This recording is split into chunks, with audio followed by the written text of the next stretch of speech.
Hello and welcome to this Week 6 Saturday of the OPL. My name is Michael Hingersing and it is a massive week for all four teams playing today as they vie for contention into the gauntlet. I'm joined here at the analyst desk by Destiny and also Choo Choo. Thank you for being here. How are you doing? You excited about today, Destiny? Yeah, I'm very excited. We got some good games today and the gauntlet's coming up. Yeah. It's looking very, very spicy right now. Absolutely, Choo Choo's. Yeah, good games today.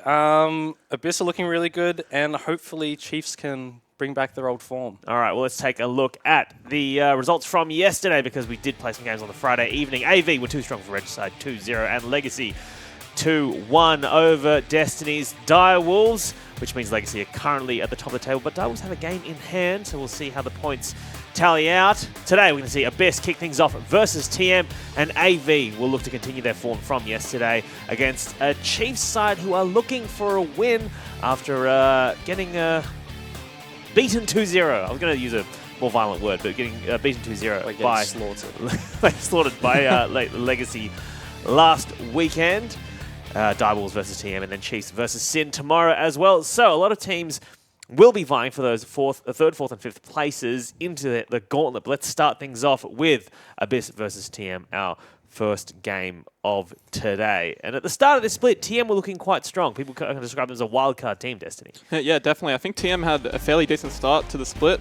They looked like they were getting progressively throughout each week. They were improving, but then one week it's just down the drain. It looked like they went backwards. Whilst on the other hand, Abyss have somewhat taken a game off AV, which is the fifth place team. Yep. And they slowly look like they're on the climb to maybe clinch that fifth place. Yeah, it's they're kind of on the opposite train tracks. TM took a game off Legacy 3 weeks ago. Yeah. And then they got washed by Chiefs, and then they lost last week as well to Regicide. And then Abyss, on the other hands, are doing really well. Like, they've picked up games. They're starting to look a lot better. Yeah, well, one thing I want to talk about, especially in context of last week and the TM's loss, is that Cyclone's drafts have been kind of questionable. In particular, we want to talk about this Karma that they're playing in the bot lane as support. Destiny, you're a support main. I know you like to play Karma a fair bit. Is Karma a good pick in that role? I think right now Karma isn't a very strong champion just because she can't bully lane as hard as she used to be. Like, I'm a big Karma player, and Spell Thieves with Ignite, Thunderlords, whatever, you just play really aggressive, you push them in, you get an early tower. But with the current meta, I don't think support Karma is strong, mainly because of the fact that Coin got buffed, tanks outscale her, and if you can't get that tower early, she's pretty much useless. Yeah. Why would you pick Karma when you can pick Janna?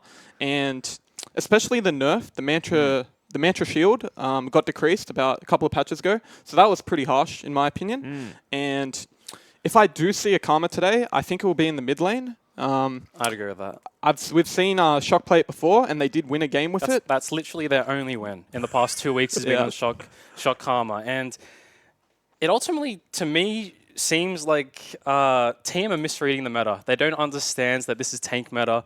As you said, the Karma, if you don't take tower within 7 minutes, eventually snowballs and loses. I know that you are very high. You rate yourself quite highly as a Karma player. Best Karma knows. Best Karma knows. Do not contest me. Yeah, I just, you can support me on this, but I think Alistar and Braum, these tanky supports are what's really strong. And I mean, he's a Blitzcrank main. Like, T-Gun loves his Blitzcrank. Take him off Karma. Put him on Blitz. Exactly. And I was talking to them before the game, and T-Gun told me that they prepared something today. Ooh, all right. Well, we'll see what spicy things Cyclone has in store. Meanwhile, their opponents are going to be Abyss. And I do want to shout out one player in particular, their top laner Pabu, who we've kind of said all year long has been like, as he's come in, look, this guy's on the cusp of doing something great. And he had some pretty good games last week, despite the loss 0-2 to Legacy. I mean, I really like the Pantheon pick. Yeah? You can kind of tell that Drac has told Pabu, hey, this new patch has come in, lethality patch has come in. Pabu was this solo queue player that was known to play these cheesy picks, and you can see he's had some fun. He jumped on the Pantheon, had a really good game despite his score going 1-6. Yeah. You could definitely see that this guy knew how to utilize this champion, rotated bot quite a fair bit. It was just unfortunate they couldn't execute on those dives. Yeah, I think Pabu is definitely a player to watch, especially matching up against Praetor. They're both heavy aggressive split pushers. They trade a lot in lane, and they're very selfish. They both want to win their lane, but the thing to highlight with Pabu is he's willing to play the tanks. He's played the Maokai, he's played the job, and he's willing to be that team player that Abyss need. But on the other hand, Praetif is Praetif. He just wants to do his thing. Yeah, he's just gonna teleport back to lane and get that CS. Yeah, he solo killed Swiper, so he might be able to solo kill Pabu today. Yeah. Well, meanwhile, when we talked about Pabu having to rotate bot lane, let's talk about Raid, the AD carry for Abyss. I mean, because there were some questions about him last split, but this split, I feel like he's been improving and playing well. This split, he's played phenomenally. You're a fan? Yeah, I'm a big fan at the moment. You can see over the past 2 drafts that Abyss have been into, they've been first picking Xayah, so they're comfortable. They know that Raid, if they give him this champion, he has the potential to carry them. As you can see, his kill participation is pretty high, and his CS per minute. This guy is definitely one of their win conditions going into this series. Yeah, I think Raid has gotten a lot of confidence. Bringing back Luch into the roster after the ban, I think it's really pushed him to become a better player, and I feel like he is the main carry on the team. As you can see, he's played a lot of Xayah, and he played very well last week against AV when he did play it. And he just offers a really good AD carry to their team. He's sort of a backbone, him and Luch, together forever type thing. Together forever. Well, meanwhile, I mean, he's going up against Low, and there have been questions asked about his ability in the bot lane, especially this split. I don't think he would be happy with the way he's been playing. Yeah, Low and T-Gun, arguably their weakest lane at the moment, arguably TM's weakest lane. And I don't want to see him on Tristana. I don't want to put all the blame onto the champion picks, because I know Tristana top in my opinion, top tier AD carry at the moment. But just from watching their past 2 weeks, watching T-Gun and Low utilize this Tristana pick, they haven't been able to push these towers. They played Karma Tristana and struggled very hard to get much damage onto their bot tower. It kind of shows how they have a bit of inexperience, but who knows? They may have prepared it, and it may look better today. Yeah, I definitely don't think they should go for the Tristana, mainly because Raid's been playing a lot of Xayah, and Xayah into Tristana is a good matchup, because whenever Tristana uses that explosive charge, she can just use Feather Storm and just run away, and take no damage. So I think that matchup is very good for Raid, and yeah. All right, well, let's take a look at the Abyss lineup, shall we, as they're getting ready here. Their top laner is the young mechanical Pabu, who I already spoke about. Their jungler, the captain, is Seb. Their mid laner is Luch, who we talked about, has just come back from a ban at the start of the split. Raid is their AD carry, and their support player is Rosie, who's laughing at something. Oh, well, I'm being told by the producer that Rosie's the captain. I apologize. I thought Seb was. My apologies. To Captain Rosie. Captain Rosie, my apologies. Oh, it's been a change. My apologies. All right, well, this is the Abyss lineup getting ready here. And, I mean, looking across this lineup, threats, I think, in their top lane and potentially in that bot lane if they can outskill TM. I would also like to touch on Luch. I know, I praised Luch a fair bit at the start of this split, and then he had some fairly poor performances at the start, but you can kind of see that with Abyss getting better over these past 2-3 weeks, I definitely wouldn't count him out in I would say, mismatch in the mid lane against Shock. I think with the meta shifting to double tanks, I feel like yesterday in the series was pretty evident that Orianna is really good, because she can just shield the tanks, they go in, then she gets a free shockwave. So this is one of Luch's main champions, and if he's willing to get on the hands of that, he can be a threat. Well, their opponents today are TM. Let's go through their lineup, shall we? Their top laner is Praetif. Their jungler is Only. Their mid laner, we already spoke about today, is Shock. He's got kind of a limited champion pool. Let's see if they throw some bans at him. Low is their AD carry, and the Goon is their support player. And speaking of the Goon, after their loss last week, he was absolutely devastated. He tweeted out he's going to take a break from social media. I think he took a break for about 4 days, but a break all the same. And I think as well, this marks about a year Haven't won a game. Won a series here in the OPL, so I mean, I'm sure his fans are wishing him the best today. Let's get your guys' predictions before we get into this first match. Destiny, who's going to take this one? I think Abyss will 2-0. I think there will be some crazy games. I feel like if they put T-Gun and Blitzcrank, I feel like TM can still win, but I'm just putting my eggs in the basket for Raid. All right, so aside from a Blitzcrank for the Goon, you think it's a 2-0 to Abyss? Yeah, 2-0 to Abyss. Choose. I think it'll be a 2-1 to Abyss. I'm confident that TM have learnt a lot over their past 2 weeks and can take this going into the series. All right, well, let's see if Cyclone drafts them for comfort and if they can take this game. And also take a look at your tips as well, opltips.com.au. The majority of people think that Abyss will be able to take this one, although I will say most people, almost 3/4 of people, think this is going to be a 3-game series, so a hotly contested Love a match 3-game series. we're going to see today. Woo. And remember, if you're in the top 200 people in that tipping competition at the end of things, you are going to get some Uber Eats vouchers. So let's get some tweets from you as well if you're a support player at home and you've got any questions for our panel today. Hashtag I'mOPL or @OPL. Let us know your questions about the game. We'll answer them during our analyst segments. But for now, it is time for us to get into our first match of the day with your TriCast of Spawn, Fish, and Carbon. Thank you, guys. I'm Matthew Stewart. Joining me is the boss, Tim Carbon-Wendell, as well as Jake Spawn Tiberio, about to get into game number 1 of Abyss taking on TM. Yeah, and this should be a really interesting game because we've got a team that's on the up in Abyss Esports, even though they weren't able to take the victory over Legacy. Their early games looked much improved in that series. Seb looked like he was having an easier time around the jungle. So I'm interested to see what happens now that they go up against TM, a team we thought would get better, but is actually honestly getting worse. Yeah, it's a bit sad, actually, the story of TM's split so far. They had a really good start. I think they took games in their first 3 losses or something. I think every game that they lost had been 2-1 until like week 4. So it looked like they were on the up and up, but unfortunately they seem to have hit a mid-season roadblock. Yeah, now they're going up against Abyss, another team that looked like they were struggling at the start of the split, dropping a game to Regicide, a team who had no bans in that entire match. Now, however, up against you guys recently, Carbon, it looked like one of their most competitive games, despite the fact that it was a 2-0 going to Legacy's favor. So we'll have to see how well Abyss are going to be able to do into TM here, who are the last team to pick up a victory in the OPL Split. Yeah, I think the big thing here for TM is making sure they get a good bot lane matchup. The analyst desk touched on it.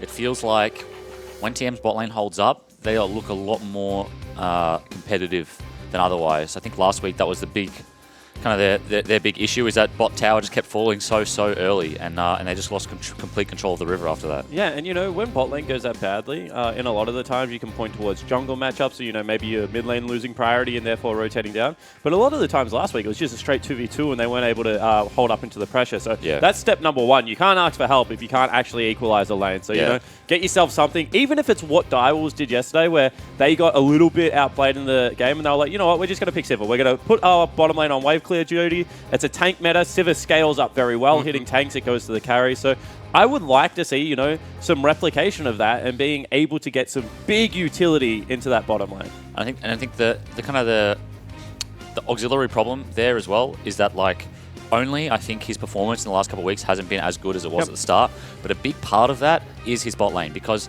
Only really likes ganking bot, and we saw that last week as well with the Rek'Sai. He was constantly visiting bot, but every time he did, either his bot lane was engaging too early or he was coming in too late, and it didn't look like the communication was there, and he just kept showing on the map and not getting anything done, and so that puts him behind as well as their bot lane. Well, let's see if they can change things around. Already a couple of very interesting bans coming out from both teams. Karma and Kane banned out by Abyss.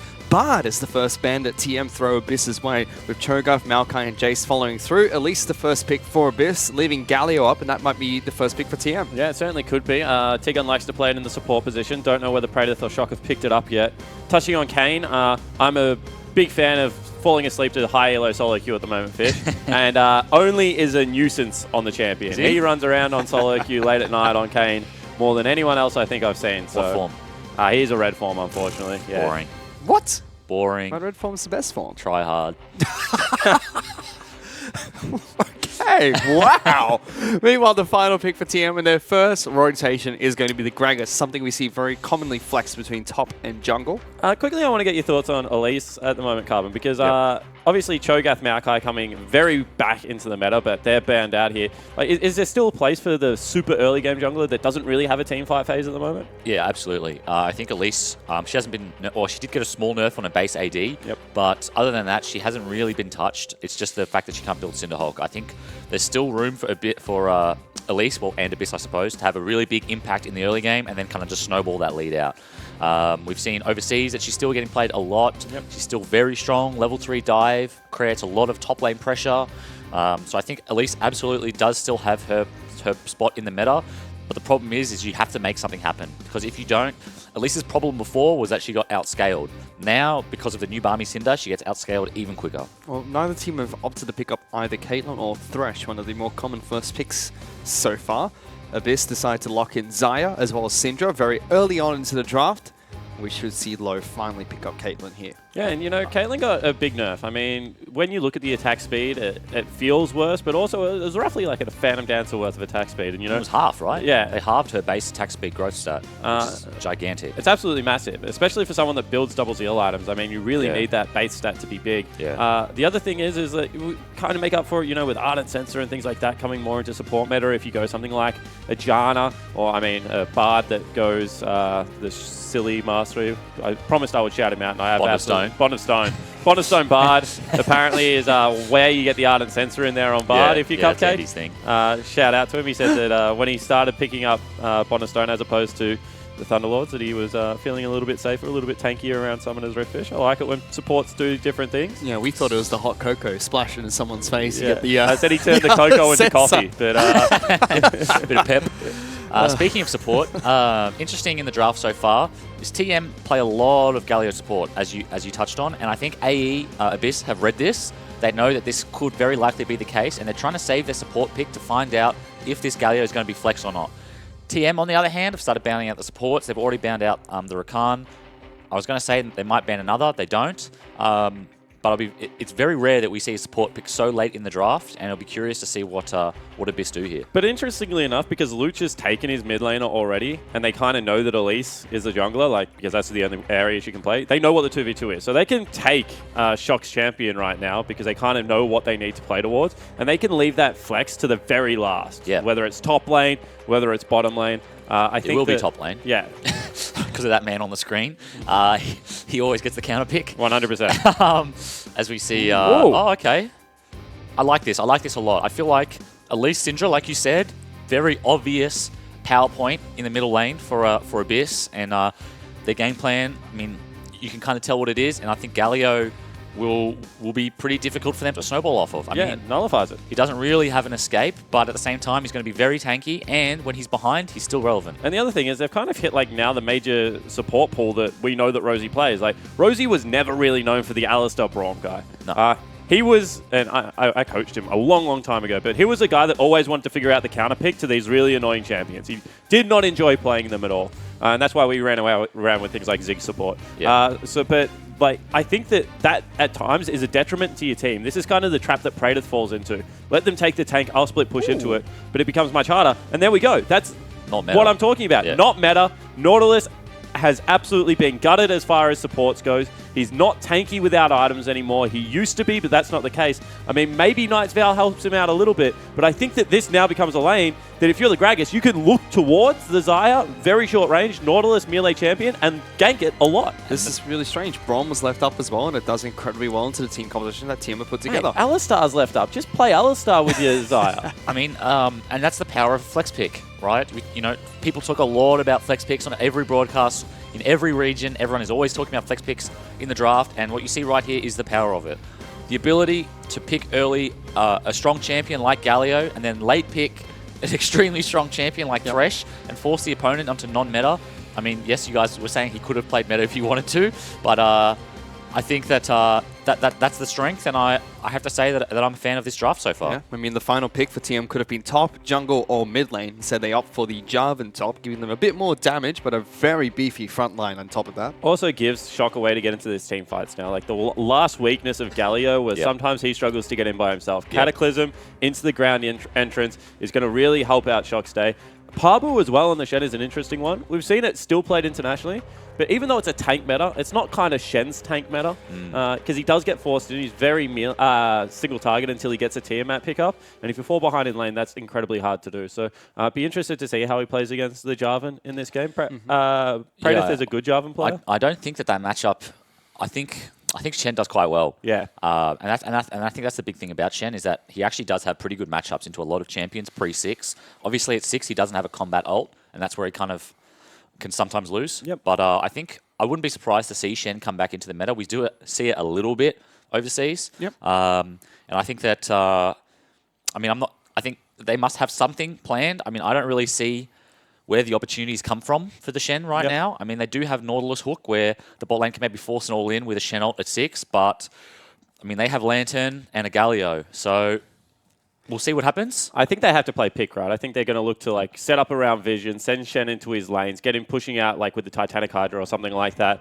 and then once you've got that pick, then be able to take the Shen there and force something else. I think in a straight 5v5 team fight, you lose right now. Yeah. Well, we'll have to see how Abyss decides to use the Shen top lane pick and how this game goes in game number 1 of Abyss taking on TM. We're on to Summoner's Rift, but first, let's check in with Serian, who's standing by with the coach of Abyss, Drac. Thanks, guys. I'm here with Drac from Abyss. Firstly, I just wanted to ask why you went with Nautilus in the support. Since he's not really in the meta at the moment, are you able to explain why you went with him? Yeah, we needed a tank to help match up with the tank comp that they'd been drafting, and we were lacking a little bit of engage, so Nautilus brings both of those. Plus, he has a pretty good laning phase into Thresh. Also wanted to ask you about the Karma ban. Do you see Shock as a threat on that champion? It's not the threat, it's how much Karma facilitates tank comps. Those shields are so hard to get through when they've got so many high resistances, and they like to flex it, so... Well, going off that, are there any threats that you can see heading into this first game? Yeah, there's a strong possibility that their all-in is very strong, so we want to be very, very careful about when we team fight in this game. Well, best of luck, Drac, and thanks for talking to us. So picking up the Nautilus has a frontline tank and offering a bit more initiation for Abyss. I mean, it does do those things. Is there a support champion that could have done that? Not that strong. I mean, they could have picked support Malphite, and you would have been able to say the same thing. Yeah, I mean, the one thing I will say is that when you have a single damage comp, and they kind of are, Praedyth will have some threat, as will Shock, but really the Caitlyn is a big damage threat. Nort ult really ruins 80 carries days in that regard because it's a point-click stun from very far distance. So I think that there is a tiny bit of merit to how the team fight will work, but I disagree on the laning phase point. I think that he's spot on with the team fight, but the reason that you don't see things like Nautilus or a Moo support or things like that is because their laning phase are a little bit rough. Yeah. Well, something right at the moment. Yeah. Something that did bring Nautilus back slightly in the support position was when Courage the Colossus was introduced. There was a brief spike in his play there, but he has fallen off since. That was, when it was introduced, Fish, that was the most busted mastery of all time. Which one? Courage of the Colossus, when it was first brought in. Yeah. So Rivens needs to take a top lane. You know what was busted? Strength of Ages. That was it. For those of you who remember Strength of Ages, it was a tank mastery that used to run on Nidalee Jungle. That should tell you enough. Was that the one that you got more health? You got health. It was just straight up just health. Like killing camps gave you health. Yeah. It was just a free 280 health. It stacked out at something like 300 at the end. It was disgusting, but there's little interaction. So Nice good hook comes out from Tegan. They're level 2. Good trade. Plays it back as well, and Lowe's going to get a couple more auto attacks in for that. Rosie wants to trade back, but good play for TM. And Tegan on a comfortable champion, I think there's like a big difference that you can see. You can see that he was very comfortable getting a couple of auto in, holding the play until they were at max range, Seb's pulling going it mid. back in. Yeah, Shock taking some damage there, but doesn't get stunned up by Luch. So the upper comes out, and he gets back to safety. That's the problem. That's the reason why I thought Galio was pretty good. And the problem here for Seb is that Only's done his Wolves, which means he's up a camp, and his Wolves are going to respawn quicker. And he's going to be up 2 camps because Elise hasn't done a Wolves. She's still not doing her Wolves, and that's the risk with Elise, is you try and get on the map as fast as possible by taking the least amount of camps to be able to be combat ready. But if it doesn't pay off, like it didn't, she's going to try again here, and if this doesn't work, I fear for Seb. Let's see what Seb can do. Big taunt flash as well as a flash cocoon coming out from him. They take down Praedyth, and Abyss get an easy first blood. Yeah, No I was counterplay. going to talk about it in the pick ban phase, but CC set up top lane, like Renekton, Shen, these kinds of champions, plus Elise, are really oppressive to deal with when you rely on poking out with a Q on Jarvan, because it's going to push the wave as you're doing that, and it puts you in situations exactly like that. Only going for a cheeky invade here. I mentioned it in the pre-game, in the draft as well, that Elise, one of Elise's big strengths in this meta is just the pressure she puts on top. Yep. No one else can really kill top lane the way Elise does, and we saw a perfect example there. I will say, though, that now Shen Flash and Elise Flash are down, and so the next gank will be a little bit more difficult because Praedyth will have his flash up. That's what I was going to say. At least Praedyth just died. And that's a weird thing to say. I don't think he had much of an option, to be honest. But, like, I mean, every now and again you'll see people, like, mashing that flash button. They'll, like, flash out with, like, 3 or 4 health. And they're going to die anyway. But at least he just sat there, he took it and teleported back to lane. And now he has his summoner spell available when they don't. He's going to push back to Praedyth eventually, though. So once he gets closer to his tower, I think he's going to be... feel a little bit more comfortable, because right now he's only farming with E's and Q's. Yep, and he's playing a lot very respectfully towards Parba at the moment. We're zoning him off creep slightly. Seb's going to use this time to take away the Raptor camp from Only. I like it. So that's one of the things you have to do on Elise. I was mentioning earlier, the camp deficit that he put himself at. This will help, by especially if he manages to secure his own chickens. But that being said, only has a base on him now, and he has the Barmy Cinder. So I expect this Gragas to pull away with an XP lead soon, unless this Elise kills someone. And that's the big thing about why tanks are so strong at the moment. 900 on a first back is very obtainable, like on every jungler.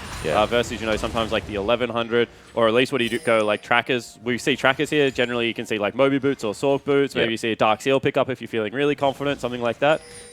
Much jankier shops. No flash on Parbu. Gang comes out from only. Just, you know, chips him slightly and walks away.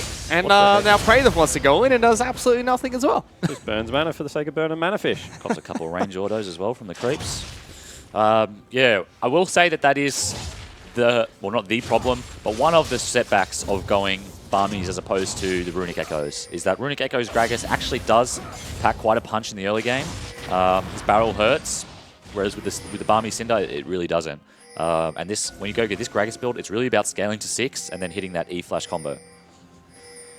And you already saw there, like, the threat of only on Praetor did nothing to Parbu. They're very tanky on the Shen, difficult to take down. You're a big fan of the... Seb's here.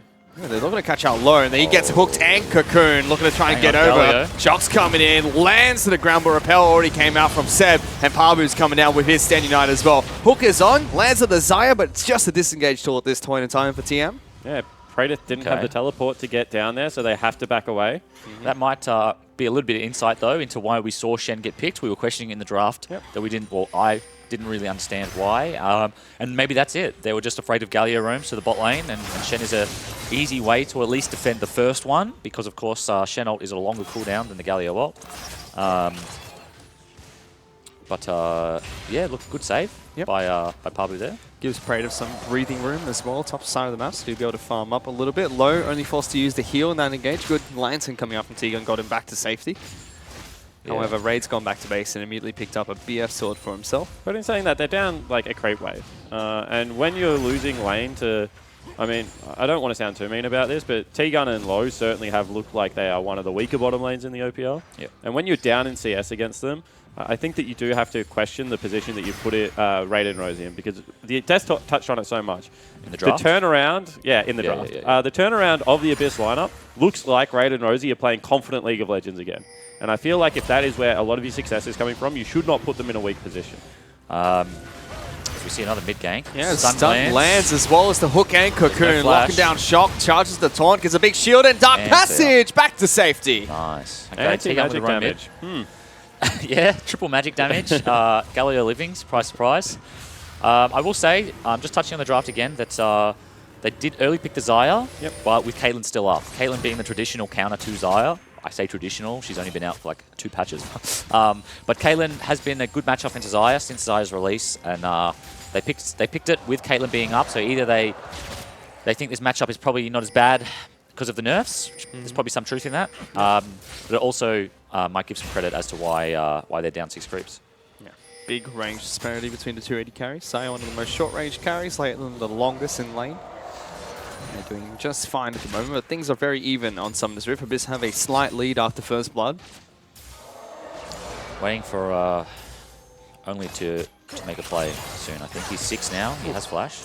Good damage from Raid. Locks down low. Rosie was looking for the hook. Doesn't connect. It's a confident sidestep. No flash there. Yeah, I liked it. That one was heading at his head. Although that's the kind of one where when you get hit, Aaron roasts them on the desk for not using their flash.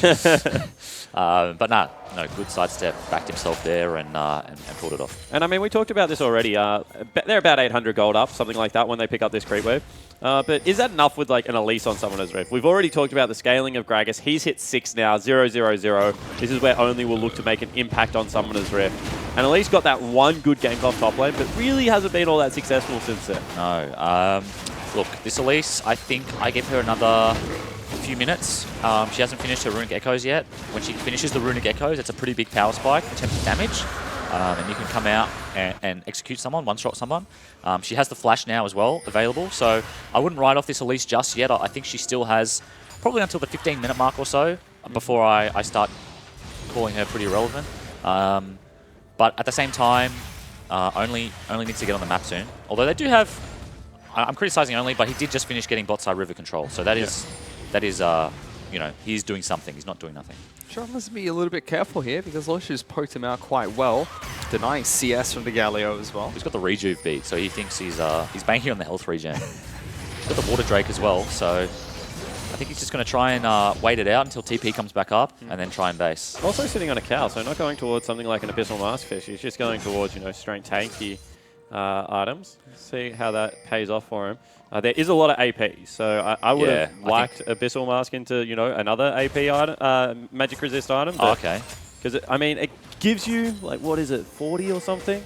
And it's a pretty good laning item, but... Well, if I look at Abyss's win condition, hang on. Dive bottom lane, everyone's piling in. They try to take down low to kick things off. Good taunt coming through, and he's the first one to fall. Dodge field negating a lot of damage. Pabu's trying to run, but Seb's going to be a big casualty. Pabu taking off so many turret hits, and a flame bringing Rosie back into the fight. Meanwhile, though, Shock's be able to kill the mid laner from... Sorry, TM's mid laner is being able to take it down by the Abyss Luch, who's coming back into the bottom lane, looking to lock everyone else down. This is a disaster for TM, and Ray gets another one. That's an absolute shellacking in the bottom lane. I mean, a collapse came in, Shock was looking for a way to ult into that fight, and then all of a sudden Luch blows him up, has a huge flank, and at that point TM have to fight them. Did he get caught ulting? I think he was looking for the ult up in the jungle. So he was like, I'm going to walk into my jungle, I'm going to look for an ult position, and then he just got blown up. Yeah. Luch destroyed him before he can even reach the bottom lane. It was looking like a good turn from TN. I've got to say, I'm not sure what happened there, but Luch absolutely carried that. Because imagine if there was a Galio ult landing in the middle here. Abyss would have got absolutely cooked. So they go for the dive. I mean, that's a good barrel. It forces them against the wall, gets a little bit more CC. But at least turret diving, able to drop the aggro there. You can see how tanky Pabu is. He just walks out. Oh, it missed this Shen, actually. Pabu, nice flash. Flashes at the same time as T-Gun, who's trying to play him. But, yeah, just imagine if there was a Galio ult in there and that Low had the damage reduction as well. He wouldn't have died as quickly. That would have been a completely different team fight. So you absolutely have to give props to Luch, thinking ahead, making sure that this Galio doesn't impact the dive. And with that now, Abyss, 3,000 gold in the lead over TM. So and I mean, as a Caitlyn lane, you've just lost turret at 12 minutes. I mean, this time it's off the back end of a huge team fight, but Caitlyn does not want to be rotated around the map at this early phase of the game. And especially not this Caitlyn, because Caitlyn now needs items. Rosie might be caught here, unless he can turn it. He tries to lock down low, gets good damage out. Will sidestep a couple of traps too. TM still looking to try and chase him down, but it's a very tanky Nautilus. Hook goes wide. Rosie casually sidesteps that. Can't help but think that TM just worried themselves out of that one. He was pretty out of position, but TM doesn't know where the rest of Abyss are, and they're ultra afraid that there are people behind him, and they just kind of just let him walk out. I think T-Gun could have committed much harder there, and it would have been a free kill. Rosie, no flash. I think only could have just thrown the cast, to be honest. Yeah, he has flash. He could have E-flashed. Yep. He threw the E, didn't flash to commit. Could have put him in the tower as well. And you say he's reasonably tanky fish, but he's got Moby boots and a Sightstone. He is not tanky at all at this stage of the game.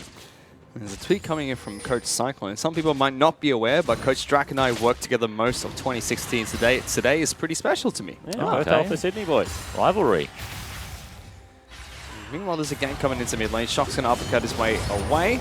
The taunt does not connect from Pabu, but Shock lands one of his own. Doesn't deal too much damage to Luch, but he's a very tanky Galio at the moment. Yeah, I'm failing to see a win condition here for Tainted Minds. Yeah. Because they banked it all on the Caitlyn, and losing her tower early is an absolute disaster. You do not want it. You cannot afford to fall behind early on now Caitlyn. Seb is camping this lane, lands the Kahoon. The hook does not go on, and the ultimate from Raid a bit too far. Tegan's going to try and hook them back, locking Rosie down. No, box coming out. But that could have been a dead Rosie. Rosie didn't ult as well then. Like, this is just a commodity of teams holding spells that would have picked up 3 kills for them. Rosie, because the Cocoon hit, Rosie thought he didn't have to burn it, but instead he hooks a creep, which is a shame.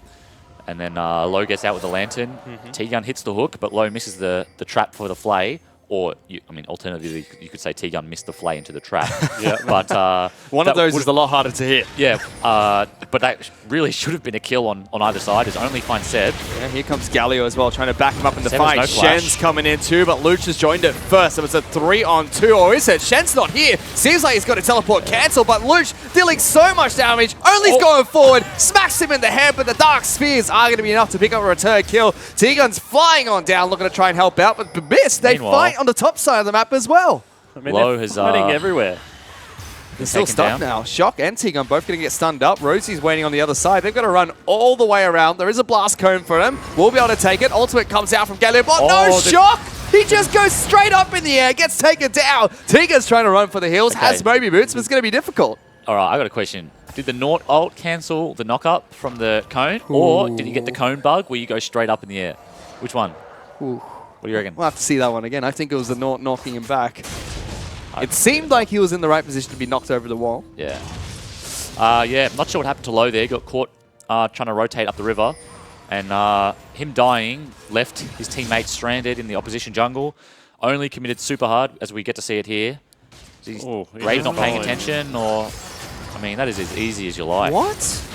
And he flashed. That is... Yeah, that's a freebie. That's ugly. That's ugly. And that's... his team lets the team down. There's no other way to put it. They're just stranded here now. Shock and Tegan get caught out here. Run over to the blast cone. See what happens. Slow-mo. Straight up. Nah, didn't get cancelled. Straight up. Oh. That's weird. I've never seen that before. Nah? Yeah, it happens. I'm horrible at using blast When you stand plant, so- right on Yeah. top of the blast cone. You were watching me today. I reckon I misclicked a blast plant like 4 times. Well, you can only misclick it once. So. No, like as in like I just click 4 all around separate- it. Yeah. Oh, okay. You miss it. Yeah. I don't know how you did that. It's a stationary target spawn.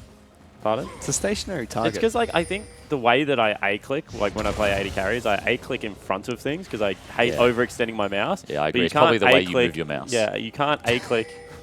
Thanks for that, Skipper. Yeah, I misclick. Oh, yeah, how come? Well, it's the way I move my mouse. Oh, yeah. That makes sense, I guess. That makes sense. It's definitely not a keyboard malfunction, that's for sure. Abyss picking up the Rift Herald here. Is going to let them break mid-tower, which is already super low. So, looks like TM want to contest, and Teleport coming behind them, though. Frankly, from the they Shen. should. They lock down Tegan. He's going to be the first to fall. Ultimate from Only does nothing. Ray goes on a killing spree. this is going to get a lot worse before it starts getting any better. I mean, this game needs to go for an incredibly long time for TM to have anything. They're getting picked off. They have no vision control. The Caitlyn's in a disaster of a position. They don't even have side lane priority because of the fact that Predator's died twice, and there's this Sunfire Cape as well as a Tiamat on the Shen right now, so not even pushing him in. This is just a very difficult game to win. They don't even need Rift Herald to take down this turret. They just walk up, auto attack it a few times, and a second turret has been picked up by Abyss. Galio's got the... Adaptive helm. Yeah, the adaptive helm. What's that for? Syndra Syndra ulti ulti. only. Yeah, okay. Right. Feathers. I thought, how many Qs is he getting hit by? Just catch all the skill shots. He doesn't have to juke anymore. Okay, second water for TM. Looks like Abyss aren't going to bother checking this one. Consolation prize. It is going to help in the sustain department, but they're also playing 3 tanks plus Thresh, so probably didn't need it. Yeah, there's 6,000 gold behind as well. I mean, KFC yay, they have an prize Ocean up Dragon, for, but they need to Kayla. not die. Picks up the Kirsch's Shard, of course, one of the most annoying items in the game to have to buy. Yeah, that is an awful item. I think it's like one of the least gold efficient It items is. in the game. Really? You are 100% Yeah, it's just- correct. If you see someone walking around with a Kirchi Shard, something's gone I wrong. get really happy when I get to base and can't pick up a Zeal. Like, oh, I get the Shard instead. Nah, this is I'm great. not a fan of the Shard. If I would rather pick up like Cold Dagger or something early game. Yeah, no. Yeah, absolutely. Or even just double dagger. Like, Well, Low does at least complete his static Shiv. okay, well, Only's got his XP advantage that I spoke about in the early game. He's 1 level up now over the Elise, so, I mean, he's not going to be able to do anything, but it's nice. Hasn't been busy though at all. I mean, Nope. Only's generally a pretty busy jungler. He gets around Summoner's Rift quite quickly, ganks bottom lane a lot normally, but last couple of weeks, something's been a little bit off with the young man. You can see on his camera, actually, hands off keyboard for a little bit there, rubbing his eyes. Just making sure he clicks the right part of the blast cone. Did he get it? No, he didn't bother. He just walked away. But no, look, Only is someone that we were full of praise for at the start of the season. We spoke a lot about him, especially after his first, 3-4 weeks. And his Origin performance, to be honest, his Origin performance was Yeah, pretty well, that's great kind of for what New South Wales. That's kind of what started it, right? Yeah. His Origin was just before OPL, and he played pretty well, and everyone thought, oh, maybe Only's, and then he had a good couple opening weeks in the OPL, and it looked like Only might be the next up-and-coming jungler. We haven't had a real up-and-coming jungler for years now, really, unless you count Shen. I mean, And they we all thought that- disappear. What happens with that, with the junglers? I mean, we thought Guts was going to be all right. He came in, had a brief stint, did not look all that impressive. Fesh has only played a couple of professional games. He jogs around all professional scenes now. He's just a connoisseur of all games. Now only slumping a little bit. There was a time where like 80% of Challenger was jungler. It's very difficult to make the transition, I think, from solo queue jungler to competitive, and we see it so often with players who are high on the solo queue ladder, touted as the next big thing. I mean, you named a few names. Impaired was another big one. Yep. Of all these guys who were, top 5 solo queue. Vengeance at the moment. Yep, and they just can't make the transition. And I think that it's a very different game playing solo or not. Would it be a different story for Only if he was laning with a much stronger lane in the bottom lane? Okay, like the answer is yes, because obviously the better your teammates, the easier your job is. But at the same time, when you look at his first 3 or 4 weeks, the weeks that we were saying was good, he was playing with the same bottom lane he is now. And so I think we've seen him perform with this bottom lane, and we've seen him not perform with this bottom lane. So he can do it, and he hasn't been. And the reason for that, I'm not going to speculate, but I think that those are the things we know. Yeah, well, he's not the problem so far in this match, but definitely hasn't provided any solutions for TM coming back into this game. I think that's a really good way to put it. And meanwhile, you already saw Rift Herald being dropped top side of the map by Abyss, trying to chunk away at top lane inner turret. Praetor is still split pushing on the bottom side of the map against Pabu. He's got his Black Cleaver and Tiamat, whereas Sunfire Cave, as well as Tiamat, picked up by Pabu. Haven't seen that item in quite some time. That's the extra pushing speed, I think. Just wants to match Praetor in the split, doesn't want to give him too much priority. I mean, to be honest, he's that far ahead. I don't think it super matters what he builds, but there's very little magic damage coming out of the TM lineup, so probably safe investing into that armor. Yep. 6k gold lead now for Abyss. Be curious to see when they finally make the play for Baron. I think generally Abyss are not big fans of Baron. They like to start and pull off a lot. They're not big on committing to it. So my guess is that we'll probably see all these outers fall before they try, unless someone gets picked. Yeah, completely agree. You can see right there, Abyss was looking for a flank. Zonly's getting collapsed on, pushes Sebs back. And T-Gun wanted to attack Raid because Raid hitting the turret, only a 500 range, 80 carry, is leaving himself open a little bit, but T-Gun unfortunately can't make the play. They don't commit super hard for it. And TM right now are just trying to stall the game out. They're trying to lose at the slowest pace possible to hope they get towards a 35, 38-minute game where maybe the Caitlyn does come online. And, I mean, if Luke steps on a trap or something like that, then he'll get chunked out. Pabu is 30 CS up.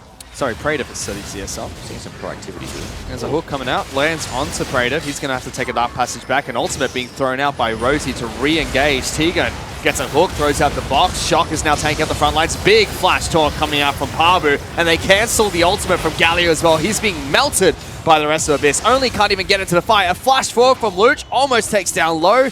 He'll be able to escape with both his summoner spells being blown there and only nowhere to be seen the entire fight. Yeah, unfortunately for Low, just gets outplayed. Syndra flashes on him, hits R, takes all of his health away. He has to burn double summoner spells and head for the hills. Bummer. It happens every now and again. That's definitely a bummer. Look, very curious to see some proactivity out of the team who's 8k, or I mean, they don't know how far behind they are, but they would have to have an idea. Curious that they will try to push a tower without their frontline, Gragas. Just a very easy engage for Abyss. TM kind of just running it down there. They get the Baron off the pick, which is good, and they're gonna put some work in on these outers. Yeah, and that's like not a mechanical error, Fish. You're at the wrong part of the map at the wrong time. I mean, yeah, that's 100%. That's a bad shot call. calling or like whatever you want to call it. I'm a big fan of throwing the Hail Mary when you're down. I don't like just being bled. I think it feels shit, and I think it can hurt your mentality going into the next game. If you spend 40 minutes losing a game that you could never win, as opposed to a 30-minute game where maybe you lost a little bit harder than you would have otherwise. So I'm not against it, but I don't think that was the proactive play they needed to make. And I also don't think this is the game that you make that play, because I think that you outscale here. I think that you've got a Galio that if you get to the incredible late game with a Caitlyn, you'll be able to take over the Summoner's Rift. So I think that there are games where you throw caution to the wind. That's devastating. That's missing the ultimate there by Only. Not good. That's a mechanical LGD error. were a big fan of it. LGD were the team that if they felt like they would get outscaled and they lost an early game, they would team fight you and surrender. They would legitimately, if they lost a team fight, would FF the game. They actually FF? Yeah. Yep. Would actually FF the game. Ooh-wee. And China. That's kind of what we're talking about, that mentality thing, right? Because they were like, well, we refuse to be in a game that, like, and that was when they were at their best. I'm not talking about after like salty, World till LGD. LGD. It's like a legitimate thing. I'm talking about team that won the LPL LGD would surrender games that they thought they could not win. Yeah. Won an LPL? Yes, they did, Fish. Don't you start this crap. There was a legitimate time where they were the best team in the world. So, Okay. I don't know. A lot of people We're, still think they are. All right, yeah. Let's keep it on ice. Let's keep it on ice. Let's not say anything that we're going to regret later. Going for a fight again. TikTok Shock's coming over the ultimate, but Tegan's already dead. Taunt comes up, only lands onto the Thresh, and Lowe's be forced to use his 90 caliber net to get out of this fight. Abyss just charge up towards the inner turret. They take it down. Praetor, nowhere to be seen. yeah, and I mean, this is a game where an 80 carry with 500 range is getting access to team fights that Caitlyn can't even reach because she's absolutely getting destroyed. Praetor just cancelled his recall. Abyss continue pushing forward. They're going to take down a free inhibitor. They could keep going to the base if they want to.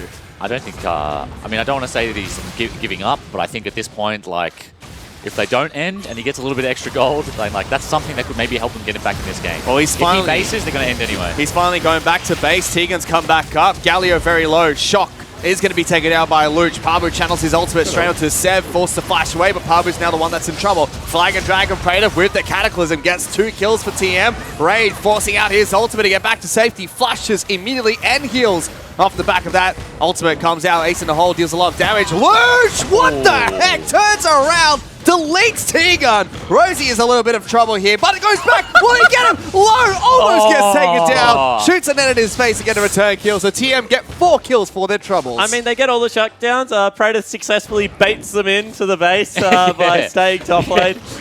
Cleans up the team fight. So, I mean, they got a lot of shutdowns there. They would have been great to pick up Raid's one because he's on maximum shutdown bonus as well, nearly. Yeah.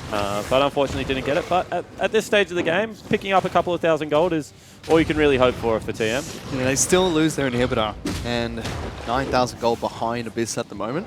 Bad call by me, saying Praetor should just kept pushing. Obviously, he knew better.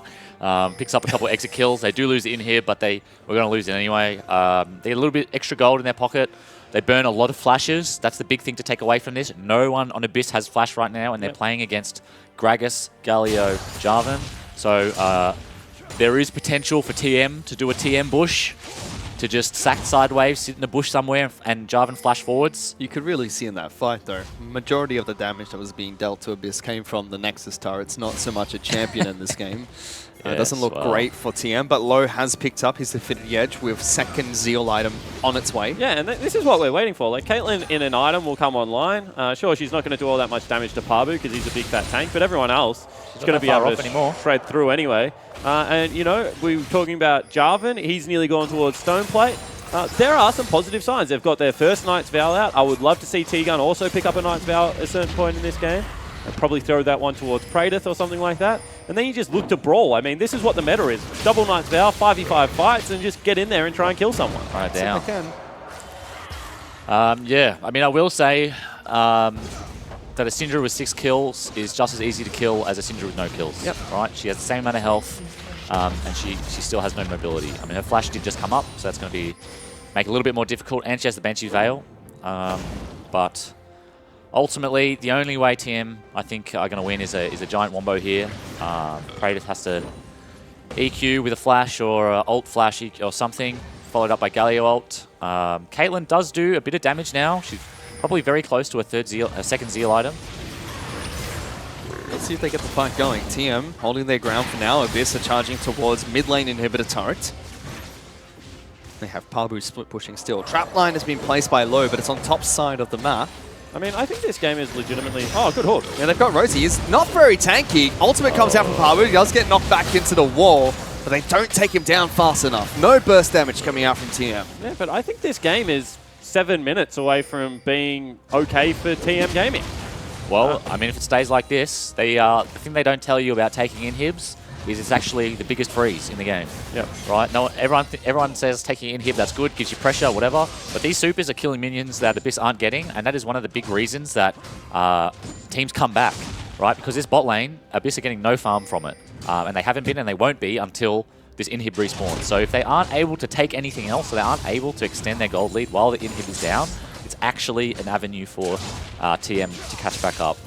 And they've got good items, as Small mentioned earlier. Knight's Vow already complete for only. Praetor has his Gargoyle Stoneplay, so he's a big tank. Kate's basing for something. Should be that second Zeal When you're item inside complete. base and you have a Zeal item, it is quicker to walk. Make that 2-0 items now. Oh, Oh, no. no. Only. Still goes over the wall. He's fine.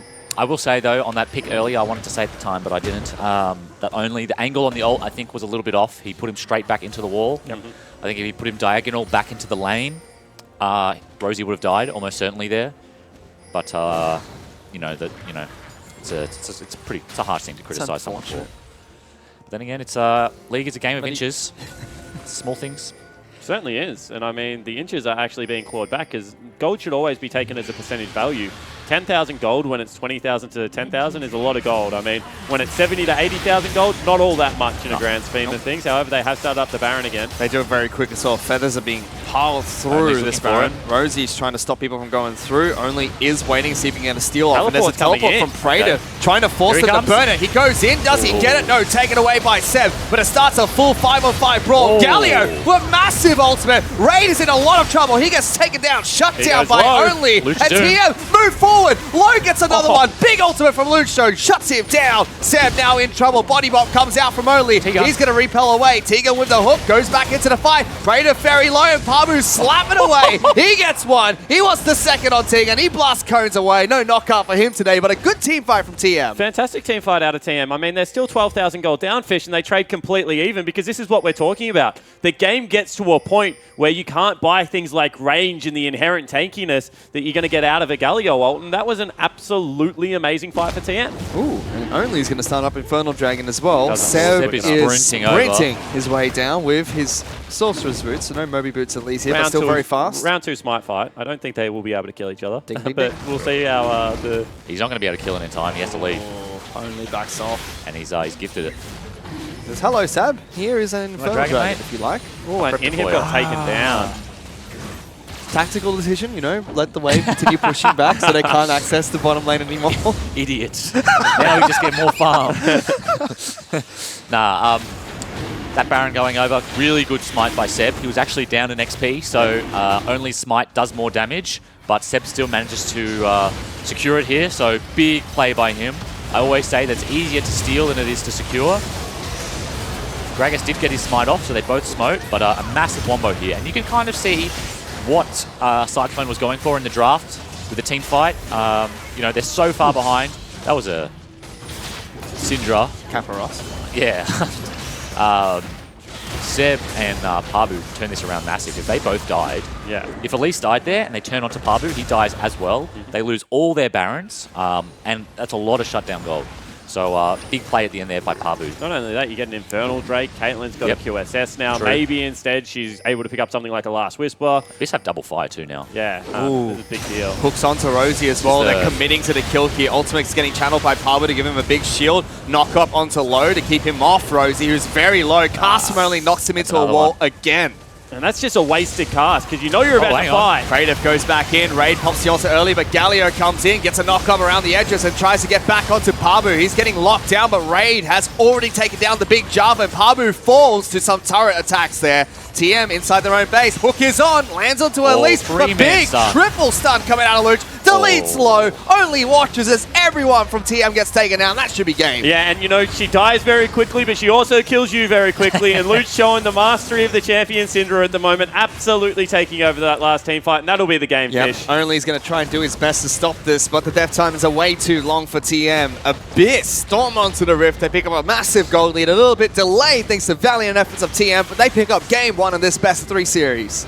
And you got to think, if you remember that one play that we were criticising in the mid game where they kind of just all died at mid, if they hadn't done that, this game still got dragged out to 30-something minutes, what kind of position the game would have been in? I completely agree. I mean, when you have a look at those games, the scaling was on the side of TM, and Luch had to come up massive in a couple of team fights. So one team fight where Luch he played really well, used all of his mana on the Baron and couldn't get much damage out, was the one that they looked like they were going to lose. That one, when he had full mana, I mean, he outplayed the whole team. Yeah, huge 3-man stun at the end there. I think Luch had a great performance today. Luch's Syndra is something that had been banned a number of times in the OPL. He's known for playing it in solo queue. He puts a lot of pressure on and just looked like they could out-micro them at the end. We saw a few small mistakes. Like I said, it's harsh to criticize people for the small micro mistakes, but League is a game of inches, and it's the team that does the little things better that wins. And it's kind of the unforced errors fish. I mean, when it's a high, like really fast-paced situation, like a team fight or something, you can understand when sometimes it goes wrong. But when it's a pick that you get to set up and you get to look at the angles, that was a 1v5 that twice he missed the barrel on Rosie there. So it's kind of an unforced error. It's not like, he was getting stunned and there's a lot of action going on around him. I think Only would kick himself a little bit for that, so I don't know if it's necessarily that unfair. He missed the Gragas ultimate in the jungle as well, which could have secured his team another couple of picks too. So not a great performance from TM's jungler. TM as a whole didn't perform too well. We didn't see the usual class out of Praetor either. No big plays against Babu, no split pushing from him too. And the thing is that like people will be like, Only is a carry jungler, like it's not his meta. I've seen him play Gragas to a very good degree. I mean, I think that he is actually a pretty good player. Well, he plays Nidalee. Everyone that plays Nidalee is a carry jungler, mate. No, he just farms. He's just a farmer. He plays champs that farms well. He plays Zac, farms well. He plays Nidalee, he just plays Rek'Sai. Like all his favorite champions are just champions that kill minions. I mean, kill camps. There you go, PvE. He's a PvE player. That's what he is. Farming simulator for Only in the jungle, but it's going to be Abyss to pick up the first game here. To break it down a bit further, let's send it back to the analyst desk. Thank you very much, gentlemen. And it appears that the slide of TM continues. And I guess what I want to start by talking about is Only in the jungle, because that pick in particular was interesting, right? Picking Gragas over Zac when Zac is still up. Carbon just said then, look, he likes to play Zac. But do you think that was one of the problems with TM's draft? I think the Gragas was a fine pick, but I was surprised to see Only not pick up the Zac because he played it at League of Origin and he was really good at it. So I was pretty confused as to why they didn't do it. Might just be comfort, and he might haven't been having good scrim results behind the scenes. It has to be comfort. I think everyone is very much aware that Zac is very broken. Your game yesterday, you guys showed why this champion is so strong. It's like Shern running away from the fight, getting killed, then staying alive because Zac doesn't die. It's just very frustrating to play against. Yeah, it's a huge question mark as to why they prioritize Gragas over Zac. But I'm not gonna say his Gragas was bad, but he did waste a lot of time. You could see on his top gank, he literally runs into lane, body slams, and then leaves. It was essentially 30 seconds wasted, and he could have used that farming and pushing his advantage. I think both junglers wasted a lot of time this game. Elise showed mid, and then failed a gank, then went top and got a straight first blood. I think TM should have communicated that. I think that kill could have been completely avoided. It could have been avoided, I agree. And Gragas just went bot, got golems, went top, and then failed a gank. So they both showed on the map and got nothing, and I feel like that small error could have changed the game, especially in the early game when you're playing against an Elise. Absolutely. The other thing I want to talk about with this draft before we move on is the Shen pick. So they've picked up, AE picked Shen in their fourth, so it's in the second rotation. And then TM picked Jarvan into it. Is there a better top lane pick, Choo-Choos, that would allow them to punish the Shen? There is a lot of better picks they could have done. I mean, Camille and Fiora were open. They hovered Fiora. You're not allowed to blind pick Shen. You're not allowed to. I don't know. I'm so disappointed that they didn't punish this because I know blind picking Shen has so many big counters. And we know that Praetor has been playing Camille solo killing people, and he's a huge Fiora. I was on a team with him. This guy loves his Fiora, and for them to last second opt out and go for the Jarvan was very surprising. But it kind of, you could see that this was trying to synergize with the Galio pick, and that was their comp. Yeah, I think it might be going back to what I was saying before, how Parbu's willing to play the teammate role, and now Praedif might be taking that on. Maybe that Jarvan is the first step. They're thinking more to the long term, and maybe not the short term, even though it's a bad scenario to think like that. Which term do you prioritize? So I think that's why they might have gone for the Jarvan, but I agree with Choo-Choos. I do think Fiora and Camille were better picks. That's how they've generally won games before, through split pushing and being that carry, and unfortunately it didn't work out this game. Well, let's talk about the gameplay then, and when we talk about the short term, the early games, I know something you want to focus on, Destiny. Yeah, definitely. I don't know. The fail 5-man bot. As you can see in the top right corner, Syndra just completely zones out Galio, and Galio can't get his ult off, and Kaelin's instantly blown up. So there's no damage from TM to actually save the fight. And as you can see, they don't blow up Parbu. Syndra gets the kill on Galio, and then Syndra just collapses and kills all of them because TM have no threats. And I think Luch solo carried that. If Luch didn't get that kill on Galio, and Galio got his ultimate off, Kaelin might have lived, and this fight could have went completely differently.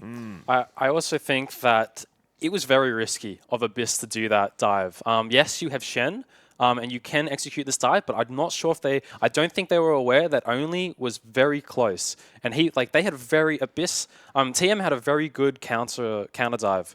They had Gragas right there, and then Jarvan was already TPing in. If Galio did get that ult off, it would have been completely different fight. And in terms of the risk you're talking about there, I mean, Pabu missed the Shen anyway. Like, as Shen, he missed his... Yeah. So, I mean, there's definitely a risk there for Shen not to hit, you know? Yeah. Yeah. Right. Yeah. I'm just saying, like, you know, don't put all your eggs in Pabu's basket because, you know, anyway, look, I don't want to harp on about it. But for TM's defense then, I mean, they're trying to execute a specific kind of comp then, Choo-Choos, yeah? Yeah, they had a really...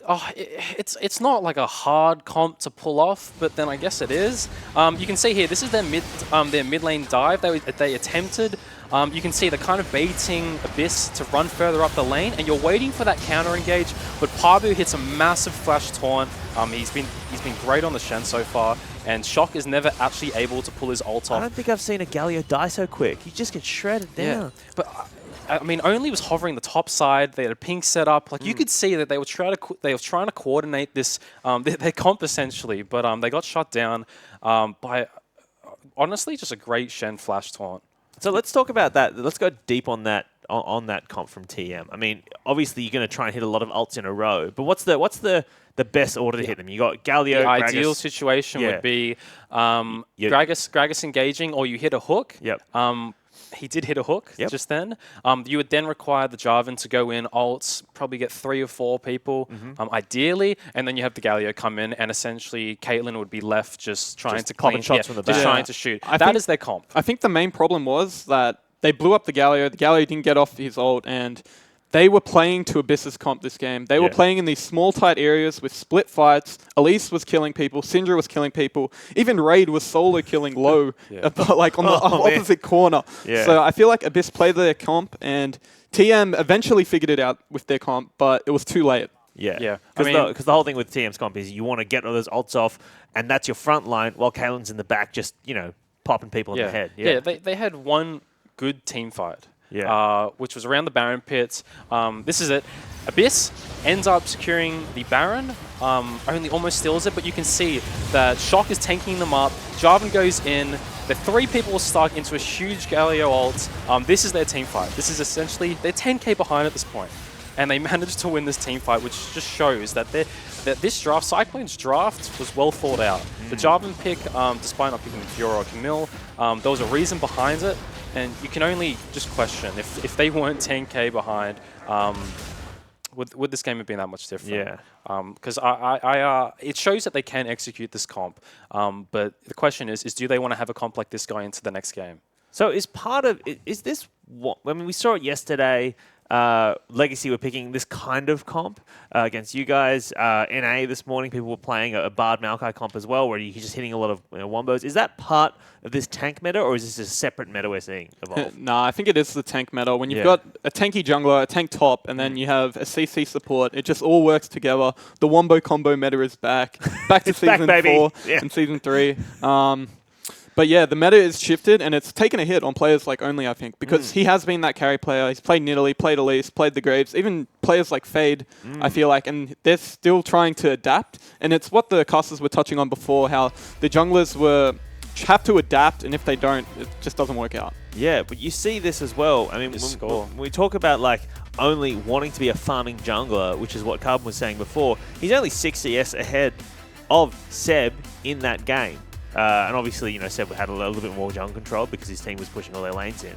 But, for a farming jungler Only, that's not a lot. I'll tell you what, though, here's a good-looking score. He went 4-1-5. They were 13, 14k down at the end. Yeah, like Gragas doesn't die. They prioritized the Gragas over Zac, and I guess he had a good game. He played team fights well. That last team fight, the Baron pit, he did his job. I wonder if they'll prioritize the Gragas again. They're blue side now, so it depends. Like, do they want to first pick that Zac away? To me, I think Seb played like a team player. I felt like he got his team ahead in the early game. That was his job. And on the other hand, Only didn't really do much. To me, Only is a trading sides player. I've said this before on the cast. He'll always trade farm, but if he doesn't solo carry, I feel like his team crumbles apart. And that's why I think the meta shift has hurt him. You feel like when you... Oh, wow. Wow. Oh. Wow. Yeah, Okay. Luch had a monster performance, by the way. Just- I feel like he was the best player in this game. By some margin. Well, statistically, by Yeah. some margin he was, yes. I was Yeah. confused as to why. We touched on this a bit before the game, but I don't know why they gave Luch Syndra. He's been playing this for the past 3 weeks, and it's his most comfortable champion. It shows here. Yeah, I don't know. Like they're definitely going to be talking about it going into this next game, but it makes me question their practice and their thoughts going into this matchup. We were saying just before we were talking about T-Gun playing Thresh and hitting hooks.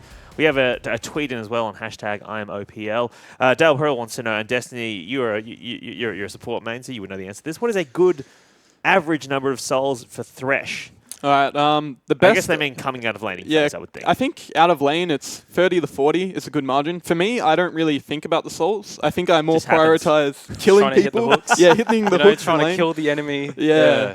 I feel like if you don't kill people in lane as Thresh, you get outscaled by all the other supports. So I don't think your main focus should be the souls, my friend. Okay. Choo-choos, do you have a differing opinion on that, or do you agree? Yeah, so he doesn't get armor Yeah. per level. He needs souls to get armor, so you do want to get souls. So it's definitely worth thinking about, but I agree. 30 to 40 seems like a good number, but it's more about hitting your skill shots. All right, so hit those hooks. All right, another tweet coming in on hashtag #IamOPL is from Easy Blood. Has there ever been a time that Thresh was explicitly bad? He feels so impactful no matter the situation. Well, I mean, I've seen some bad Threshers in my time, but I think this is more of a meta question than a specific player question. I think Thresh has his spot in the meta with Elise. If you play an early aggressive comp and you want to snowball the map, like for instance, yesterday I had a couple of Thresh bans from the Legacy team, but yeah, I do. Good on Thresh, man. I do think Thresh is good no matter what. Yeah. I think his kit is just good. He has Lannon, he has his hook, Flake can cancel all the jumps. Knockups are really strong in this meta. But it's just the fact that you have to win your lane. He's really good into the squishy supports, like Karma, like the Janna. But with a meta where Braum and a Nautilus is on the Rift for some reason, then you can't do much. But Thresh has always, well, not always, but Thresh has for a while now been a high priority support, Choo-choos. Yeah, Thresh has been around ever since Mad Life started defining the meta on how to play Thresh. Everyone's kind of had their own style towards them. I know you, Rogue is, Ejim as well. Like these kinds of guys like have their unique kind of play style when they play Thresh. So he'll always remain in the meta, but as you said, tank meta makes it a bit difficult for Thresh to thread the needle. Try and hit one of those carries instead of a fat tank. And I will say that I quite like that Cyclones put Thresh back. I mean, Thresh. Let's put T-Gun back on a playmaking support. I think he was hitting a couple of hooks that game. I thought it was good. Yeah, it was good to see. If you've got any questions at home for our support player Destiny or Choo-choos as well, specifically about the support role, please do tweet us #IamOPL or @OPL during this game. It is now time for us to get into our second game of the day. So let's watch some highlights from game number 1.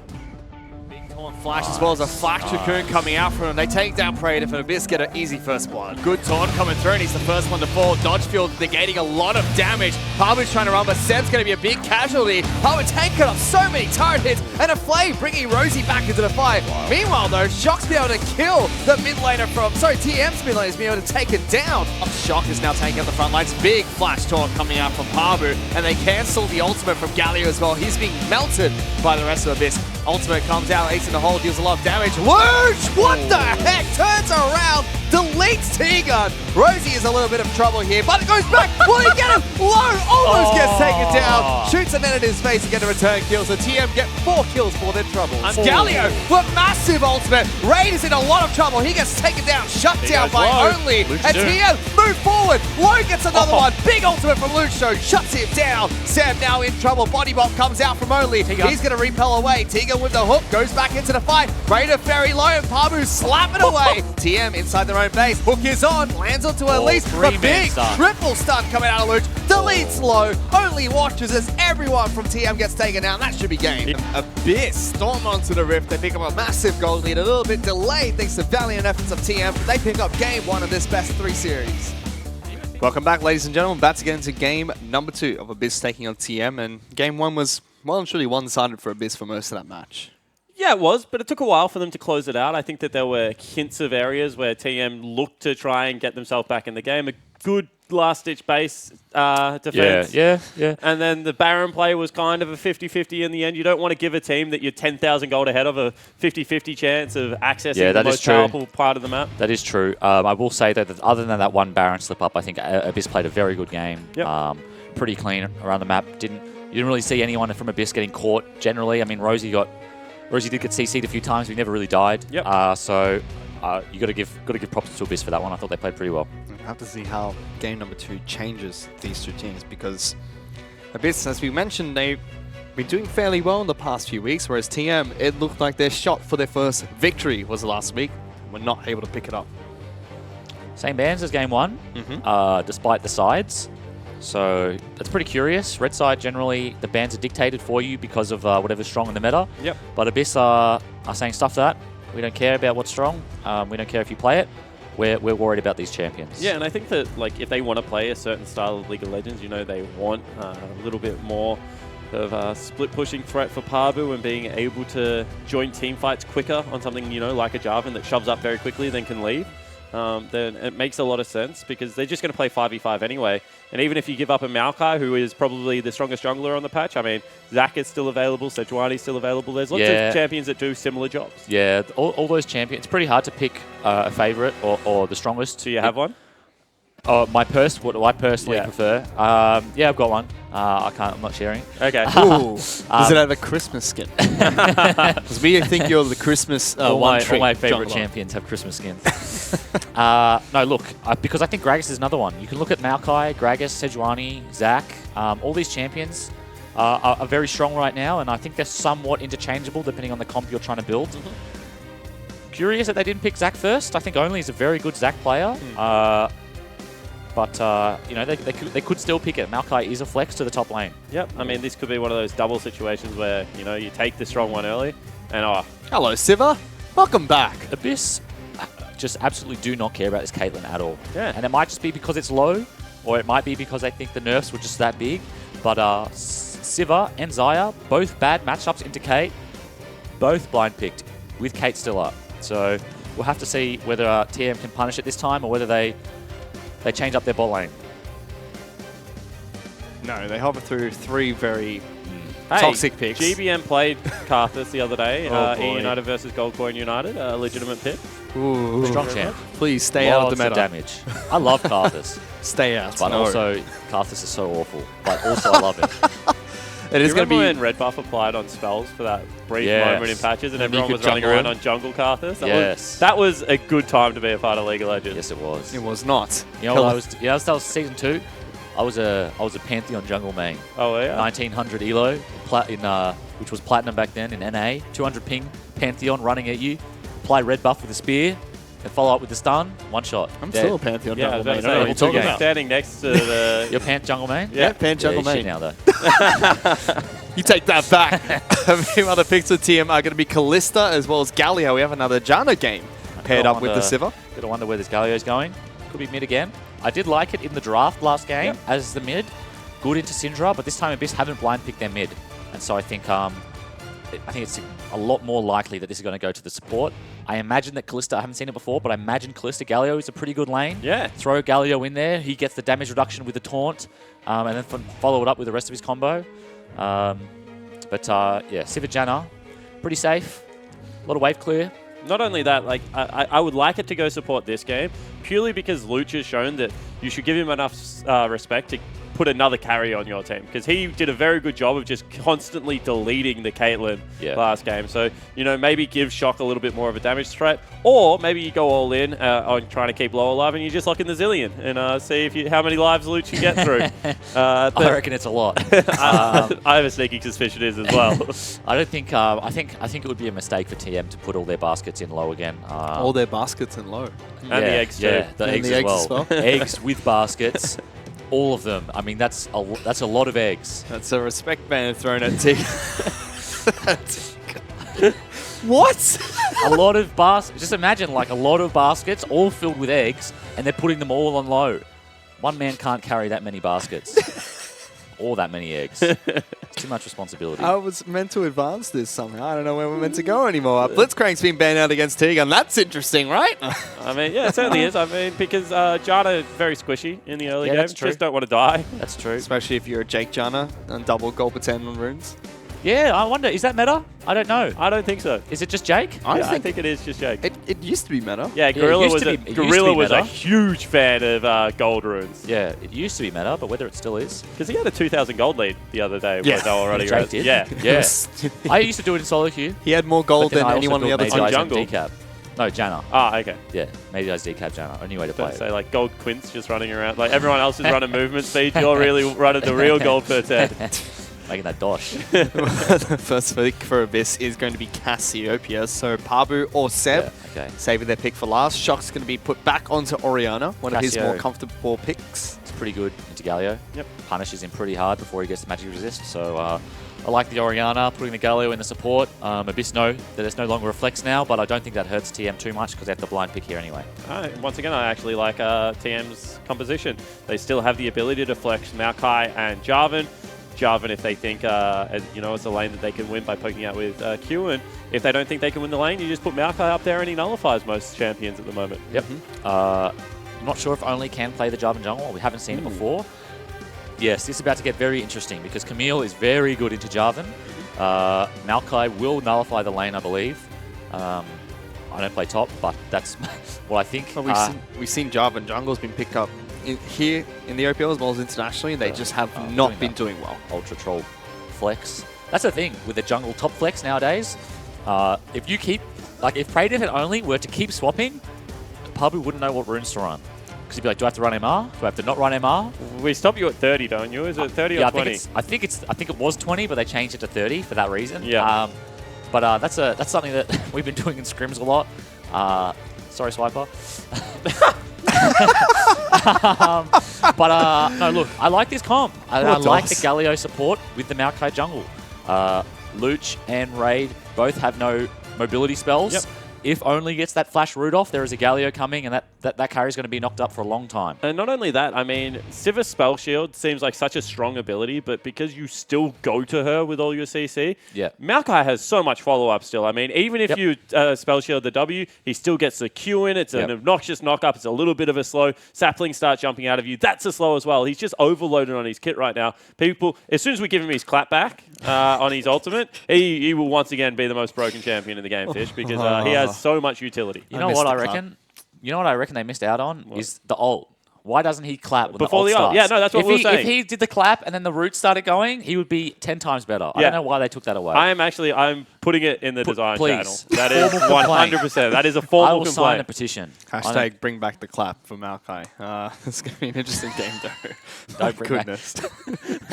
Just don't give it to me. I think this is going to be an interesting game because we have two carries that scale incredibly well, but are very mid-ranged in Cassio and Sivir versus what is a big team fighting comp. Should be a cracker. I'll have to see how this game goes. TM currently down a match against Abyss, who picked up game number 1. But for now, let's check in with the coach of TM, Cyclone, who's standing by with Serianne. Thanks, guys. I'm here with Cyclone from TM. TM are at the bottom of the leaderboard, and you've just come out of a Game 1 loss. So how's the team feeling, and how are you as a coach keeping their spirits high? They're doing pretty well, to be honest. Yeah, we had a couple rough weeks, but they've really picked up their game this week in terms of morale. And we just talk about what we need to be doing for the next game and focus on our strengths and just going, like, this is how we know how to play the game and just stick to that. And even if we lose, at least we get to learn from it. Also briefly wanted to talk about the last game. What was the reasoning behind picking Jarvan into Shen in the top lane when both Camille and Fiora were open? So we just wanted the team fight. So the Camille and Fiora, obviously, like, we've shown that we're really strong split pushers, but also the meta's moved away from that, and it is really hard to execute that well with people picking tanks and just engaging. So we've decided that we need to move more towards something that reflects what's mathematically best in the game right now. Well, thanks for talking to us, Cyclone, and best of luck with the series. Thank you. Thoughts, gentlemen, on Cyclone's words Mathematically there? best. Oof. Haven't heard that before. I Got the think, calculator out. yeah, I'm a big fan of the spreadsheets. I actually do a lot of spreadsheets on The TI. Yeah, but in saying that, I think if you're going to say that our spirits are quite high, You should maybe have Did a little not bit more seem emotion like in his your voice, spirits- Carmen. He did not. Maybe the players may be high spirits, but he certainly didn't seem it. Yeah. And as Shock just cops the fangs.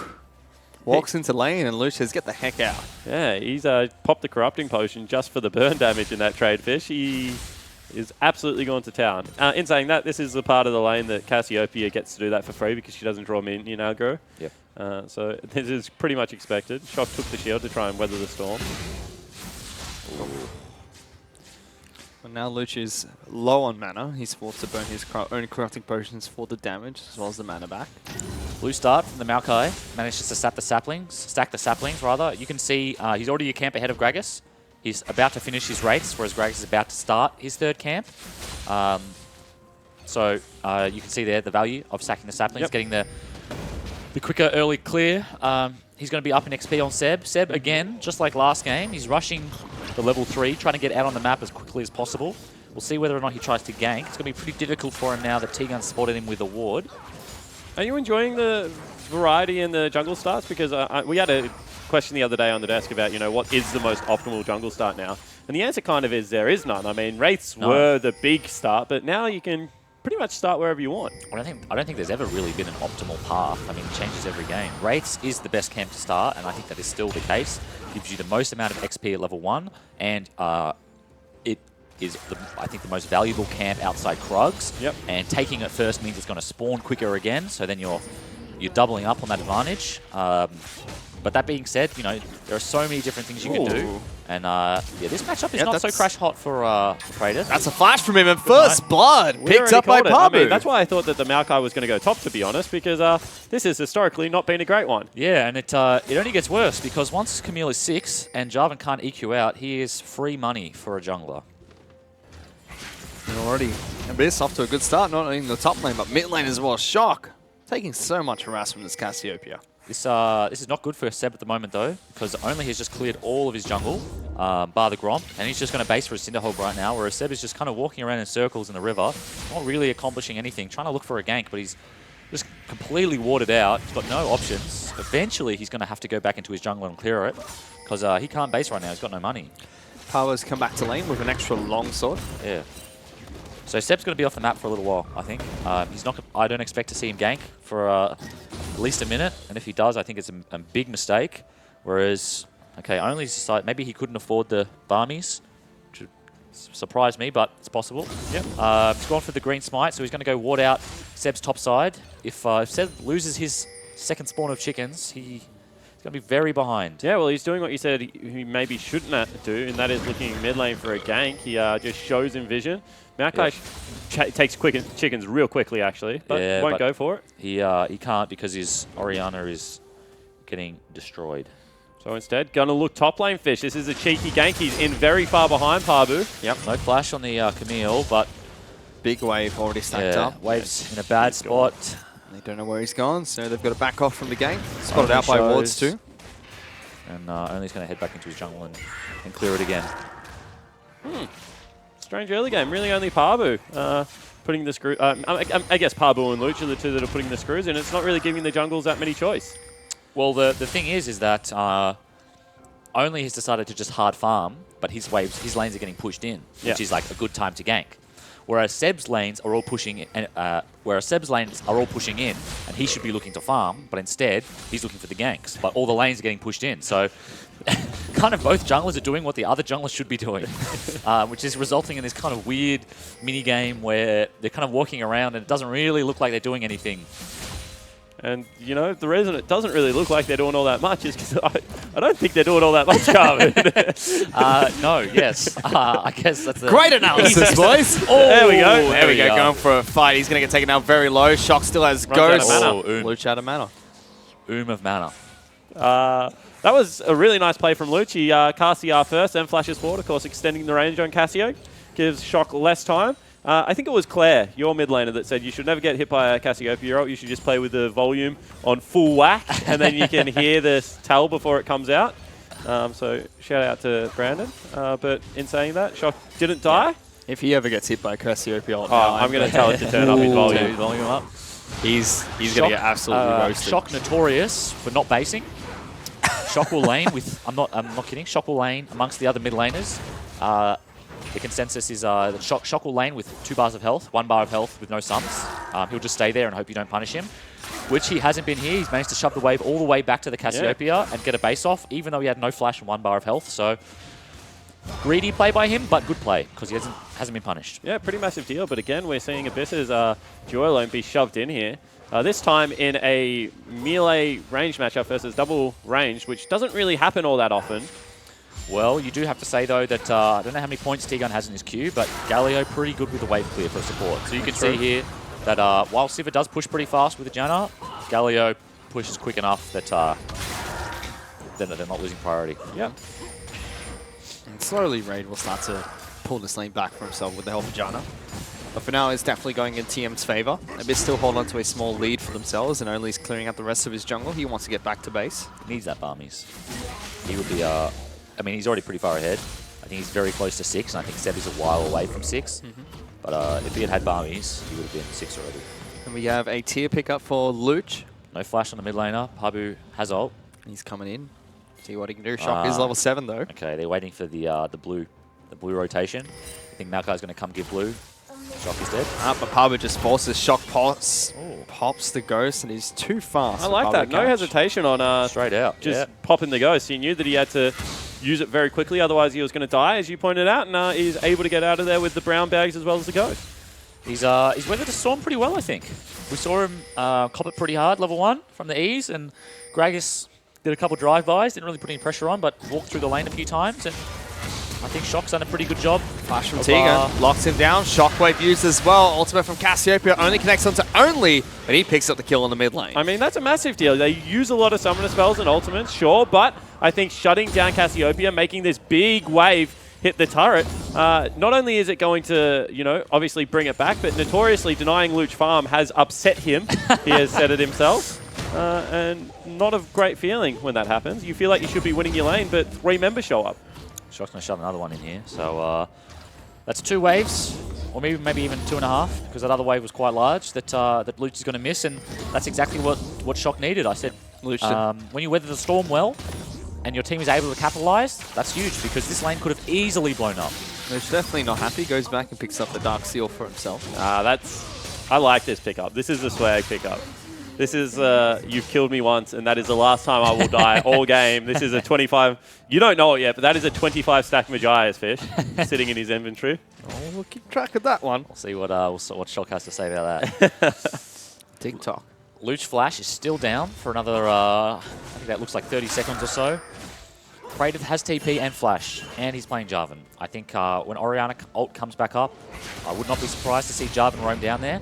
Especially with the blue on Luch. If Luch loses this blue to Ori and dies again, TM will be in a really good spot. That is a very deep teleport coming in the Krug pit. J4 has his as well. The for the fight. Ultimate comes out from Seb, trying to knock them back, doesn't get it, but Pabu jumps all the way in. Skyfall comes out from Tegan, trying to keep low alive, and he's done so successfully. Now it's going to be Praetor that jumps in on top of Pabu, locking him inside the arena. The rest of Abyss come in, Taunt will come out, Rosie can't get the ultimate off in time, and they're going to try and toss Tegan back into the fight. Where's he going? Straight into the wall. A wall. We'll get one uppercut. Praetor slides on back in, and the Maokai is throwing out the cats. Chase them down, kitty cats. Wow. Raid's going to get locked down. Rosie's rooted as well, and Only is still firing away. Shockwave is huge from Shock as he gets one onto Rosie, and this game has turned into an absolute disaster for Abyss. What a brilliant little play out of the TM Gaming lineup. They're going to grab Seb as well because Praetor has caught up to him. And that is a massive swing. Clean ace for only the Callista falling down off what was a proactive play from Abyss. Clicks for TM. Give clicks for TM. No, huge play by their bot lane. You guys don't know the reference? No. Okay, never mind. Mean Girls. Great movie. Now I get it. Huge play by their bot lane. And this bot lane is so hard to kill. Galio has so much CC mobility and damage reduction for the Callista as well, along with Callista ult, which they didn't even use here. Held their nerve really well. It would have been really easy for Low to just panic and hit R, but the fact that they played so patient and that Abyss still choose to commit, even though all that other stuff, like all their engage failed. I mean, yeah, T-Gun did face plant there, but we've been criticizing their bot lane a lot, and they really came through here for TM, and it's opened up a I don't know what time it is, but like an 8-minute ace or whatever it is. Yeah. And TM are in the driver's seat of this game. And I mean, that was so close to being a clean ace. I mean, Low nearly got out of Gragas's range there. Seb was only just able to pick him up with what was probably a balmy Cinderburn. And getting the kills over onto Praedyth, getting a couple onto Shock as well now means that these early deficits that went across aren't as impactful. In fact, they're up by 1,700 goldfish and really in the driver's seat now. They certainly are. Let's see if they can continue to increase their leads at the moment. Abyss, do you have ways to nullify all these advantages? Let's just take a moment to think about the context of this game, right? It started off with a solo kill in the top lane. Yep. Level 1, Shock got absolutely pumped. Only wasn't finding any opportunities. And then out of nowhere, the game has just exploded in TM's favor. You can look at the Oriana's score now, 2-0-2. She's almost on her way to the Morellos. Jarvan is no longer in risk of dying as much. He's caught up. This Maokai has a Giant's Belt. He's super tanky compared to Seb. Tier 2 boots on the Kalista means that she's very unlikely to die to any more ganks. It's completely turned around. And it was such a strange force coming out from Abyss as well. Nobody was collapsing at the same time. Pabu went in first, and then we saw the ultimate come out from Seb as well, which didn't do too much. Well, you got to consider that it was a 4v2 dive, and they had a very fed Camille with ult. But they maybe just misjudged how difficult TM's bot lane was to dive. I did that the other week. We tried to dive a Xayah Janna lane, and we got destroyed. I think that was, I can't remember who we were playing versus, but AV. Yeah, and I think we ended up losing that game as well off the back of a very poor dive by myself. And sometimes, I mean, it's bad to say, but sometimes you just forget what the other champions, like how good they are at defending. You usually only think about what kind of damage they do. That's what it looked like. I mean, it looked like no one else could get underneath. Maybe they're used to playing with a little bit more engage, and Rosie's like, no, I'm a Janna. I can't really get under there with you. Flash forwards to Janna. Yeah. The Camille died anyway, which is who he was trying to save, but just, signed his own death line. TM rotate down to the bottom lane, and they're able to take down bottom lane outer. Luch will get some chip damage on the mid lane outer, and TM will probably lose their top lane outer. Yeah, you can see that straight away. Seb makes the right play. He knows that bottom lane after that is going to get punished pretty hard. So he heads to the top side of the map. Camille pushes turrets incredibly quickly, especially with the Sheen pickup. So Pabu should get free access here. They're not going to get anything on the Cassio because Cassio doesn't want to stick around, doesn't want to have to use any summoner spells. They're trying. Well, there we go. He flashes on his head. He just flashes out, so summoner for summoner. I mean, yeah, 100% that's worth, because Jarvan has Flag Dragon as a tanky dude, whereas Cassiopeia, unfortunately, is very low mobility. Though, well, I don't know about this one, but more importantly, this Maokai has Flash. Yep. And if Cassio walks up, if she positions at all aggressively, this Maokai's going to flash root the Cassio and going to follow up with an Orioles, and she's going to die. Our turret's going to fall, so it's a 2-for-1 trade in favor of TM, putting them 3,000 gold in lead over Abyss. Have to see where TM push next. Looks like they're sending their bot duo top to try and take the top outer. Interesting decision. They haven't taken any neutrals, so they controlled the bot side of the map, but they elected not to go for the dragon. I mean, it is Cloud. TP in the bot lane, though. Yeah, big. That is a strange TP. Oh, it's me, Camille. They just want tempo here. I think the Kalista was freezing top, potentially. Okay. And I think that maybe she was freezing top. Pabu sees it and immediately TP's bot to try and take the tower. They're going to get pretty close to it here, but Maokai is on his way. TM will have 4 members out here. Praedyth committing to the fight to kick things off. Jumps in. Raid is going to be able to get good chip damage, but this turret doesn't fall in the first wave. Galio, Maokai, and Oriana on their way down. Yeah, exactly right. So now they'll be able to defend. No one going towards the top lane to try and stop low. So it will be a 4v5. If the turret falls... Cassio's not coming, though.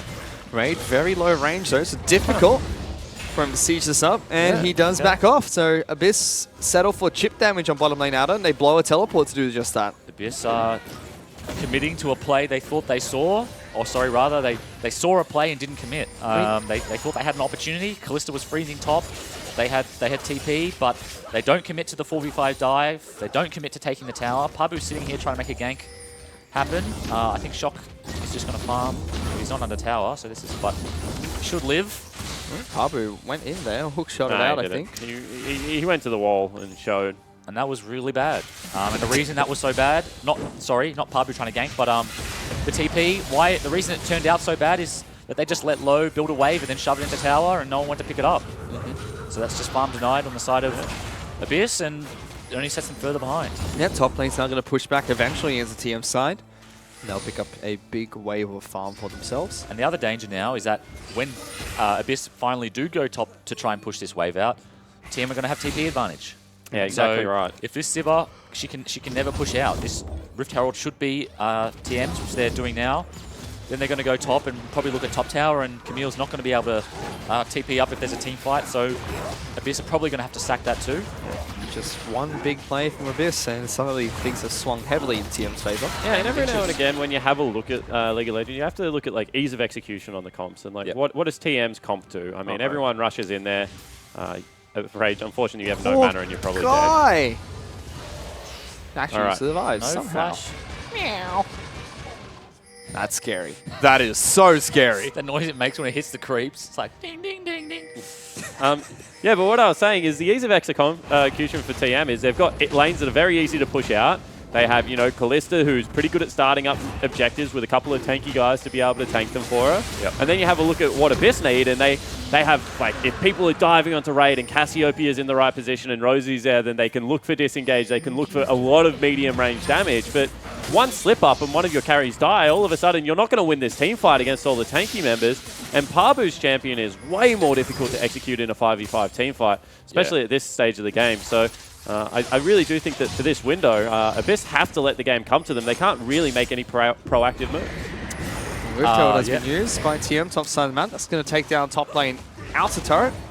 Abyss have like a weird sort of 1-3-1 comp where they have Camille into Jarvan, which Camille wins. Camille, we saw a solo kill, should be able to get pressure.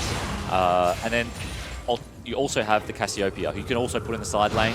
Ori doesn't want to go to the side. She will die in the side lane against Cass. So you kind of have this makeshift 1-3-1 where you have Janna Sivir, who can sit mid lane and clear waves forever.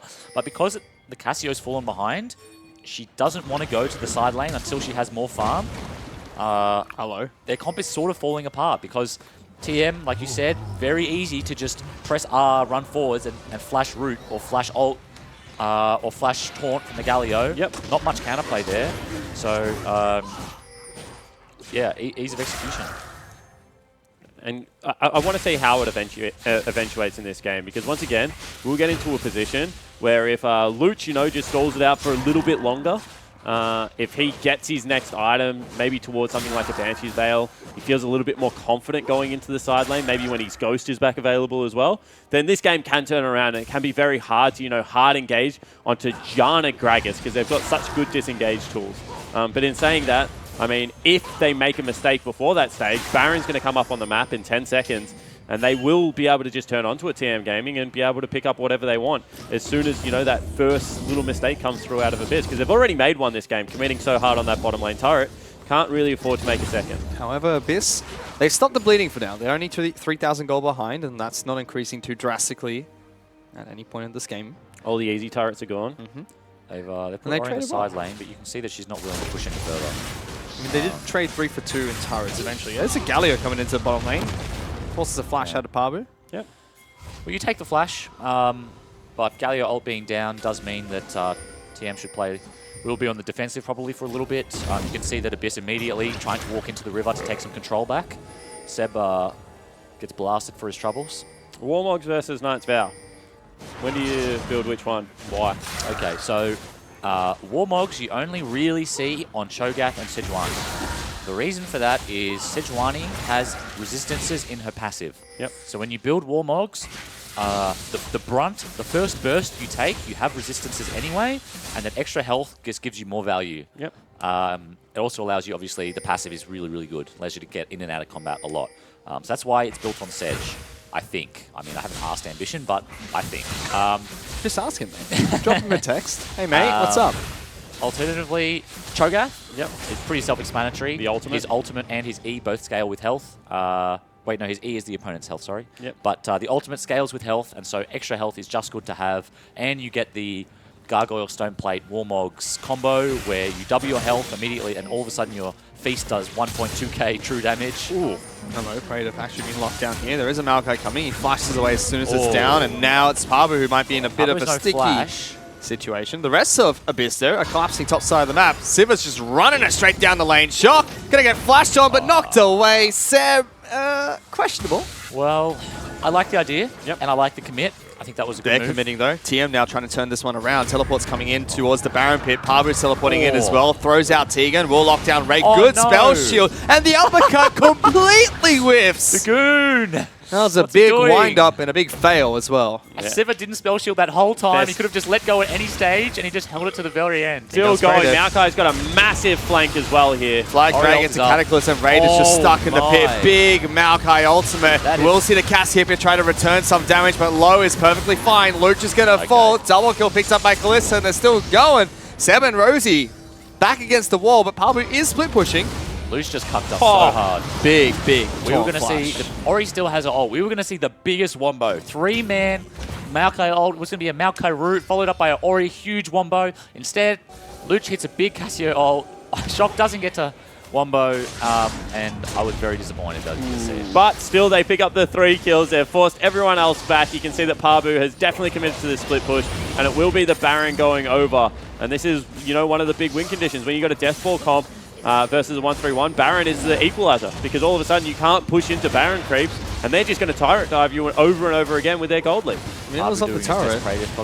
Yep. And only wants to try and steal this, but Tegan has held him up. Ultimate coming Can't out get from it. He gets in the pit, but he can't steal the Baron away. Now he is going to fall for his troubles. That was desperate by Seb. I don't think it's realistic to try and steal versus Kalista, but he's tried it anyway. I mean, they're not as far behind as a TM were last game, but that was a very desperate play. Certainly was. Let's have a look at this. So this was Abyss trying to capitalize on 2 members showing bottom lane, but great teleport comes in from Praetor. He's got a big flank. Parbu cancelled too. And you can, certainly did. And you can see the Maokai, how far around he's walked, so only can get good positioning. Actually, W's to the...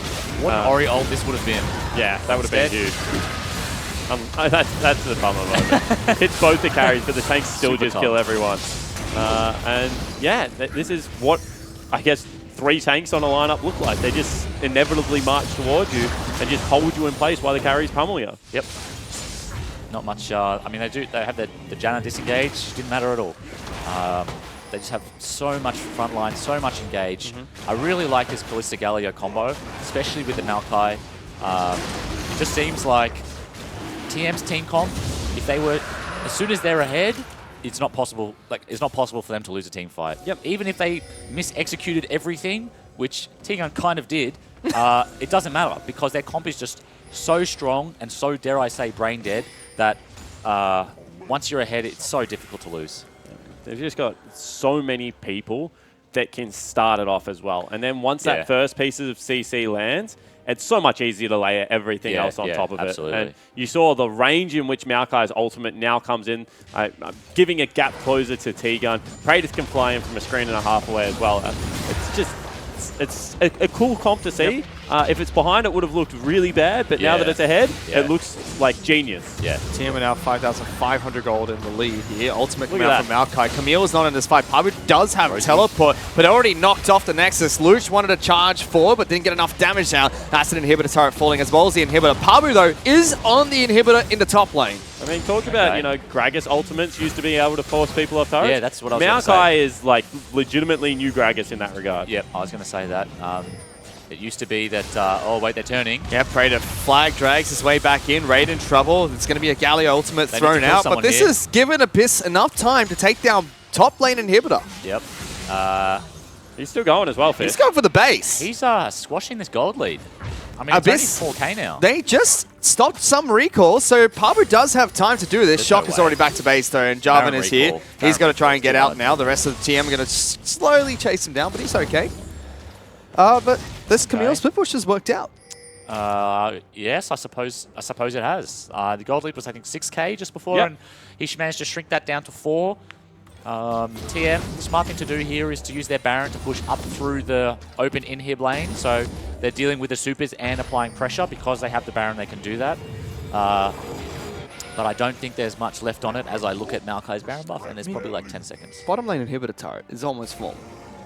Camille already split pushed that one down to next to nothing. If he heads down there, Parbu will have an easy job. No, because Praedyth can hold very easy. He's got supers on his side. It's going to be difficult for Parbu to put pressure on there for a while. His teleport is coming back up shortly. TM do march down mid lane though, and no defense being organized by their squad, despite Kalista and Oriana not being there.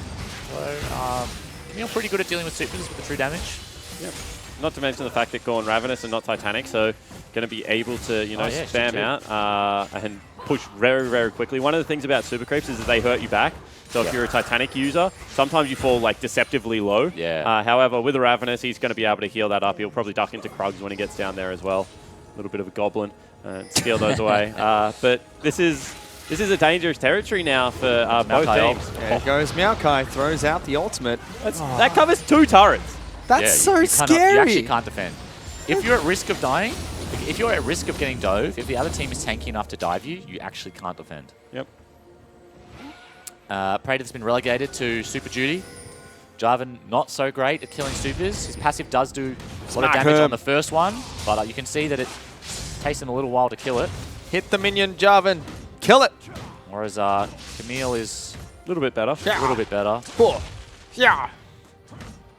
We'll get it eventually. Both of them have to expend mana to do this as well. I mean, it's the little tiny things, but maybe, that means that you rock up to a team fight, you only have enough for one combo, or maybe something goes a little bit wrong. We saw that last game when Luch had to, unfortunately, put so much damage into the Baron buff as the Syndra that he wasn't able to get multiple spell rotations out.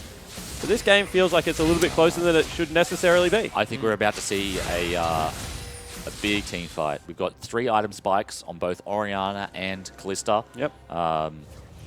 Only now has the Warmog Stoneplate combo, so he's going to be incredibly tanky as well. I think this is the time that TM pushes for a game-winning team fight. Could be a dive, could just be that they continue to siege with this Maokai ult like we've been seeing. But TM very strong right now. They're pushing into the super minions, top side of the map. Yep. Final inner turret is Praedyth's remaining sick there. of dealing with them fish, so he sends up the Oriana and the Glyph. So they do it a little bit easier. Yeah. Tag, I'll go mid lane, you can have this one. Maokai ult. Raid, almost getting locked down there, but no one decides to commit. Tiga's going to take some damage, but the rest of the team just batter away at this turret. Wave's dead. That's one thing Sifra is good for.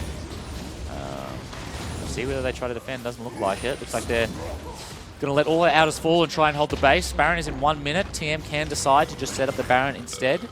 That's probably the safe thing to do. Yep. So looks like they're going to do one final reset before looking to do Baron and end the game. Pressure now on Praedyth, however, because this is going to be a situation where Parbu will stay bottom lane, and then Praedyth is going to have to defend this turret. And if he dies, it's probably going to be double inhibitor going over, because he's going to take down that turret and that inhibitor, and then he'll run through the base and take down top again when it respawns. Praedyth has to be able to play this well enough where he shoves out the wave the way he's doing, backs off into Fog of War, and looks for his TP play around Baron, because Baron is a big play for TM Gaming. They really don't want to be stuck in this 1-4 for any longer than they absolutely have to be. That being said, though, I think that most of the pressure is actually on Parbu. Yep. Right?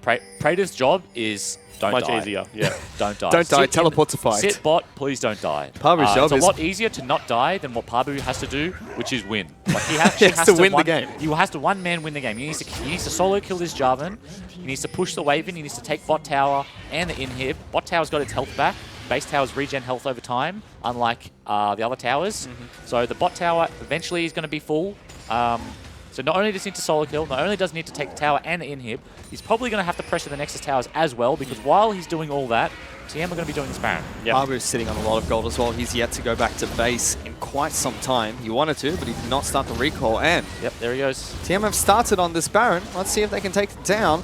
They're going to try and initiate here. 4-on-4 to kick things off. No teleports from either top lane, and that's an initiation coming out from only. They lock down Raid. He flashes away and heals out. Good damage. Low in trouble. Raid bring back Galio, and Luch goes forward. Big double stun. Shuts down Shock. Low is too low to get back into this fight. Tiga's in trouble, and Camille's taking an inhibitor in the bottom lane. Yeah, so what happened is Praedyth actually backed away to look for his teleport fish, and now he just might die. He's getting locked down by the Camille. Fops the Cataclysm himself. You see the big fight Liz. in the bottom lane. Liz with a sliver of health, and Abyss pull the trigger on Baron. This actually might be game fish. Oh goodness, they're going to be able to try and take it down. He's on top of low, getting quick Wait, damage. wait. Shut down. What the heck? gosh. Parbu 3-on-1 gets a kill. You said his job was going to be hard, but somehow the young boy from Melbourne rises to the occasion. Parbu absolutely styling on TM's backline there, able to pick up the kill. Now he'll recall. He'll teleport back with his team, and with 35 seconds left on low, that just might be game.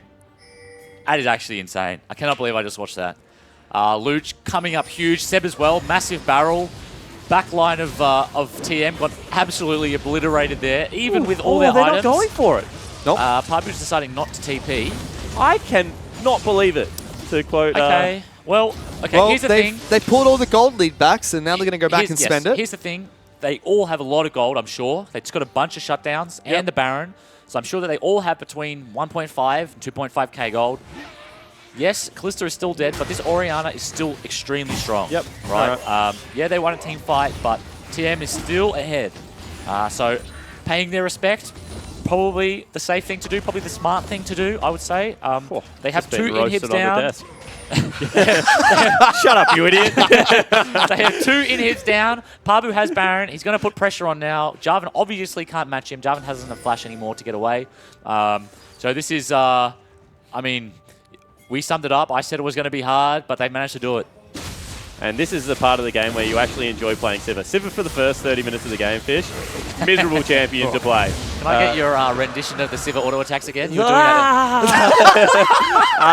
But yeah, we did that on camera, What you not guys just are the missing audio. at home is he's doing the little wrist action that Sivir does when she autos. but yeah, there is a certain point in the game where you go into a team fight, you start like winding up, start autoing, and nothing happens. Yeah. And then you pick up these 3 items, and you hit a Maokai, and somehow you kill a Callista. Like that is the legitimate very way good that Sivir works at this stage of the game. Oh boy, she has 3 crit items as well. It's going to be pretty scary. Rosie adding on to that with another sensor as well as a redemption picked up already. Yep. Okay, so the thing here is the saving grace for TM is they still have Maokai, Ori, Galio. They still have this huge wombo. Maokai is still very tanky. He hasn't died yet this game. Orianna can still one-shot with a ult into QW.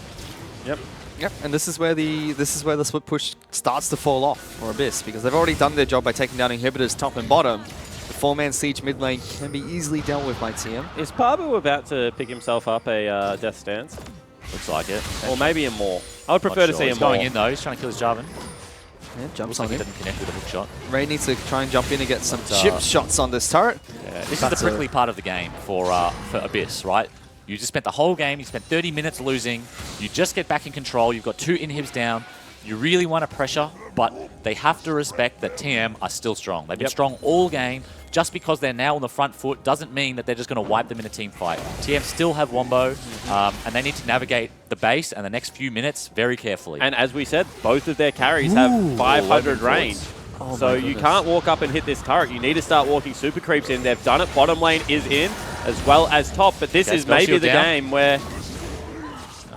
Super minions on the base. They got to back off. And that was really scary from low. Hopping straight into auto attack range of Raid there. Yeah, you get 2 crits to the face. You get Radiated, like when Radiated played against Lloyd, unfortunately. You take the 3 crits to the face, you die, Fish.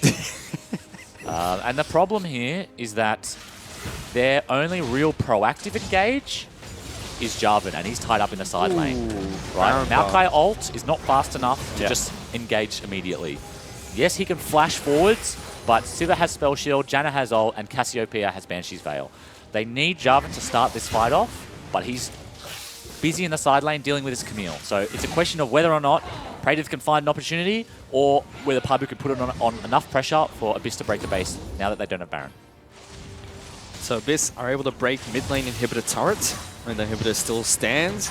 Super Minions have done some work to these Nexus turrets, both of them at half health, and they're continuing to batter away. Pabu just did like, I don't know how much damage it was, but there was like 4 bars of true damage to Jarvan.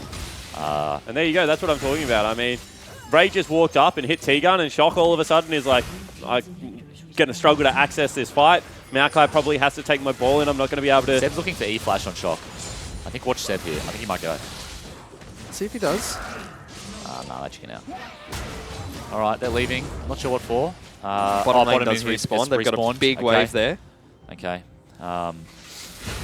This With is a not minion. as good as before. I mean, it does put more space between them and Camille, which means Camille is a bit more free. She's now hitting the mid inhib, but grouping collapsing onto is her. not ideal here. Oof. This is an opportunity right now for TM. Yeah, this is where 1-3-1 split push comps become very, very difficult to execute, right? And then they run away very fast. Raid hits on, it's like, see mate. We're good to go. That's a ghost out from Shock. Harbour in some trouble. Sets up the arena against Praetor and jumps out. Okay, that's Praetor's ult down. Ooh, Seb going in. This is dangerous. This is very dangerous for Abyss. Maokai ult's coming. Yeah, Here you go. Flash. All right, Cassio's dead. Yeah, Kitty Cats are coming. Luch is in so much trouble. They will lock down Seb, but TM gets some breathing room for themselves. And look at how difficult it is for Abyss to do absolutely anything, Fish. I mean, a 1-3-1 comp eventually has to group up at the Nexus, unless you win off like one of those really sick pushes. So you can see that right now, Pabu, unfortunately, he was 2v1ing continually. The Jarvan's a little bit tankier now. And it's got his Randuin's Omen, which is going to help. It was a death stance, by the way. No idea why he's got that item. Only using Kitson around with these Maokai ults. Get off. I like it. Get off the broker. I like it. Watching hashtag I am OPL on a cat today. Yep, that's a good tweet. I'm going to find that one. Appreciate it. I'm very sad. What is interesting, or one of the funny things about Maokai, though, is that he can gank top lane and ult bot lane at the same time. Can right? Well, just then. Oh, yeah. I guess that's true. He tried to root the Camille, then they pushed up the bot lane because Maokai wasn't there. Maokai turned around and just ulted all the way down the lane and had to back up. What does he do now when he throws out the ultimate? He doesn't clap anymore, so I what think he is just it? punches the ground or something. Maokai's really big on punching. If you watch him, his Q is a big punch. If you watch him auto attack, it's literally just punches. Like, you think about this, like this tree ant, this mage, like, oh, it's a magical tree and vengeful maelstrom, all that shit. And then you literally watch him auto attack and he's just punching you in the face. It's literally just getting punched in the face. So he's the Floyd Mayweather of the team at the moment. Well, Floyd doesn't do so much punching. He does a lot of running. Seb, taking a bit of damage here. Yeah, that's a lot of spears thrown into the Gragas. Low is going to keep throwing them in, chucks them out. Will heal up quite a bit though. Raid though, trying to turn this around, throws out the ultimate, and see you, mate. Tegan with the ultimate bait just runs at him, Raid ults and kites away, and then Low pulls him out. Pabu in trouble here. He's 2-on-1, pops down the ultimate, has to flash hook shot away. Yeah, but this is dangerous because that's the jungler, Fish. Baron, if you're only, you don't want to be on that part of the map. This is a Siva Cassio on Baron. Seb's very low. They're going to try and commit. Teleport is coming in. It's down very low. Gets picked up. Seb has the body. Oh, no, Seb! He failed it. Seb! No, what have you done? Absolute disaster for the jungler. He's still alive, but he's going to fall. Praetor's looking for more. Try to stop the recalls. Here we go. Pabu's pushing. Luch gets good damage. He flags and drags away. Ooh, good damage. No flash on Pabu, so they might be able to They're running punch him down. Pabu will be able to take down one inhibitor turret. Stuff that. Hookshot just quite like flag and drag in the way that, for whatever reasons, the way that, like Tristana rocket jump, anything interrupts it. You get hit by a gust of wind and honestly, you don't go anywhere as Tristana. Sometimes you end up where you took off on the jump. Yeah, it's like Kate Net. Yeah, Kate Net never works. But yeah, it's weird, and I'm not sure how they decide which spells should have priority over which, but like Gragas E is another example. It's almost impossible to break Gragas' E. Yeah. Here we go. This is a bold call. I mean, with an inhibitor down, they start up the Drake. They've only got one Ocean, but it's a good denial because the jungler is dead. Well, they have Callista to secure, and also this objective is close to bot lane. And so it means that Praetor could push up the bot supers and then join the fight if there was one. Whereas Baron, big distance, has to TP, and that's what he lost the inhib for. Yep, so Elder Dragon picked up by TM. Now we give them some breathing room. Baron buff about It's going to make Callista real annoying. Elder Drake is as far as burned. Ooh, Praetor forcing it. Galio's coming as well. Ultimate pop by Raid. He flashes out at the Galio charge. Praetor in some trouble, taking good damage from Raid. Maokai's joining the fight, takes 2 crits to the face, and he's quite low, but heals up from his passive. Shock gets that first kill. Big force by TM. Yeah, so both of them obviously give you combat, but Elder Drake for an auto attack based champion like Callista is so much more potent. Every single time you hit that auto attack, you get the extra true damage burn going on. And maybe because of crit, Callista falls off a little bit late game. She has that ramp up time she's needed, but this will help her out a lot. She's also very short range. That's Callista's 2 problems. So she's not a big builder of crit. She'll never build IE, even though she might build Zeal items. TM? But she's also very short range, which makes it very easy for someone like Siva, who, if she gets a rapid fire cannon, doesn't look like she will because she's going with the QSS. TM have to be very careful here because they sent 3 members to try and charge mid lane inhibitor turret, and Shock was down bottom lane protecting Praetor. Uh-oh, here comes Tegan. Tosses him out, looks for the taunt. She's going to flash and raid. She does have flash, but yes, she has a QSS and a spell shield now, so... And a Banshee's V on Luch as well. It's not going to work. But I think what we're seeing now is the draft. Yep. Abyss have drafted for like the split push 1-3-1, which we were talking about. They fell behind. They managed to pull it back, but even though they pulled it back, I said this probably 10 minutes ago about how prickly a situation they were in, that they were trying to push mid while pushing the sides, and it's very difficult against TM's comp. TM have drafted almost exactly what the meta prescribes, and it looks like Abyss won't be able to finish this game unless TM get caught. But at the same time, I mean, TM's comp is so reliant around having those big ultimates, that big ability to start a fight, that if you use, 2 or 3 of them and you only grab the 1 kill as they did that time around, they weren't confident enough to be able to push up the lane because they thought Pabu might still sneak their base from underneath their nose. So looks like TM getting a little bit jittery. They're looking for that one big team fight, 2, 3, 4 members falling down where they can close this one out because they've put in the hard work. You would hate to get a team fighting comp to 42 minutes and not win this game. That would really damage the team's confidence. I don't want to see the Goon's face if they lose this game. No. Please, if you're listening, production, do not put cameras on the Goon if he loses this game because I will cry. Well, Sivir is approaching your favourite win condition, Spawn. 550 CS Sivir. He's got 422, has yet to sell his boots, Fish. So 55 minutes in the game. When he gets rid of those boots and picks up a Phantom Dancer, he will legitimately 1v5 this game. I reckon he needs to drop this QSS. Really? I reckon he needs the second Zeal. He needs the rapid fire. Yeah, but that's getting where that rapid fire W auto attack is huge. He has Spell Shield and a Janna. Like, yes, they have a lot of CC. Yes, QSS is very good, but I don't feel like Abyss right now needs something. Yep. They need something to get them over the edge. They need some damage. damage. It might be just a big balls play by Raid. Yep. He just walks forwards, rapid fire, auto W reset, gets a big crit across the team, and they win a team fight off that. They can play it safe though, because Prelif is never going to be able to go toe to toe against Pabu anymore. I mean, it does get harder, right? Because he's going to get tankier and tankier and tankier. And the map's going to shrink. Praedyth has been, I mean, he has a Warden's Mail. I guess he could complete that. But Praedyth has been essentially full build for like a good 15 minutes now. And yes, he is picking up these inhibs here and there, but it hasn't looked yet like they were going to break anything, right? TM haven't looked like they were in danger of losing a game, losing the game. Like, yeah, she gets a little bit of chip there, a little bit of chip here, but like, Jarvan he just gets to a point where he can live for long enough that Camille can't kill him and he can get to base and heal before Camille can do any real damage. Exactly. Let's see if that's the case, because Abyss is still trying to pull him across the map so they can take control over the Baron Pit. That's going to be up in a minute 30. I think the real thing Pabu's doing here, and we talked about it before, is that the Jarvan is so crucial to the team comp, and the longer he keeps in bottom lane, the better off it is. I mean, the 4v4 team fight looks way better than the 5v5 team fight if you're Abyss Esports right now. You do not want Jarvan to have an early TP and access to your backline, because as 500 range carries are not good in the late game. That's just the general rule of thumb. This is with Agrarius and Janna in the 4 for Abyss as well. 2 great disengage ultimates. Yep. So that's a Merc Scimitar picked up. So he's completed build right now, Ray. Callista's been there for a while. Cheaper item build, though, not having to go IE as well as that's true. Sorry, not Merc Scimitar. What's the other one? Essence Reaver. Essence Reaver. Thank you. Wow, the pro player got it before me. Normally, pro players don't know names of abilities or items at all. Oh yeah. That is. I'm not very good. I say a lot of Ori-Q. Yeah. I don't say dissonance. Is it dissonance? No, it's command attack. Command attack. There you go. There you go. But yeah, look. Just looking at the items across the board, pretty much everyone is full builds. We got to talk about Cassiopeia maybe. Cassio doesn't have to pick up boots. Oh, hang on. Okay, we're. Pabu's no flash. Yeah, Shock was down Maybe at the a bit of lane. pressure from Praedyth in the split push now. Yeah, they've pushed it up to the river, so that's like at least 2 creep waves that he has to shove in. And here's the other problem, is that Abyss don't really have engage in their 4. Like, yes, their team fight is better, but they only have Gragas combo and... yes, they have Sivir, that's true. They can just run at you.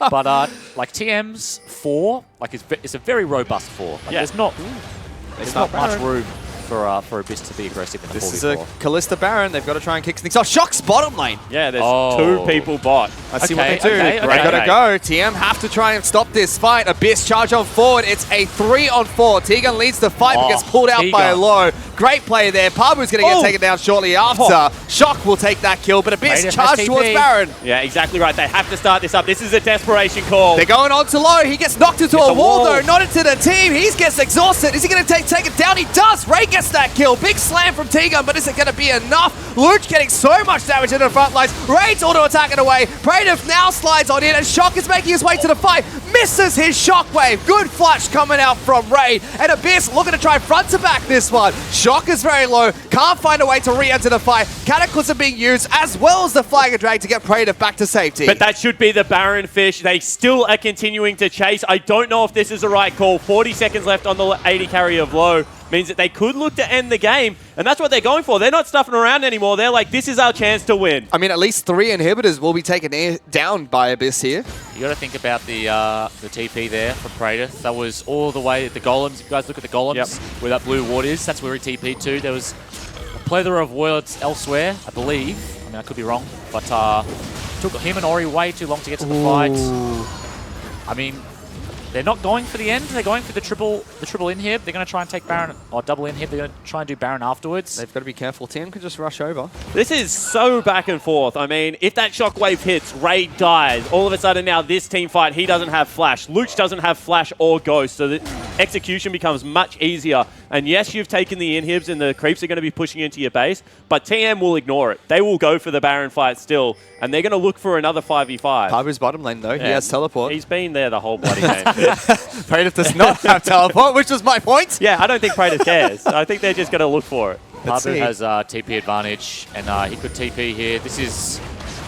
Oh, okay. Well, they're throwing caution to the wind. It's a quick Baron. They've got good spears in it. Here they go. Abyss now pull the trigger, but it's going to be a force and burn coming out from TM. They want this Baron buff. That should be taken out. Lower so many spears into it. Smite picked up by the Maokai. Abyss, though, still looking for this fight. There's the Sivir ultimate trying to disengage to start. Luch going in. Big ultimate by Shock. Only connects with Luch. Sam's in the back lines. Low almost gets obliterated. Boomerang's not enough, but there's Pabu. He's on top of Oriana. Good damage straight onto the Shockwave machine himself. Shut down by Pabu. The Goon himself gets killed for the double, and Pabu's streaming towards the rest of the back line. Yeah, exactly right. Pabu was able to get the snipe onto Shock. So without the control mage dead, a lot of the wave clear gone. Even with a Baron buff, this is going to be an impossible defense. Let's see what they do. Raid is the main form of damage here. Luch still up as well. There's Praetor. Jumping straight on top of him. Ultimate for Rosie doesn't keep him alive. Only Luch left to deal damage, but Pabu right on top of him. Slaps him with his knife knees. Gets the kill. Praetor's the next one to fall. Abyss have done it. Somehow, they've come back into game number 2 after TM led the majority of this match. They take down TM 2-0. And what has T-Gun got to do to buy a win at the moment? I mean, that was such a long, drawn-out game, but ultimately the split pushing pressure just boiled over and became too much. Sivir does so much damage in the late game. Oh, yeah. It's not touched on much. Sivir's actually a hyper carry.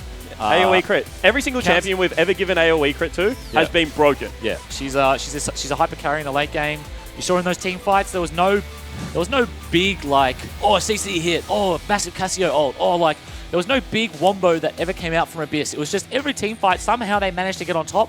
And I think if you go back and look at the damage, there's a lot of ricochets. Yeah, certainly agree with that. And also, you got to appreciate that Raid was playing pretty defensively when he had to, but when it was the time to go in, that last team fight, he charged low. I mean, he ignored T-Gun, ran past him to crit the 80 carry on the other team, on the TM lineup. So, I mean, that's what you got to do to be a Sivir player. You have to be willing to run past tanks sometimes to hit the backline. That was TM's game to win as well. 5,000 gold up. You got to feel for him. If you're a TM player, what do you got to do to win a game? I mean, they played the early so well. They had the Baron, they had all the pressure, and just out of nowhere, they lose a 4v4 fight. That was just... That's a heartbreaker. I mean, that's as a fan where you got to get on social media and actually support your team, because they would be really feeling that one. That's one of those games where you got to come on the desk the next day as T-Gun, and you pray no one asks you pray Michael about how the Hingersing game the day before went. You pray Michael Hingersing doesn't open up with a straight up roast to T-Gun. How did you go yesterday, T-Gun? And he's just crying, just croc big tears. I've gone too far. Well, let's send this one back to the analyst desk to break down that match further.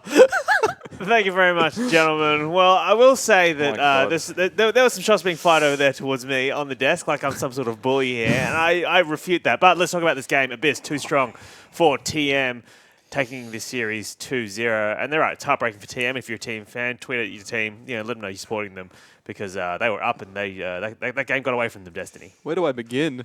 Poor T-Gun. Send that man some tweets. Give that man some support. Because he played so well. well. So well.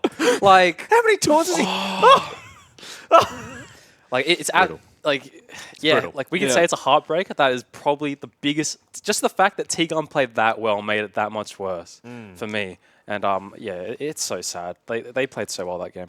Yeah, that was TM's game to win, and they threw it away. And Abyss just punished them for it. Yeah, Abyss. Well, I mean, we shouldn't just talk about how TM kind of flopped a bit. We should also talk about how Abyss were able to, I guess, take opportunities when they came. Destiny. So, I mean, let's start by talking about this draft, shall we? Because I feel like TM, again, had such an advantage coming out of the draft. Yeah, I actually think TM's draft was really smart. They had a lot of tanks. They had the Maokai, the Galio, and they just wombo-comboed with the Orianna and the Jarvan, and then they play front to back. Kallista's got that utility, chuck Galio in, hit that 5-man taunt, and it's just a very good comp. And it was sad to see that they didn't execute it. Yeah, I mean, I really like their drafts. They blind picked Sivir, which I thought was so stupid, and then they left Kalista open. You could see how they utilized the Kalista and the Galio flex as well. TM utilized that pick really well. All right, well, standing by with Serian right now is Pabu from the victorious Abyss, so let's throw it over to her right now for the interview. Thanks, guys. I'm here with Pabu after that 2-0 win over TM. Firstly, congratulations. Thank you. Does it feel like the team's finally starting to come together and find their feet going into the second half of this split? I mean, the first game was better early, but the second game was an awful game. That was not a good game for us to win. It was really tough. I'm quite proud of the boys for holding it together and actually pulling out the win, even though we were in one of the worst situations we've been in a while. But it was not a good showing out of us, I think. I wanted to touch on that second game because it started off not going in your favour, but you were able to turn it around. Can you talk to us about how you were able to come out with the win? Well, we essentially just thought to ourselves, we can still play to our win conditions, no matter how far ahead they got. As long as we could hold out, we had so much wave clear in our comp that we could stall out the game until it gets to a point where the Camille just wins in the split push. And then eventually we just managed to get to that point, and a couple clutch team fights allowed us to pull it out. But yeah, it was very rough for us. And coming out of that win, what are the goals for Abyss for the rest of the split? Well, I think we need to, looking at these games in particular, in the first game, early was clean, but then we made a couple of blunders that were really messy and threw us into it was a bit of a mishap. And for this game, we just need to, so it shows that we can keep our focus, but we need to work this on actual gameplay and execution side. Well, congratulations once again, Pabu, and thanks for chatting to us. Thank you. Thank you, Serian. Thank you, Pabu. Congratulations to him. And we did talk a lot about Pabu going into this game. What do you think of his performance today, Destiny? Yeah, I actually think Pabu played really well. We got a solo kill in the top lane, and I think he was very humble in that interview. Absolutely, I think he realized what their mistakes were, and obviously he's looking forward to fix that. And yeah, I feel like he's got a really good growth mindset. And moving into the future, I think Pabu is definitely a player to watch. Would you agree? Yeah, Pabu, first split in OPL. First full split, yeah. Yeah. He debuted last split, but he only played a couple of games. Yeah, like he's 17, fresh out of high school. Like this guy. Still in high school. Still in high school. Yeah. I mean, yeah, like this. What's in store, you know? Like the guy solo killed Pradith, and they were both mechanical gods, and you can just see like he's so humble at such a young age. There's a lot going on for him. Yeah, he completely outplayed them in the bottom inhib, and he just constantly split pushed the entire game, and yeah, he won't be freed. He played phenomenally. So we're talking about Pabu as an individual, but Abyss as a full team, Choo-Choos. I mean, what do you think of their team play overall? Okay, so Abyss are a good team. Like they've been showing that they've been getting a lot better.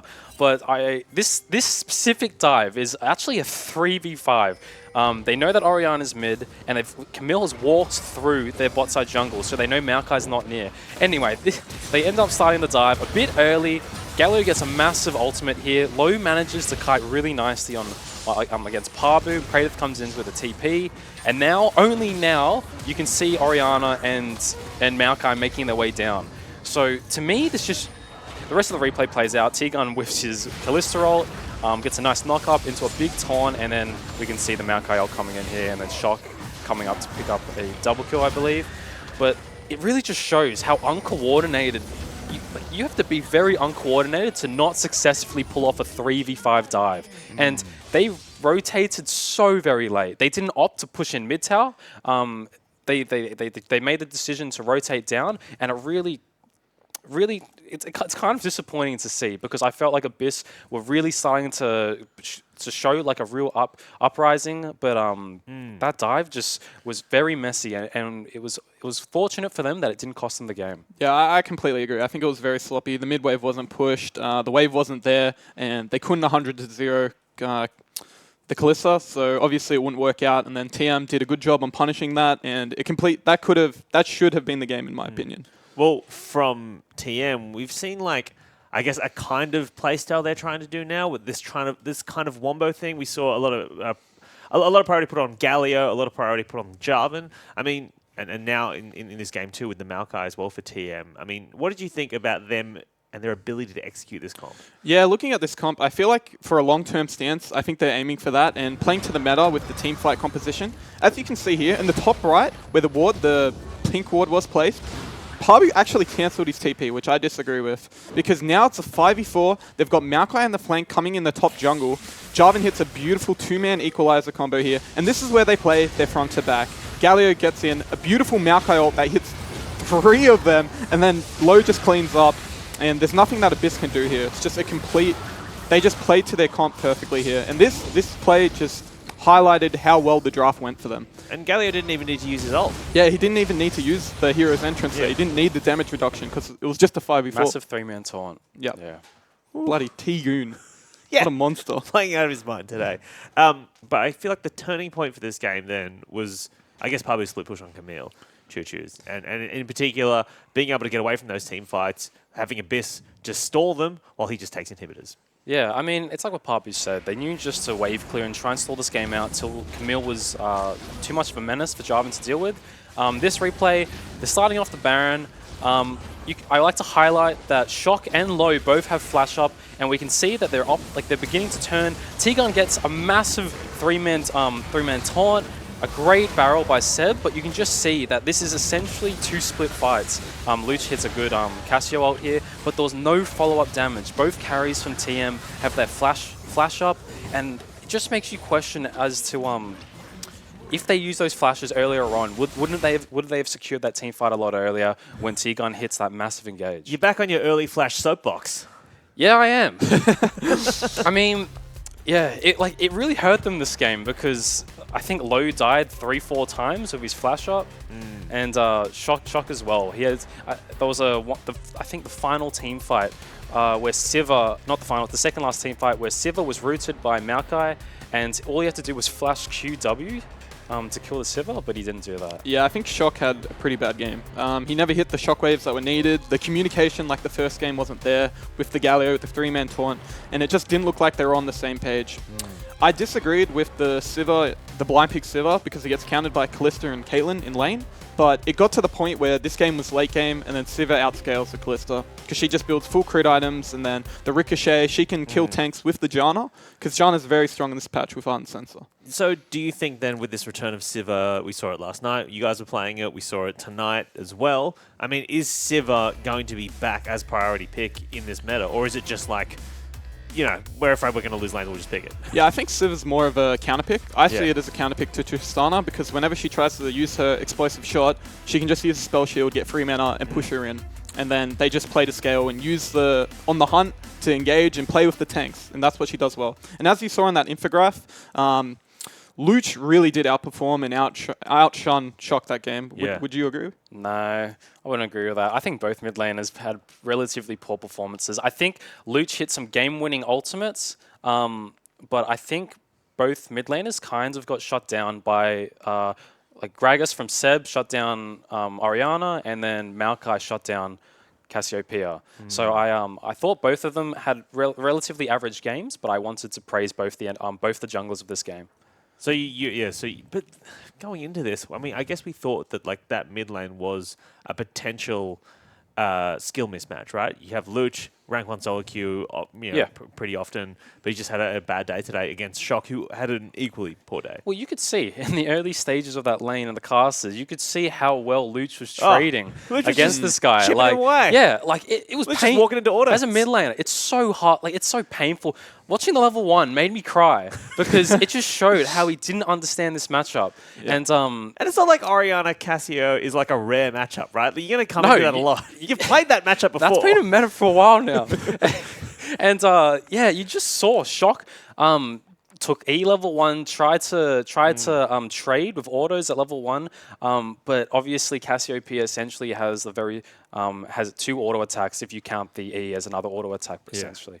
But yeah, it just made me question if Shock he obviously doesn't have enough experience in this matchup, but you have to think, like, it's so late into the season, like week 7 now, going into the gauntlet. If they make it to the gauntlet, does he need to practice these matchups more?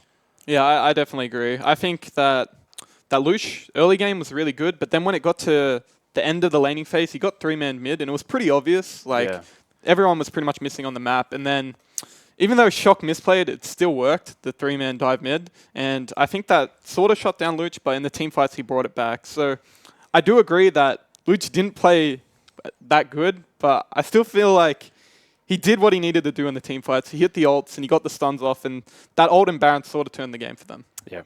All right, well, we have a tweet in from on hashtag IMOPL from Vex Scream. What support champ, this is, I guess for you, Destiny, is best to main when your playstyle is more aggressive or synergize as well with Caitlyn? The best supports, if you're an aggressive player and you want to kill them, I'd recommend Thresh. And Blitz. Just hook him, kill him, play him, knock him up.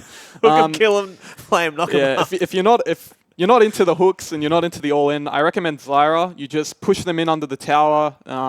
You max E and you just snare them, and then Caitlyn can put their trap under it, and then bam, they just die. I do recommend taking Ignite and go on probuilds.net. That is your best friend. Check out the runes and masteries. Do your builds ever get put up on probuilds.net? I'm not a professional. Oh, okay, all right. Really?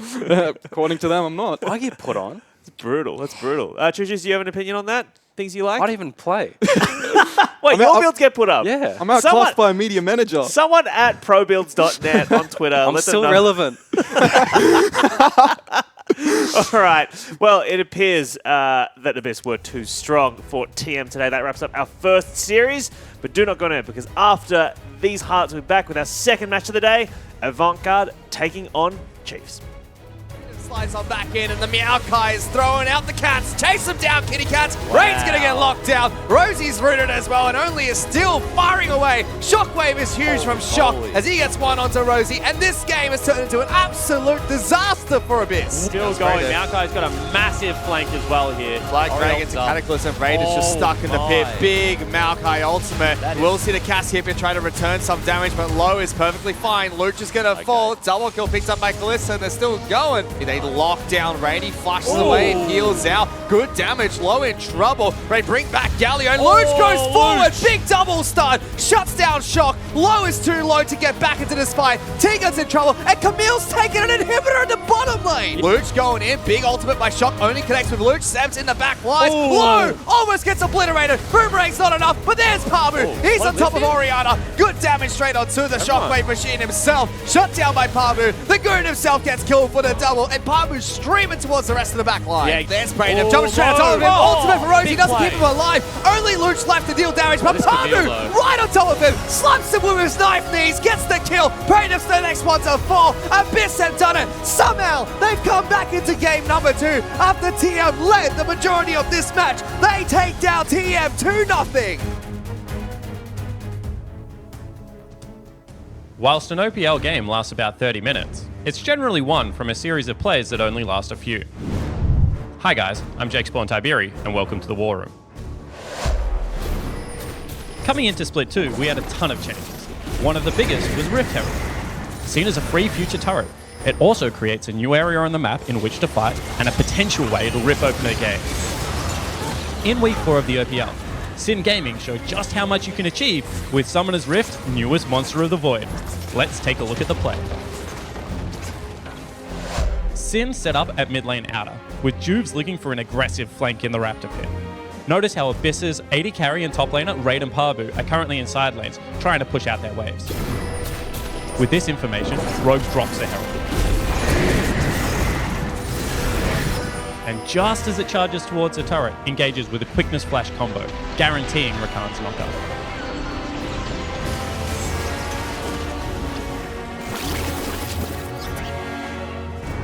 Doppler and Juice layer their CC perfectly, grabbing a quick double kill onto Abyss's Sand and Launch.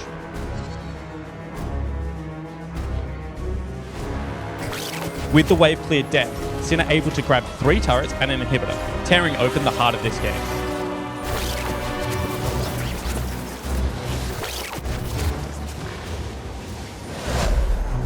This is an awesome display of what a coordinated, decisive strike, coupled with Rift Herald, can achieve on Summoner's Rift, and how much of an advantage they can pick up.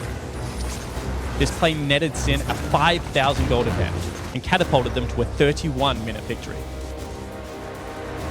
That's it for the War Room. Hope you guys enjoyed it, and we'll see you next week.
Welcome back to the OPL Saturday 4 Round 6. My name is Michael Hinginsing, and I'm joined here by Destiny and also Choo Choos. If you're just joining us, TM have gone down 0-2 against Abyss, who have now picked up some points and are steadily climbing the ladder after a win over AV last week. A loss to Legacy, now a win over TM. But now we're about to get to AV taking on Chiefs. An exciting time for all involved, Destiny. Yeah, also, I'm sorry I just cut you off, but if Chiefs 2-0 this game, I think that means Abyss will be have very good chances to come 4th seed going into the gauntlet. Ooh. So I know that they are going home now, praying that Chiefs 2-0 this match. I see, absolutely, because every point matters in this new system where you get bonus points for 2-0ing people. Let's take a quick look at these teams then, shall we? Because both teams absolutely need to win this, because obviously AV were unlucky last week against Abyss. And Chiefs were, well, I wouldn't say unlucky, but the Chiefs lost against Legacy last week as well. Yes, they did. It's pretty rough too. They were up I'm just saying both teams need points right now to prove themselves, especially if you're Chiefs, right? I mean, this is a dynasty that is well established in the League of Legends, Osu Esports, and it appears this split has been shaky for them. I do want to also talk about something else. I feel like, do you guys think that maybe nerves are getting to Chiefs at this point? Definitely. Definitely. Like, as you said, this is the first split, or last split really, but they haven't been champions for a long time. They haven't won the regular season in a long time. They never won regular season last year. That was dominated by Legacy up until the finals, and then last split we won. So I feel like regular season. We remember. Yeah, right? yeah, I remember. Yeah, but it just makes you think. Like, I mean, especially watching the game yesterday. Last week versus Legacy, you can definitely see not picking up the Rift Herald and just. Well, to be clear, what happened was Spooks Chiefs killed the Rift Herald. Spooks didn't pick up the Rift Herald buff. Yes. So that's a pretty big mistake. Yeah, well, Yeah, it was. just to give some quick background, they got top tower and they traded Mountain Dragon for top tower and Rift Herald. So that's a great trade for Chiefs. Yeah. Only issue is he didn't pick up like the glowing purple massive buff on your screen when you kill the objective. So it was if they did pick up that buff, that game probably would have opened the map up for Swiffer, who was playing LeBlanc. They would have got tier 1 mid, and that game probably would have been a lot different. Yep, the game would have been completely different if he just picked up the Rift Herald, used it, and that it could have changed the entire game for them. Yeah, but the thing is, like, we talk about these as like being little mistakes that are presumably easy to fix, right? Coach just is in there being like, pick up the buff, you're gonna, you know. But the thing is, this isn't the first mistake Spooks has made with the Rift. Even when he picks up the buff, he's dropped it in the jungle before, and then it just goes down and eats Swiffer's farm. You know what I mean? I would really like to think that he's prepared and he's refined his Rift Herald. You know what the usage. thing is? Well, you know what the thing is? You can't always Rift Herald in the practice tool. That's what the problem is. You know what I mean? can't. Mm-hmm. Well, you can, but I mean, like, usually Rift Herald, you're not soloing it. It's a very sad sight to see someone soloing the Rift Herald. You know what I mean? Yeah. It takes a while. I'm sure he's fixed it. Yeah. Like, all right. yeah, like fingers crossed. Fingers crossed. Come on, Sam. Like, let's do this. Let's do this. Hey, Shen walked over a bard portal yesterday, so That's true. Everyone makes mistakes. everyone makes mistakes. I've certainly Yeah. made my fair share. Going back as well to Legacy versus Chiefs. Chiefs early game 3.5k gold, 4k gold leads, which they fell away. So it's not like their games aren't perfect, right? Their games are going well because they are. They're obviously not perfect because they're losing. But I mean, their games have good portions to them because they are taking these early game leads. Yeah, they've been playing. I think their early laning stage has been very good. I think they just had a bit of miscommunication, and maybe it is nerves coming in from the shot calling roles. But it just makes you question: have they fixed these potential internal issues? Because a team that has been at the top for so long, going back and making these issues, that you would think Chiefs are probably one of the strongest macro teams in OPL, and they're making these kind of issues, making these kind of errors. So it really makes you think how they're going to come into today. Yeah, today especially because Gauntlet's coming up. They need to get the highest seed. They need to show that they're still a top contender, and I feel like a 2-0 versus AV today will lead up to that. And touching on like players having nerves and underperforming, I think Swiper has actually been underperforming for the team, and he hasn't. Even though it's tank meta, I feel like he isn't offering the role that he used to with the TP flanks and the dives bot. It's just I don't feel like it's happening, and I feel like the team's relying on Swiffer and Raze to carry. It's interesting because I know traditionally Swiper's TP play is like significantly better than other top laners in the league.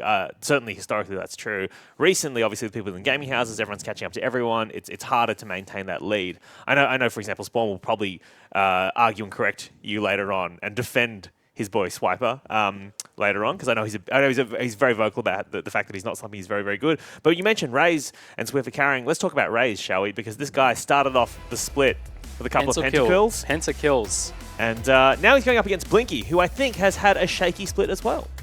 Yeah, definitely. I feel like Blinky has been resorted to the utility bot, the bow champions, which is Ashe and Varus. And you can see it from the stats because he has a higher kill participation than Raze. But I feel like the clear difference between the two players is the champions.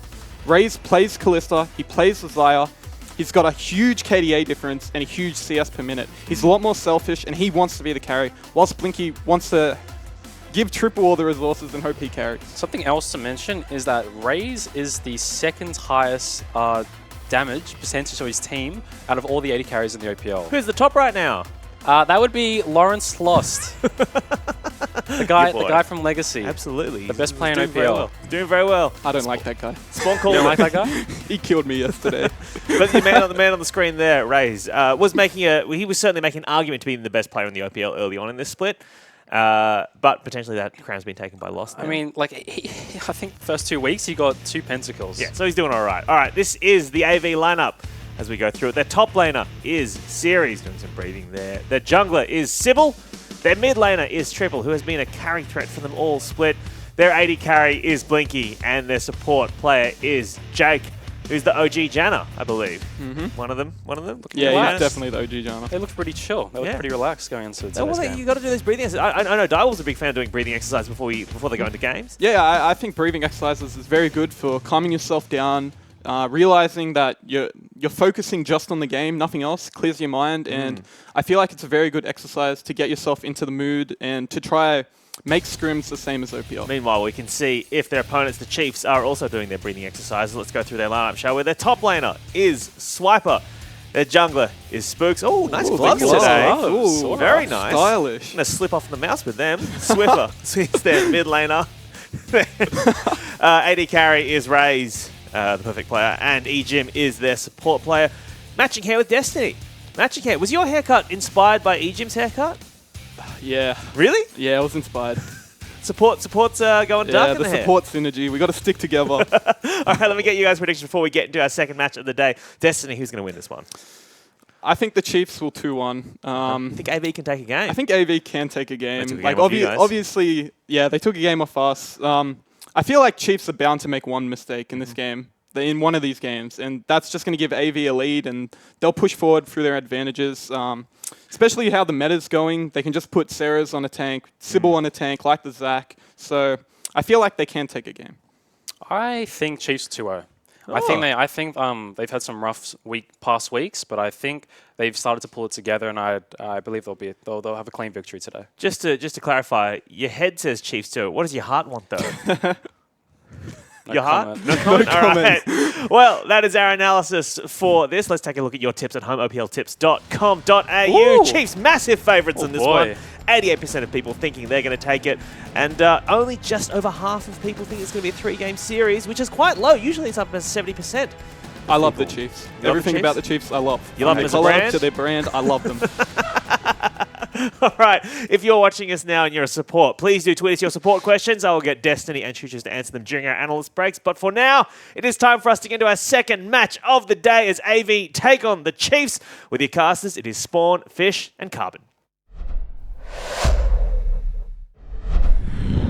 Thanks, guys. I'm Matt Fishjoy. Joining me is the man who hates the Chiefs himself, Tim Carbon Wendell, as well as Jake Sponsberry, who definitely does not hate them that much. But we're heading into the first match between the Chiefs and AV. And I want to open this one up with a little bit of a hypothetical, because if Chiefs drop this set, I think it is very safe to say that it is nearly an end of an era. I think that dropping against Direwolves, acceptable. They were the reigning champions. Legacy right now, your squad, Tim, they're playing pretty well. So you can put that one down as well. But to lose this set against AV, I think would nearly be that nail in the coffin that would be the official, handing over of the reins to the other two big dogs in the OPL at the moment. Really? I'm calling it. I mean, I think you were the one that said it, that you have to give the Chiefs another split. Yeah, I at reckon least. you're selling them a bit short. I mean, they could lose this series. But you can't They could lose the rest of the series for the rest of the split. Like, if they make the gauntlet and they win the gauntlet, like, what will we be saying then? We'll be saying they've won everyone but one. Exactly right. And then all of a sudden we'll be like, oh, bloody dominant dynasty this, dominant dynasty that. You're saying that shit now, but I guarantee you, if they make a deep gauntlet run, look, I think you need to give the Chiefs, I'm giving them this split. Right. I think if they make a deep gauntlet run, if they come first or second, if they make the final, I don't think it's fair to say Chiefs are done. Chiefs Heard are it here over. first from Chiefs Carbon. Legacy Spawn will, of course, keep his own opinion about this game. What the heck is going on? I'm a nice guy. You actually are. You've times have changed. What do you mean? I was always a nice guy. This is an episode of Stranger Things. We're in the upside down right now. I have no idea what you two are Come on, talking mate, about. take us through the beds. It's going to be Cassiopeia, Cassidon, and Thresh banned out by AV, with Renekton, Elise, and Zac being taken away by the Chiefs. And I know anyone that plays against Swiffer on a regular basis does not like his Cassiopeia. Swiffer is like a historical grinder of one champion. He's a sneaky snake. He is a sneaky snake. Tallywacker. But he's put a lot of hours into Cassiopeia lately, and he does the finger actions when he's fanging people. But a little bit. Hovering the word call. Just for those at home, AV tweeted last week, just before their game, everyone else is playing checkers and we're playing 4D chess. The next day, they locked in Wukong and got absolutely destroyed. So the new meme when AV play is everyone else is playing checkers and we're just playing Wukong top. Yeah, boy. It's a bit of Solo hish. queue must be a dangerous place for series at the moment. There will be a lot of Wukong homers going around when they see him pop. There's a lot of rivalry between these two top laners. Series had an impressive start to Split 1 until he met Hit Swiper. list. And then it was all downhill from there. The hit list. He got shook. So he's back to this matchup again. Cho'Gath was picked up by the Chiefs with Xayah as the AD carry of choice. Yeah, Chiefs historically have done a really good job of flexing champions around. I'm sure that a couple of people play this Cho'Gath because we've seen internationally that he can be played in the top lane in the very correct matchups. Yep. And then obviously jungle, he's always been one of the quickest clearers, and he does a good job there as well at the moment. Scales very well as well. I will say that I think in this matchup, Maokai is a little bit of the ganking priority in the sense that Maokai basically has one guaranteed gank that he will get off every game. That one flash W should net you at least summoners pretty much every game, whereas Cho'Gath, much more difficult. It's hard to hit that raw Q. We saw Spooks the other day. He flash silenced into E, which is also a combo you can do, but much more difficult to gank early on the Cho. Well, AB get a good first draft phase, but Maokai, Corki, and Caitlyn picked up here. That's bold. I think it's pretty much undisputed that Swiffer is one of those mid laners that you don't want to pick. He's a historical assassin player. It's the short way of me saying this is he used to play Zed, he plays things like Jace, taking something that is more control without a very strong laning phase, and I don't think Corky's still in that place where he's OP in the mid lane. I think that's a gauntlet thrown. Obviously he's responded with Orianna, who's very good, but I think that could have been a lot more dangerous for Triple there. I kind of like the move. They get rid of the Cass and the Cassidon, the two Casses, and then early pick the Corki. This forces Chiefs to pick mid in the first 3 rotation, because otherwise mids are going to get banned out. Orianna is a safe counter pick. It does decent into the Corki lane. I don't think she wins it particularly hard, as Orianna's Claire did yesterday, however, against Fantix. He was shockwaving him off waves. Oh, that's true. Yeah, he was. Yep, that is true. But I think from an AV perspective, I know when I play against the Chiefs, I'm a lot more comfortable when Swiffer is on Orianna, as opposed to something like the Zed, the LeBlanc, historically Talia, the Fizz, those kind of roaming ganking champs. And so I think it's a nice move out of AV to try and force Swiffer into a hole. And then the Caitlyn counter pick into the Xayah also makes sense, although we have seen it earlier today not work so well. That's a lot of support bans coming out from these two teams. Janna and Braum banned out against Jake, whereas Rakan and Alistar taken away from Ejim, with the Thresh banned earlier on in the match. Yeah, this is really interesting, right? Because you got rid of so much standard, and now Jake is kind of throwing the gauntlet, because Jake has historically played Nami Janna, but he's lately shown that he's got a Taric and things like that. Ejim has a Trundle. He's got a blind picket here, though. Yeah. And Trundle was a champion we saw permanently banned in the series between Legacy and Direwolves. Hasn't made any appearance so far. I'm going to say Taric. What are you going to say? Taric? I reckon...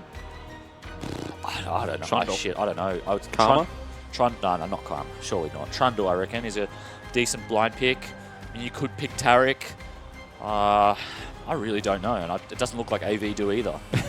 Trundle, yeah, they're okay. Maokai's going top. We haven't touched on that yet. Sejuani got picked up, which means it won't be Maokai jungle like we've seen only just play, and I played yesterday. So we're gonna see the Sejuani. That is what AV beat Direwolves on when they took their game off Direwolves. Direwolves then banned out the Sedge, and AV promptly lost 2 games. So it looks to me like AV probably got the comp that they were after, whereas Chiefs, well, the Gnar blind is quite good. I think Gnar will win this matchup eventually, once he gets the Frozen Mallet. Cho into Sedge is kind of, they both want to scale. Cho probably scales a bit better in terms of stats because he gets the health from his feast, but Sedge has the extra CC. Mid lane is just going to be a farm fest, and then bot lane, I mean, I want to give the advantage to AV. They got the Caitlyn into the Xayah, and I believe that Trundle is actually pretty good into Taric. Yeah, decent matchup. Not 100% on that one, but I'm pretty sure it's Trundle favored. So looks like AV, I would be happy if I was there. If I had their draft. I mean, regardless of the matchup, it's still just a very dominant champion in any tank meta. It's going to make the resistances get shredded from Spooks. I will say Spooks isn't going to have resistances. True. He's going to have health. He'll have health, so that's not going to be of much use. Plus, Swiper's also not going to have resistances because he's going to have a Black Cleaver and a Frozen Mallet. So maybe this Trundle won't do as much work as we thought. Yeah, I completely agree. And I think the other thing that you have to pay attention to is if these team fights are going to go for a long time, and, you know, Corki does have good burst damage that comes out, the Taric ultimate will put in work at the start of these team fights. When all the CC is coming out, when one target should be popped, allowing that to not happen and then continue this big brawl. Still, I think Caitlyn ramps up. Xayah does more damage than Caitlyn, but Caitlyn should be able to successfully get off her damage that she has much more frequently during fights. So I think that it's going to come down to execution, and I think that Taric makes execution-based comms harder to play around, because all of a sudden, if you fling a Sejuani ultimate at a Taric ulted person, you can't blow him up. Yes, I agree that you cannot blow someone up through Taric ult. I think that when you look at the AV comp, they got a lot of CC in the Maokai and the Sedge. They got a big Trundle pillar as well. But that being said, AV's carries actually do sustain damage and not burst. They do. So this Sejuani's ult's going to come out. Taric can ult, but I think that AV will continue to do damage after the Taric ult runs out. Yep. Well, we'll have to see how this match pans out. We're into game number 1 of AV and the Chiefs, and we're on Summoners. But for now, let's check in with Serianne, who is standing by with the coach of AV, Pinch. Thanks, guys. I'm here with Pinch, the coach from Avant. Just wanted to ask how it's been for you personally, having to prepare for 2 matches in a Super Week. Sure, it's been interesting. I haven't really done it before. We did most of our preparation during the week for Regicide and then Chiefs in the last couple of days, and we learned a lot from our matches yesterday. So, yeah, it's been a build-up.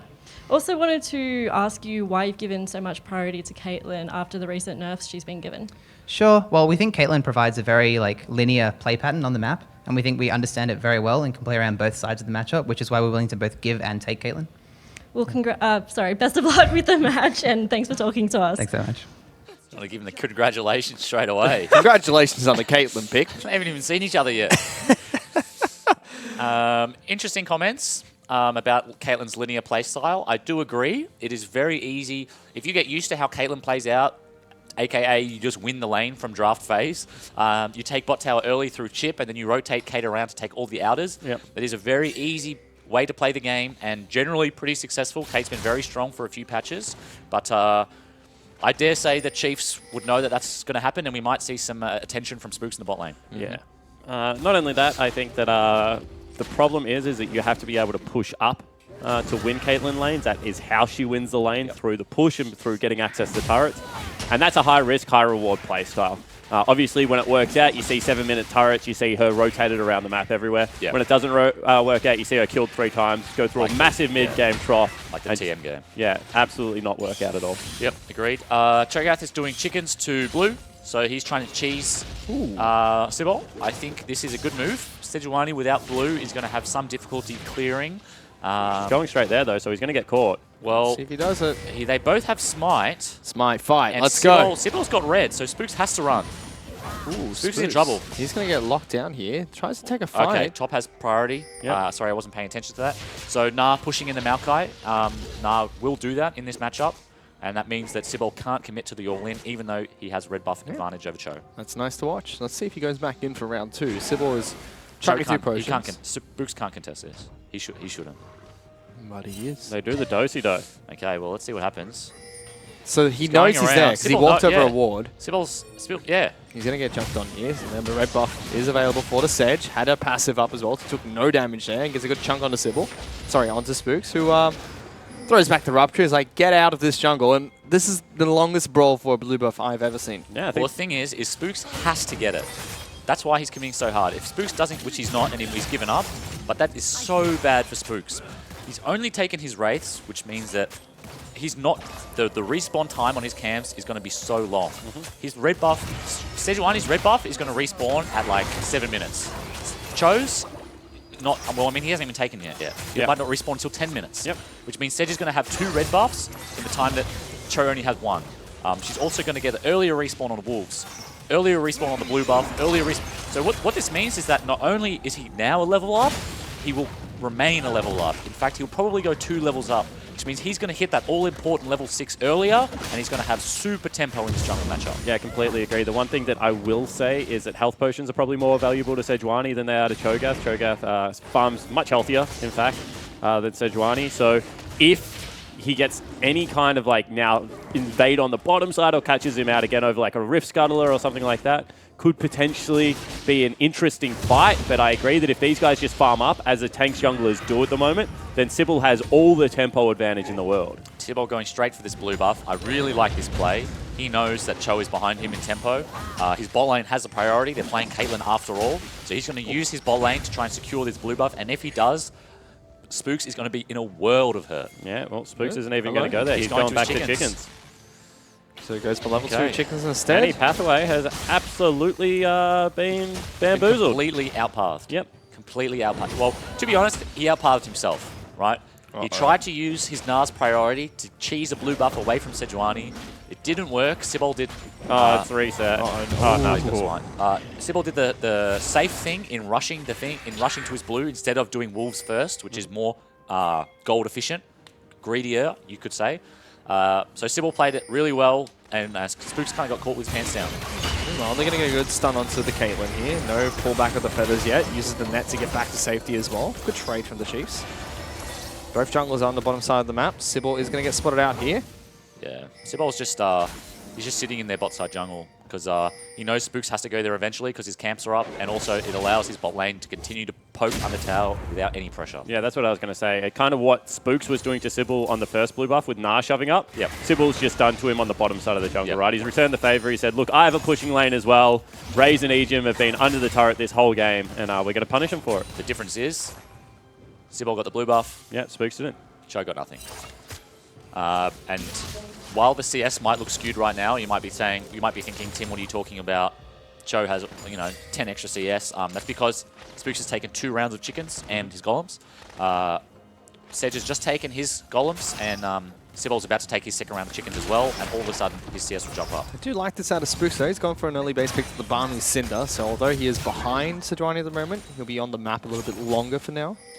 That is true. He does have a base on the Sedge, and his time is going to be accelerated. Serious trouble here. Level 6, that to be achieved. He's got a ward, but he's got no mana. He's in trouble. He's just going to get flash nard. Well, let's see if he goes for it. Swiper's going in. He's standing next to the wall. He just used his Q. Oh, that is obnoxious, and he flashed away as well. That's an easy kill picked up by the Chiefs' top side of the map, and very poor play from Series. Yeah, and I wanted to talk... Well, no, I don't. They're going for a bit of a fight bottom. Blinky's taking a lot of damage from Xayah. Raze throwing in the feathers. Throws in more, rips them back. Doesn't get the root, though. In the creeps here, though. Good damage coming back from AV. Flash forward stun. Everyone going on the same page. Huge play. Chiefs bot lane comes out big. Around, though. They lock down Jake. He's trying to get the chomps. Nice. Clubs him down. Gets that kill. And the fabulous Taric can't chase further forward for the troll, but still big play from the Chiefs bot lane. Certainly is, but in saying that, let's hold my thought because Sybil's down here and Ejim's about to die. Potentially. No, he's going to back away. Good play out of Ejim. What I was going to say is... we've got to pause. There's an 11 CS lead on the Caitlyn right now. And that wave's pushing back into Kate. So that's going to be about 17, 18 CS fish when Kate gets back to the lane. And Raze, not someone that is used to being down in CS, they gave them this lane. They said, we're going to take Xayah, you can have the Caitlyn. And I think that's, a little bit of overconfidence coming out of the Chiefs in multiple areas of the map. A cheesy invade, cheeky draft, and both of them kind of bit them on the backside. Yeah, well, I will say for the bot lane that I thought that was a really nice play out of the Chiefs.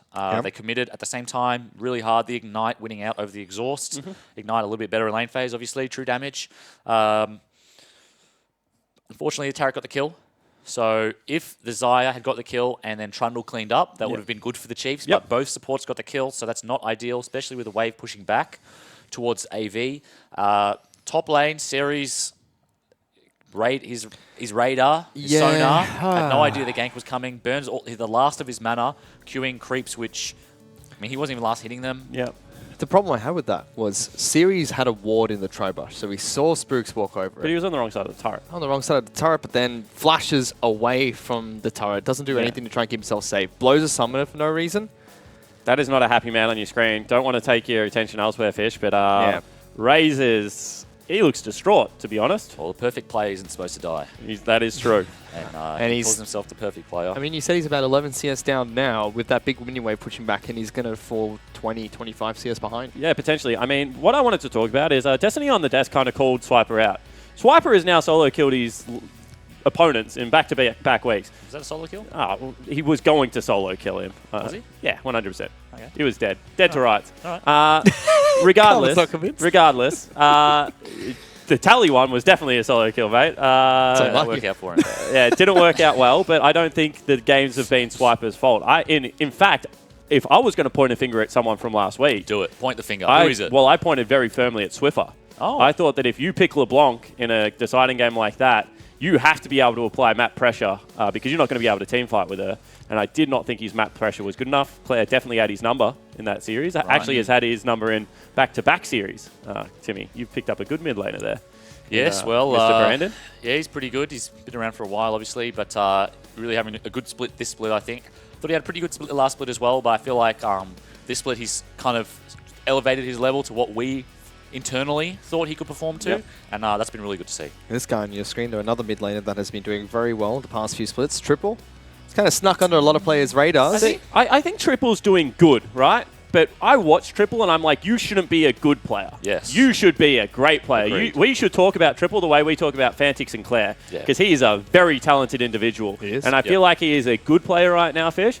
And I think on the right team, with some little tweaks, a little bit of tinkering, like he is a bought engine already. You just need to fine-tune it a little bit. Yep. He will be one of the names that we talk about for a very long time. Yeah, let's see if he is able to do some wonders in this match against Swiffer. Because so far that mid lane has been dead even between the Corki and Oriana. We're back onto Summoner's Rift for this match. All right, well, we'll see who can come back from the pause better. It's not something that's talked about often, but when a game is paused, it's very easy to kind of lose the momentum or the I don't know how to explain feel it. for the game. Yeah, the way you feel the game is going. And when you're paused and you're put on ice like that and you're not allowed to talk and you're just sitting there just with your own thoughts, it's very easy to forget, like, oh, wait, what was I supposed to do again? What was the game plan? Like, where am I supposed to be? And we'll see which team can come back from the pause better. How much of that is on the shot caller to try and bring this game back in the way you're meant to play it? I think it can definitely help having someone who says, like, all right, guys, remember, like, top turret is our objective, so let's make sure that we keep playing with that in mind or whatever. Yep. I think that person is important. But at the same time, it's very individual as well. Like, I know, for instance, like, I've had games where I'd say, like, oh, I think the jungler is here, then the game is paused, you're not allowed to talk. 5 minutes later, the game is unpaused, mid laner walks up and just gets instantly ganked, and it's just like, oh, yeah, well, like, yeah, I told you he was there, but also that was 5 minutes ago. So it can be quite difficult when the game is paused. Yeah. One thing I want to point out is that even though Spooks fell behind early, he actually beat Sybil to level 6.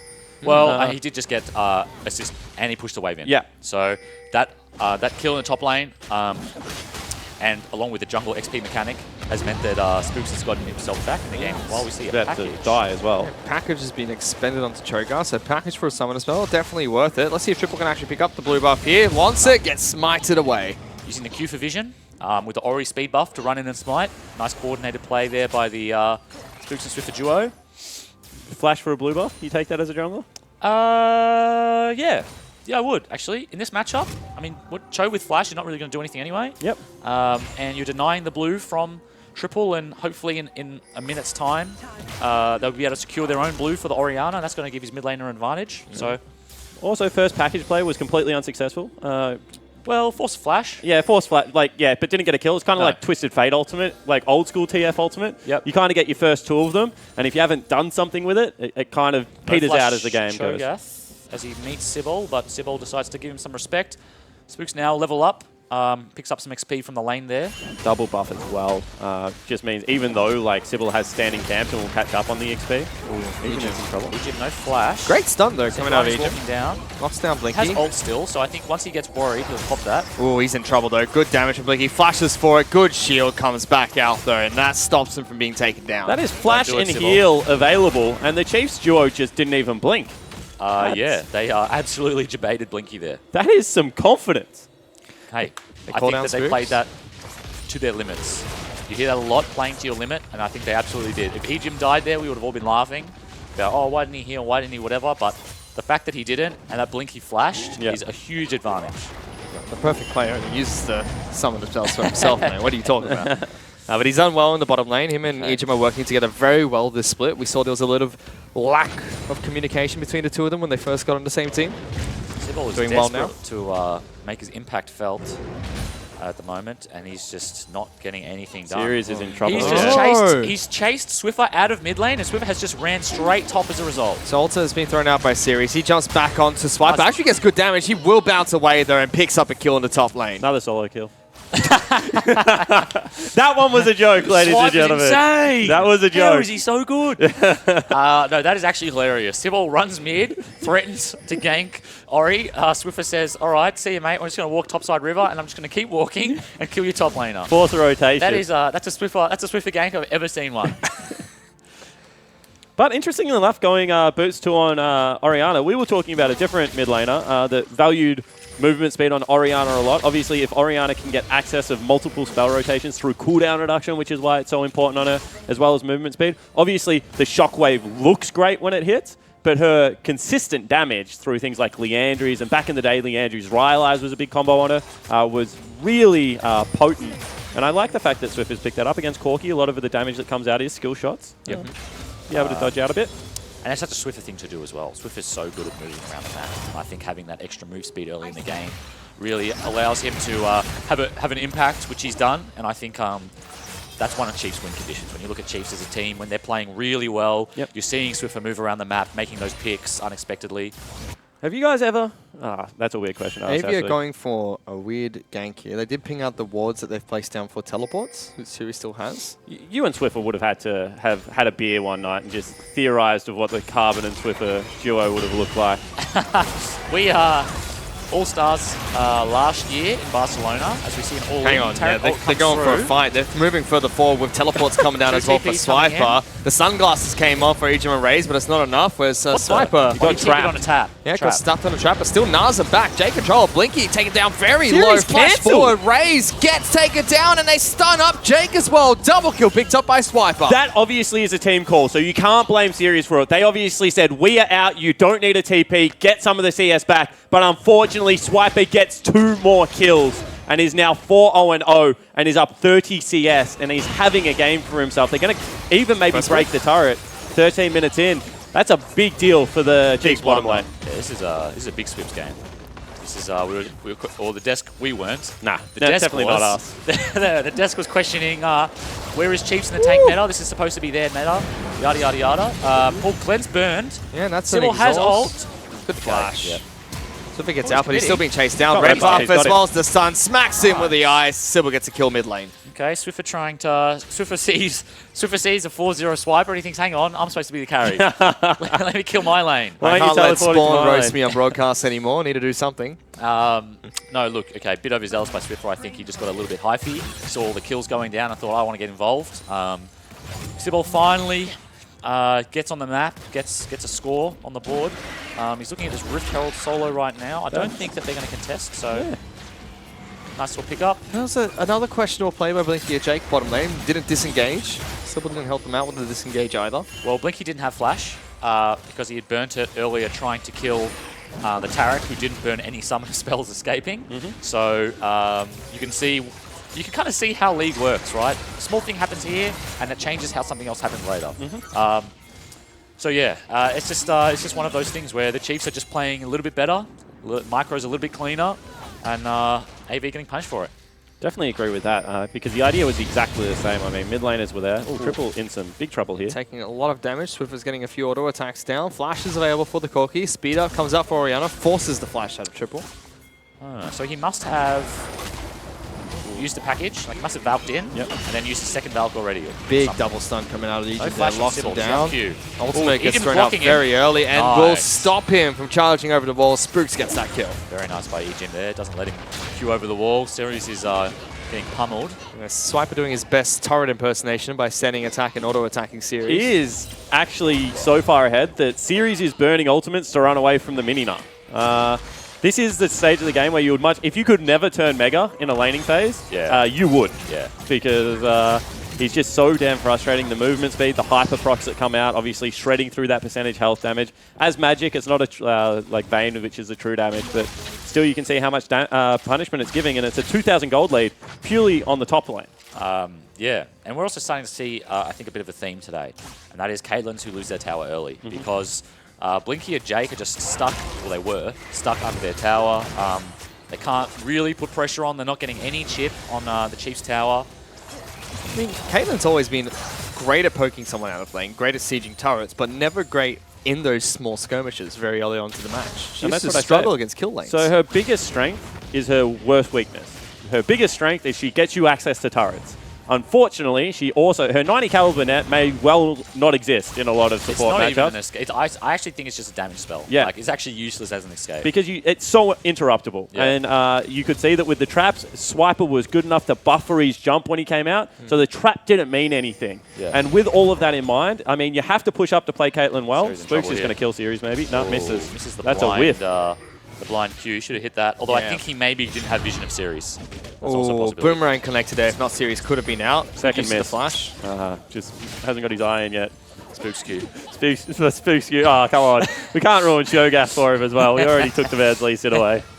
Yeah, no, look, this Nara in the side lane, he's on his way to a frozen mallet, and once he has it, Maokai is not going to be in a good way. I think Swix must have heard them talking shit on him on the desk. He's absolutely turned it on this game. Yeah, it's 38 CS up, and when you only have 150 of it, he's got a fifth more CS than him. He's got the 4 kills. Series has sacked himself as well, I think, with his build.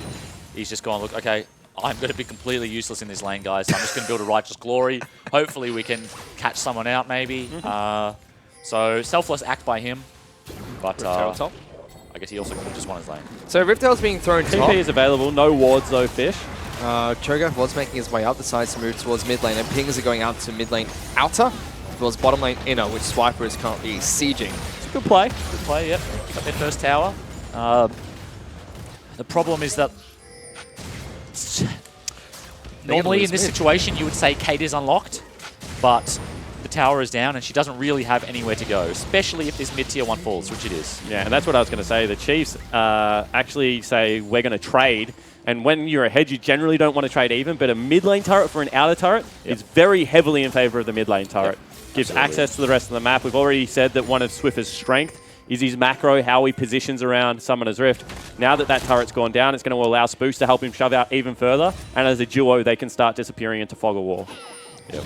Here we go. Here's that Righteous Glory. Chasing him down. We'll get the root. He flashes very early, bringing Series to the turret. Ultimate thrown out. That's a dead mini Nah. Big shutdown.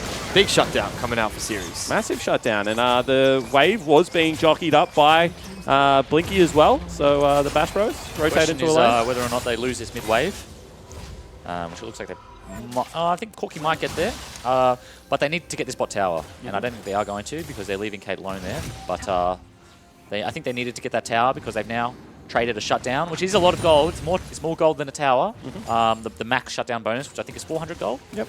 Oh, no, they do get the tower. Very nice. So this is a really good play by AV there. They swing the gold back about 800 in their favor. Yep. Stop the That's what I was bleeding going as to well. say. It's back actually about 1,000 gold. It was about a 4,000 gold lead in a matter of 2 minutes with a nice play on the top lane with the Rift Herald that Sybil had used his tempo advantage for to secure.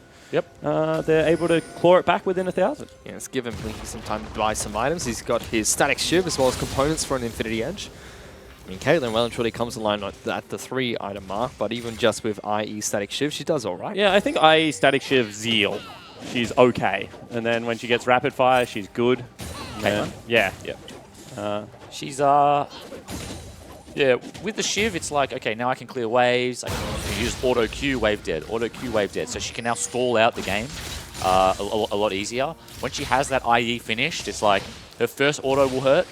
She hits you with a crit headshot static shift proc. Like that will still hurt, but really that's all her damage unless you start walking onto traps. So it's Caitlyn's going to be a while before she's online, and AV's job is going to be trying to not lose the game before that. Ooh, 90 caliber net you doesn't see that, save the Blinky, net go. and good night! The best escape spell in the game right now, as you can see. The net. And with that, I mean, you got a Cho'Gath. That's an instant Callista. They're going to look to pick this Baron up. So see whether they can go for it. One shot him through here. Very early Sejuani ult. Ulta's come out from Egypt though, puts the sunglasses on Swiffer's 3 of his team. Oh no, Baron just destroys turn this. Swiffer. And AV trying to turn around. Raze pops the ultimate, will flash hang away. But Spruce has got a good kill onto Series. Double Gnar coming up from Swiper, and they chain stun the Corki. Corki in so much trouble. Egypt trying to stay alive. Swiper slams the ground but misses, chucks a boulder Sybil's way. Raze though getting good damage in the back lines and still is a good trade for the Chiefs. Yeah, so the Chiefs still win the team fight, but that pillar from Jakey actually just saved Triple's life. Yep. It meant that no one could get within auto attack range. The pillar's slow is so big when you're actually on top of it. And Swiper, because Mega Gnar is just a huge character model, couldn't navigate that team fight. Like, really interested to see what happens to Swiffer here, because the team kind of sack him at the back of the Baron pit. Gets hit by the Maokai root, and he's taking the Baron. He doesn't see a fantastic pillar at the start, takes the Maokai root, and he's got nowhere to go. Now, I thought that AV were going to clean this fight up, and then I remembered that Swiper was 4-1, and he's just gigantic. And he carries this team fight. You can look how low their backline was before they start live stealing. Swiper, one man carries this fight. They managed to pull it back. Was a very nice pillar, yeah, that's that big Gnar. He's got his Frozen Mallet finish now, so we're going to see some huge pressure in the side lane. Egypt flashing now absolutely roasts Swiffer. Doesn't give him the invulnerability that would have kept him alive in that fight. Yeah, it was a little bit unfortunate. Trail. Oh, here we go. Righteous Glory. Little kitty cats are trying to chase him down. Swiper going to turn Mega, jumps straight on top of Triple. Wants to Gnar him back, but it's not enough. Okay. A little bit nervous there for a moment. Yeah, I mean, he took a lot of damage, but at the same time, wasn't in any real danger unless the Mega Gnar came out into a wall. This is that's optimistic. Oh, okay. Baron play. Let's see if it's going to be enough. Okay, just so they make his read way it. over. Half health. Good start from AV. Let's see if they turn or if they try to burn. Blinky getting hit by that Rupture, taking a lot of damage. Sybil is still on the Baron. Staying on it. Still tanking it. Oriana's going to hit a big ultimate here. Oh, she misses it. Now AV could definitely look to Ida burn on top. But Swiffer jumps in and deletes Triple from this fight. Blinky's going to be next. He tries to flash away. You're not going anywhere. Raze gets a kill for himself. Sybil's forced to jump out, and Sirius is flashed over the wall. Now the Chiefs, they want this Baron. Yeah, exactly right. So all of a sudden, the Chiefs turn a team fight with the Shockwave down. Triple thought he could approach, but unfortunately, Swiffer just has a lot of damage on the QE combo. Thunderlords was still available, and they do pick it up. But this game, I mean, it's 6,000 gold league. Chiefs are playing well, but it's not crisp League of Legends. And that's something the Chiefs used to pride themselves on. Yeah. Look, I think that Swiper getting caught, I thought, I was going to start explaining that it's a pretty big problem because he has a huge lead. He needs to be putting pressure on, and AV are just managing to stifle him and draw the game out. The problem here is that they've just burned all their ults killing the Gnar. Yeah. And so they can't really turn because Sybil, I don't think, oh no, Sybil did have ult. But Maokai doesn't have ult. And so when Ori missed, they had to turn, but it's too late. There's no front line to protect their carries because they're both on the Baron. Maokai doesn't have his ult for the long range engage. I think Sybil used his at the very end just to live, so all in all, pretty poor Baron from them. And that's nice strange, because the reason that you used to play double tanks was so one can stay on Baron, and the other one can be the tank outside of the pit that was like kind of zoning and kind of frontlining for you. Whereas what happened is they had both their carries. Sybil a solo mission. Raze does not care. It's like, fight me, you stupid ball. Throws out the ultimate as well. Rips the feathers back. Good shame. Another kill on the Sybil. I mean, it looked worse than it was. That's what happens when a tank fights an AD carry and doesn't have enough damage to kill him. The AD carry just starts hitting him. And they say thanks to the rotation bot, we'll take this bottom lane inner. The rest of our team will work on mid lane inner as well. Super gets stunned up by Sirius. He does not care. Righteous Glory has been popped. Shockwave pulls the Maokai back. Ignite is ticking from the tower. He goes back in, tries to heal up. He can't. Now Triple wants to Valk forward as well. Almost getting taken down by the stun. It's a quick way to lose the game. Yep. Just 2 solo missions there. I mean, that's what you said, right? If you're losing, you might as well do something. Well, as a team, you should do something. Yeah, as a team, you should do something. You shouldn't just run it down. That's not the thing to do. Ooh, jumping forward. There's a flash being thrown as well. Sybil wants to go for the re-engage. Big Gnar from Swiper. Locks down the backlines. It's going to be the Corki taken down straight away. Triple's in trouble. Blinky is trying to run to his found, and Swiper doesn't even allow him to get there. Double kill picked up, making Jake's life hell as well. and that's going to be the Chiefs. 25 minutes into the match, charging towards the Nexus. The sunglasses come down for the team. They're onto the final turret. That's gone down. AV put up a last stand, but it doesn't look like there's anything they can do. The Chiefs just want even more kills. They kill Series off his fountain as well, slowly battering away at the Nexus, and this will be game one going to the Chiefs. They certainly are. They're still going for it. Oh, he died. The perfect player gets taken down in the fountain, but Chiefs pick up game one. I mean, I said it wasn't the cleanest game from the Chiefs, and then they've absolutely whooped their bum in 25 minutes. Well, yes. I think that was on track to be about a 30-minute game, and then they kind of just got a couple picks and super accelerated it. I am curious to see what Mitch has to say on the desk about Swiper's performance there. That was a huge Nar at the end as he walks into the room with a smile on his face. Big grin on his face. But, I mean, that was kind of a confusing game. The early invades, I guess because of the Nar priority. Then a couple of, not respecting... Yeah, camera. Certainly is. Not respecting side lane pressure out of Corki. I mean, Corki's got a much better rotation than Orianna, and that caught Swiper out a couple of times. Yep. There were some things, but all in all, I mean, 25-minute win, you have to play well for that to happen, and I think the Chiefs would be happy with that victory. Absolutely. I think Swiper obviously played really well. Yeah. They had that huge TP in the bot lane. I think Aegon played well as well. Yeah, I think maybe Bryce had a another good game. slumping member previously on the Tarek, new champion. Yeah, Bryce. I hate giving Bryce compliments, but I think he played pretty good. No, look, Sybil had the early advantage.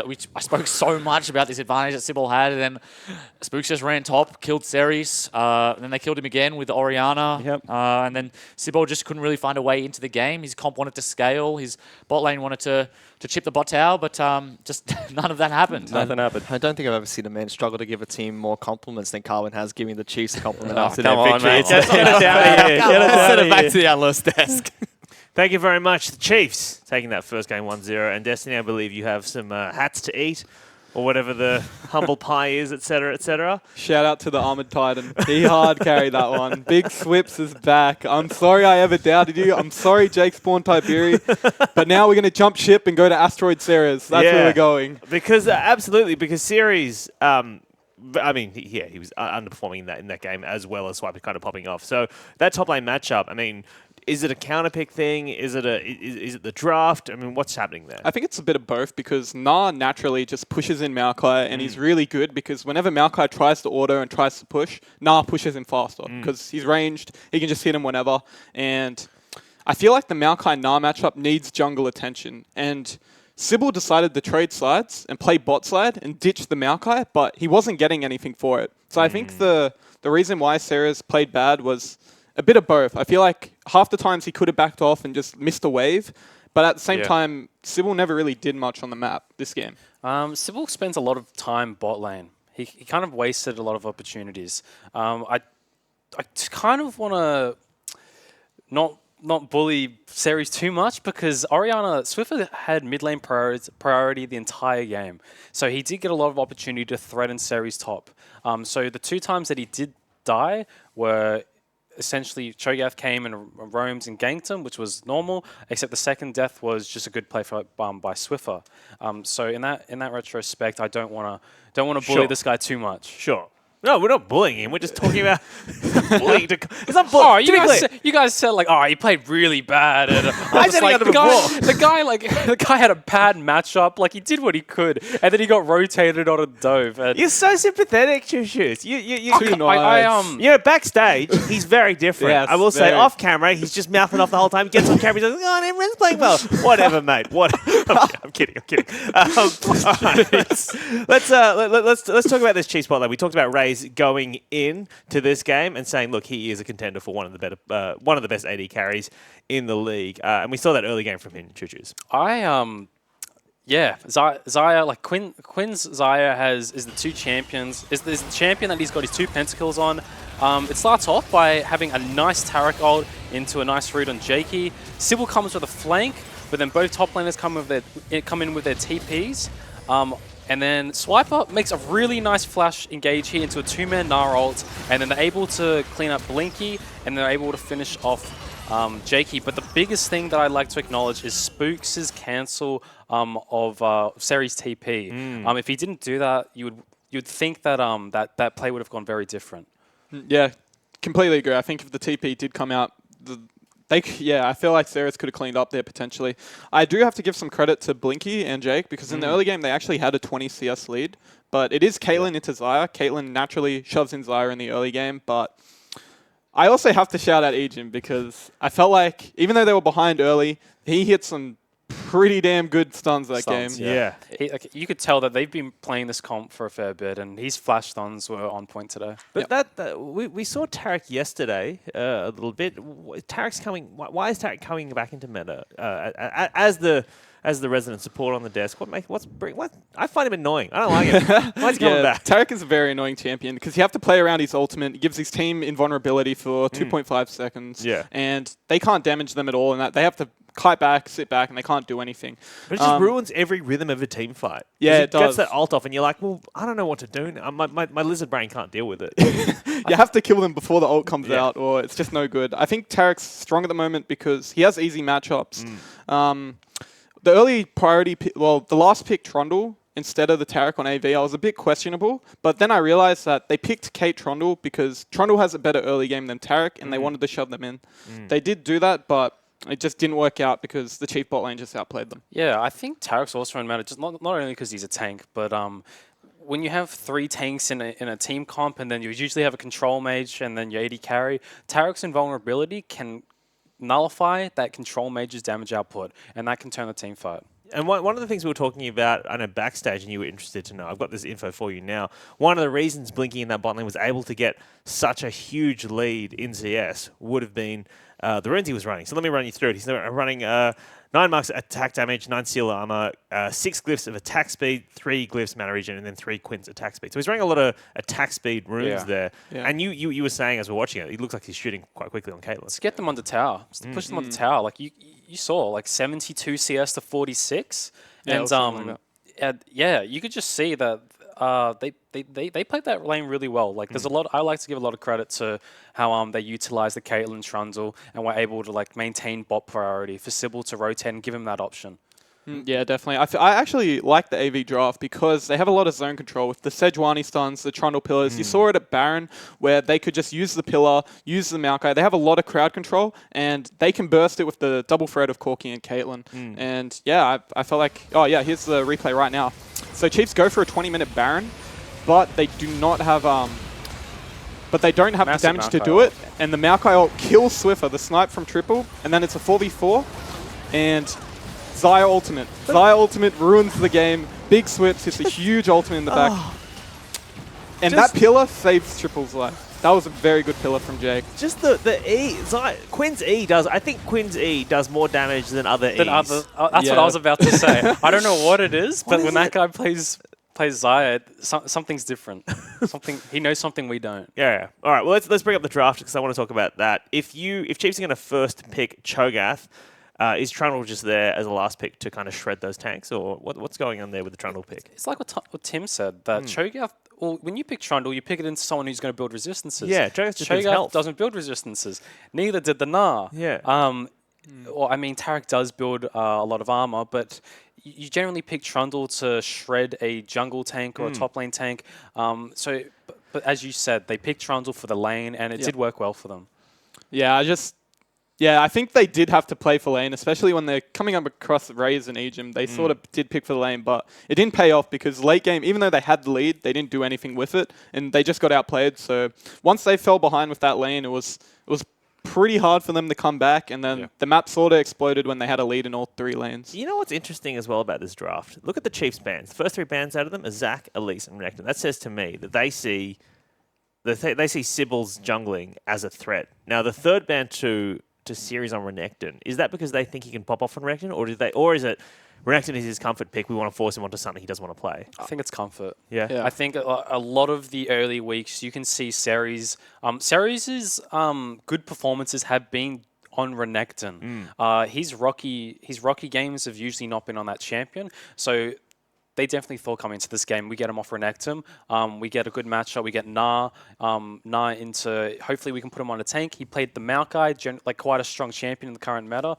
and you can see Swiper completely took over that lane. Yeah, I actually really liked Chiefs bans. I think it was very smart to ban out Sybil, Zac and Elise, his 2 best champions. He's so good on them. Yes, and especially when Zac in mid lane versus Swiffer is the best thing you can get because he has so many ganking opportunities. He doesn't need the bushes to actually hit the crowd control. So, and just with the Renekton ban, Renekton can self-sustain. He doesn't need help. He can pressure and get farm. So I think that's why they banned Renekton, as well as a comfort. Yeah. A lot of that damage from the Gnar is from laning phase, though. I would like to acknowledge that. Yeah. Go forward, Zero. He had a good performance, but a lot of that damage did come from him really just pushing his lane mismatch, and yeah, it was a really good game by Swiper. I'm not doubting Swiper ever again. I will not question Jake Spawn Tiberi. He had more damage than Brave. That's crazy. One more thing I'd like to acknowledge is Swiffer on Orianna. Thought it was good? His flash QW that killed Corki at the second Baron won them the game.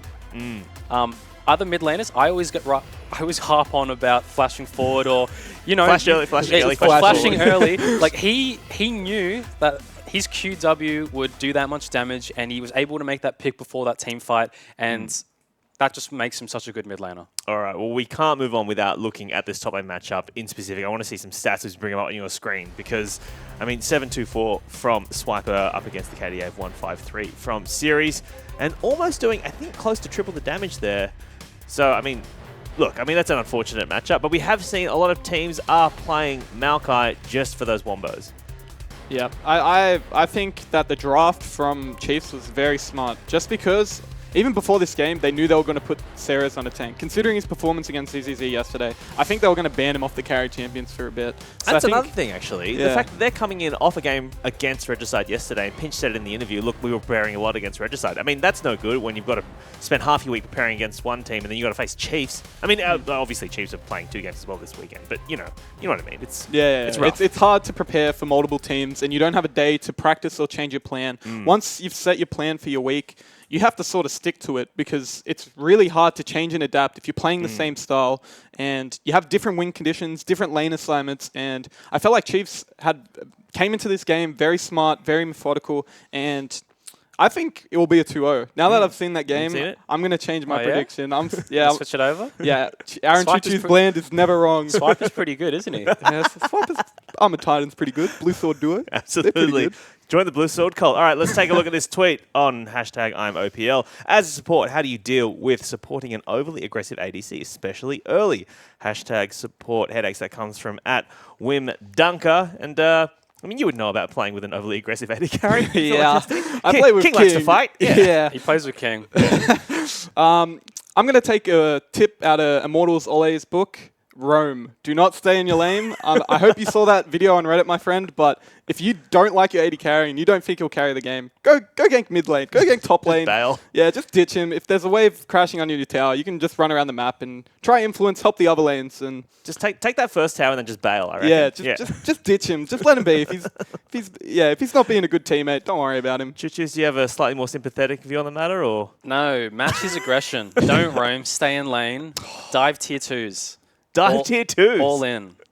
All right, the second tweet has come in on #ImOPL, and this one comes from @LolIridescence. As a low elo support, finding it almost impossible to climb, what is the best low elo support that's not Soraka? Oh, so what's an easy, I guess this is for me as well, what's an easy brain dead champion I can play in support have been waiting role? all day for this question. All right, Janna. Janna is the answer. Yep. All right, really? take gold per 5 Quinn. Maji's, Janna. Darkseal Majai. Darkseal's, Maji's, Janna. Yeah. Right, so what are you saying? You're taking gold quints as well? All right, so gold per 5 quints, gold per 5 seals, armor marks, and ability power glyphs, and then you rush. You get the warding item, the ancient coin. You build that first, and then you get ardent sensor. And that is OP. You will get so much gold from your coin and your runes that you have an ardent sensor within like the first 15 minutes of the game, and you can just sit back and press E and just ult people. So yeah, that's the how to gain elo. I hope to see some Jannas in solo queue tonight. Chuchus, do you agree with that? Have you theory crafted this? That's a lot of gold going into Janna. No. I played with Carbon and Minky Whale, and whenever we get off roll to support, I'm telling you, Maji's first item Janna. Just, as you said, stay back, press E, and you'll be at 25 stacks. All right. Well, there you have it. You should buy that champ and build gold per 5 quints on it, and then just go some sweet E's from the back. All right. Well, that rounds out our analysis of our first game. Chiefs taking it 1-0 over AV, but do not go anywhere because we'll be back with game 2 right after these highlights. Back. J control, Blinky taken down very Series low. Flash cancelled. forward, Raze gets taken down and they stun up Jake as well. Double kill picked up by Swiper. Raze pops the ultimate, will flash away. But Spruce has got a good kill onto Series. Double Gnar coming up from Swiper and they chain stun the Corki. Corki in so much trouble. Egypt trying to stay alive. Swiper slams the ground but misses, chucks a boulder Sybil's way. Raze though getting good damage in the back lines and still is a good trade for the Chiefs. Yes, Oriana's going to hit a big ultimate here. Misses it. Now AV could definitely look to item burn. Swiffer jumps in and deletes triple from this fight. Blinky's going to be next. He tries to flash away. You're not going anywhere. Raze gets a kill for himself. Sybil's forced to jump out and Sirius is flashed over the wall. Now the Chiefs, they want this back. Big Gnar from Swiper. Locks down the back lines. It's going to be the Corki taken down straight away. Triple's in trouble. Blinky is trying to run to his pound and Swiper doesn't even allow him to get there. Double kill picked up, making Jake's life hell as well. And that's going to be the Chiefs 25 minutes into the match, charging towards the Nexus. The sunglasses come down for the team. They're onto the final turret. That's gone down. AV put up a last stand, but it doesn't look like there's anything they can do. The Chiefs just want even more kills. They kill Series off his fountain as well, slowly battering away at the Nexus, and this will be game 1 going to the Chiefs.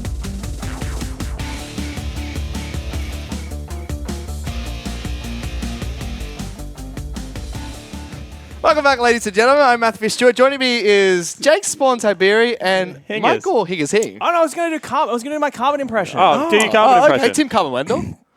G'day, boys. It's bloody great to be here, and It does not sound anything like that's that. actually how he sounds. That I'm is sorry. not how he sounds at all. What? I think Carbon's in the bathroom. I think that's where he is. Getting into game 2, Fish. What the heck is going on? We've lost Carbon somehow, but we're about to get into game number 2 of AV taking on the Chiefs here. Have you wanted to cast before? No, this is how he does it. he looks down and he goes, "No, right. So what we're seeing here is this is young Raze. He's a young. No, this is no. All right. Your Carbon impression is bad. Do we have a rake to pull Hingers out somehow? I can't believe you charge people money to go see your shows, actually. I want to actually come heckle you one time. Oh my goodness. Raz and I went once, and Raz did heckle this guy quite a bit. It's real good. But we are into Champions League. I guess we have Colorcaster Hing here with us today. Is ready to Sejuani banned out by the Chiefs with Cho'Gath taken away by AV. I mean, that makes a lot of sense. Spooks looked very comfortable on the Cho'Gath. The E does so much damage at the moment. That's why it's getting toned down in the next patch, Fishery. As well as the fact that, it just put a little bit too much pressure on the jungle. We said that Sybil did come out ahead, but eventually Spooks was able to take control of that game. And they're still banning junglers away from Sybil and the Chiefs, and still target banning the Renekton for Series there. Not allowing him to get that champion. It's one of the few he's looked comfortable on the top side of the map, Series. I mean, it also just has everything you want. Point click stun, sustain. It's a big team fighter later because of the itemization changes. So I think that it's a smart ban. Put him on something uncomfortable. He didn't look comfortable on the Maokai. Got pummeled, and wow, that is an insta-lock. Yeah, that's double mid lane bans from AV as well. Cassiopeia and Cassinan taken away from Swiffer, and that's the Zac lock-in straight away for the Chiefs. So then if you're Swiffer, are you going to go to the Oriana? Are you going to go back to the Oriana, do you think? Yeah, I mean, Zac Oriana is a fantastic combo. Able to actually set up so much CC in the Wombo combo. Carbon's come back in and he is absolutely alarmed to see... Yep, our producers come in. Right, Benji is tackling Hingers. He's off the broadcast, and thankfully we've got Tim Karma-Wendell back in. He did an impersonation of you. You are not going to be happy. I'm not going to be happy. No. Surely he was nice. I was going to do the impersonation with the koala and be a bit of a ventriloquist, so thankfully someone stopped me from doing that. Both of them were bad ideas. We went with the lesser of the bad ideas. AVF picked up Maokai as well as Corki as their first 2 picks. I'm not sure if I want to cast him on. I don't know what he said, but I think not knowing makes it worse.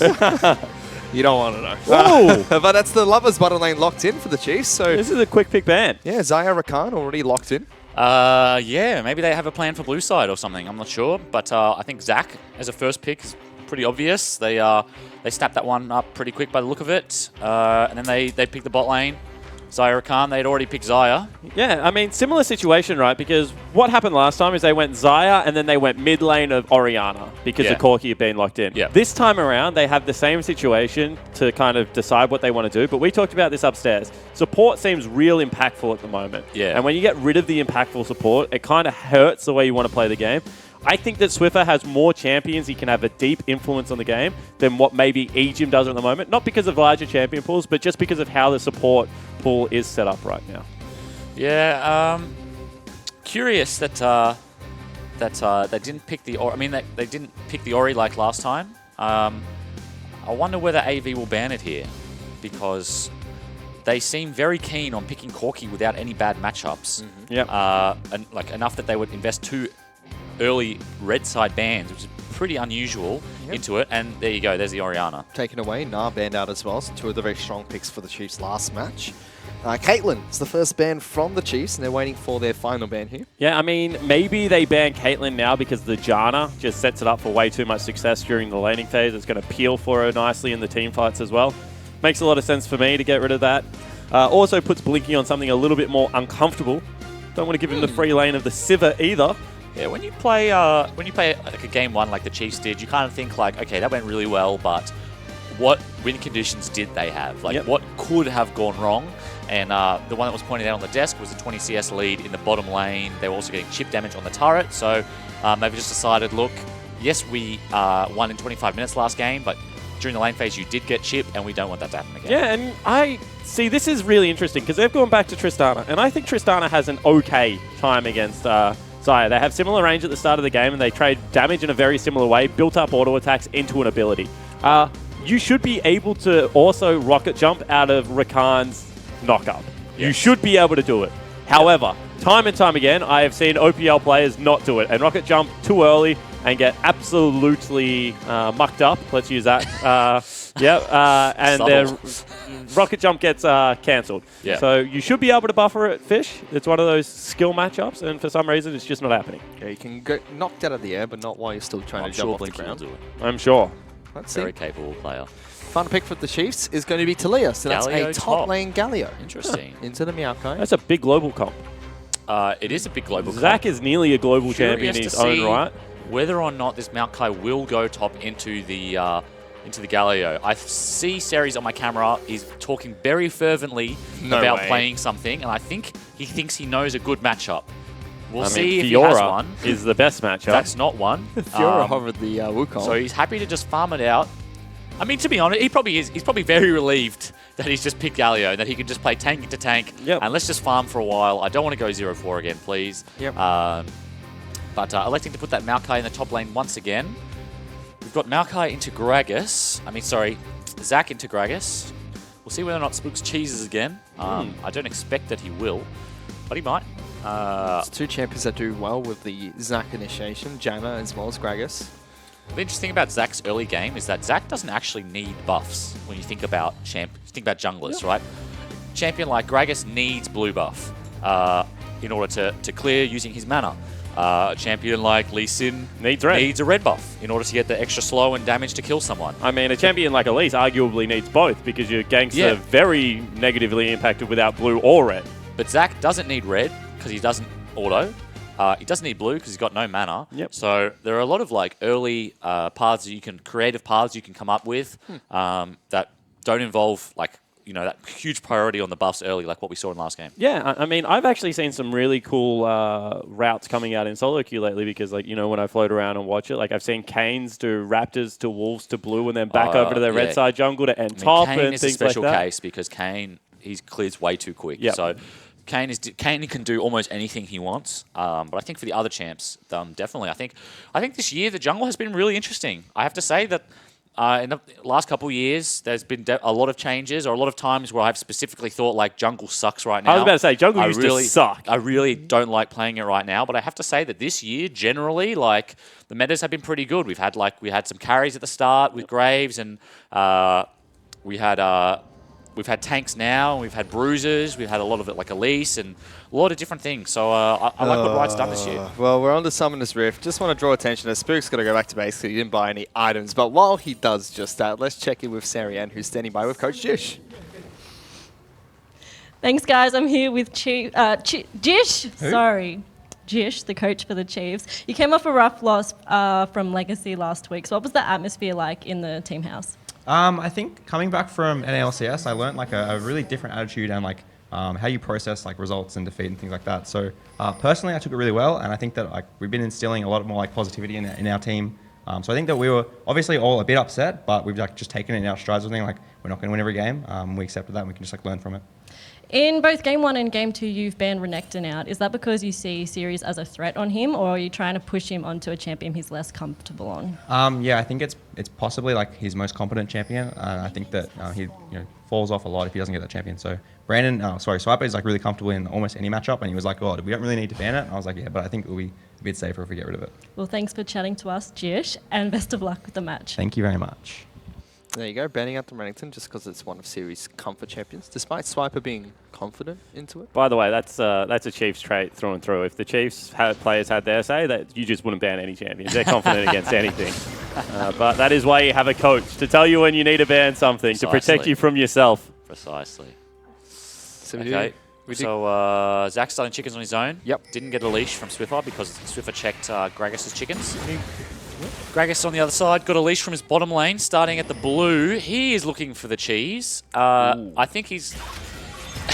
That's an early fight onto Blinky, taking so much damage already. My goodness. When do people learn that this double W lane does a lot of damage? And that was a very strange roam into the river there. Okay, Swiffer is a genius, I think. Well, I'm not 100% sure, but he just pushed the first wave in, as Talia does, and then straight away walks into the river, wards the blue, completely destroys Sibol in what he was trying to do. It wasn't going to work anyway because Zach started on the bottom side, but Sibol walked into the river for a cheese, immediately gets spotted out, has to turn around, walk all the way back. Meanwhile, Zach's almost finished his golems. He's going to be way ahead in XP. Ray's refusing to hit level 2 here. Finally decides to kill that last minion at tick 2. Double coin bottom lanes. We're seeing in solo queue coins becoming way more popular at the moment. Well, it just got buffed, so that's natural. We're seeing a lot of coin on melees as well, which is kind of weird. Kind of suggests that the item is probably too strong. Completely agree. But yeah, will become very common on this patch to see the double coin. I mean, it's one of the few upgraded quest items that gives your There you team a buff. Positioning. Perfect. Buff at the W. Well done.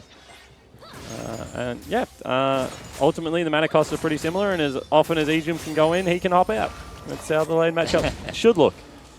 Okay, so Sybil based, Spooks based, he's picked himself up the machete as well, so he's going to get a little bit extra XP, he's going to stay a little bit healthier in the jungle with that extra life steal and on-hit damage. Yep.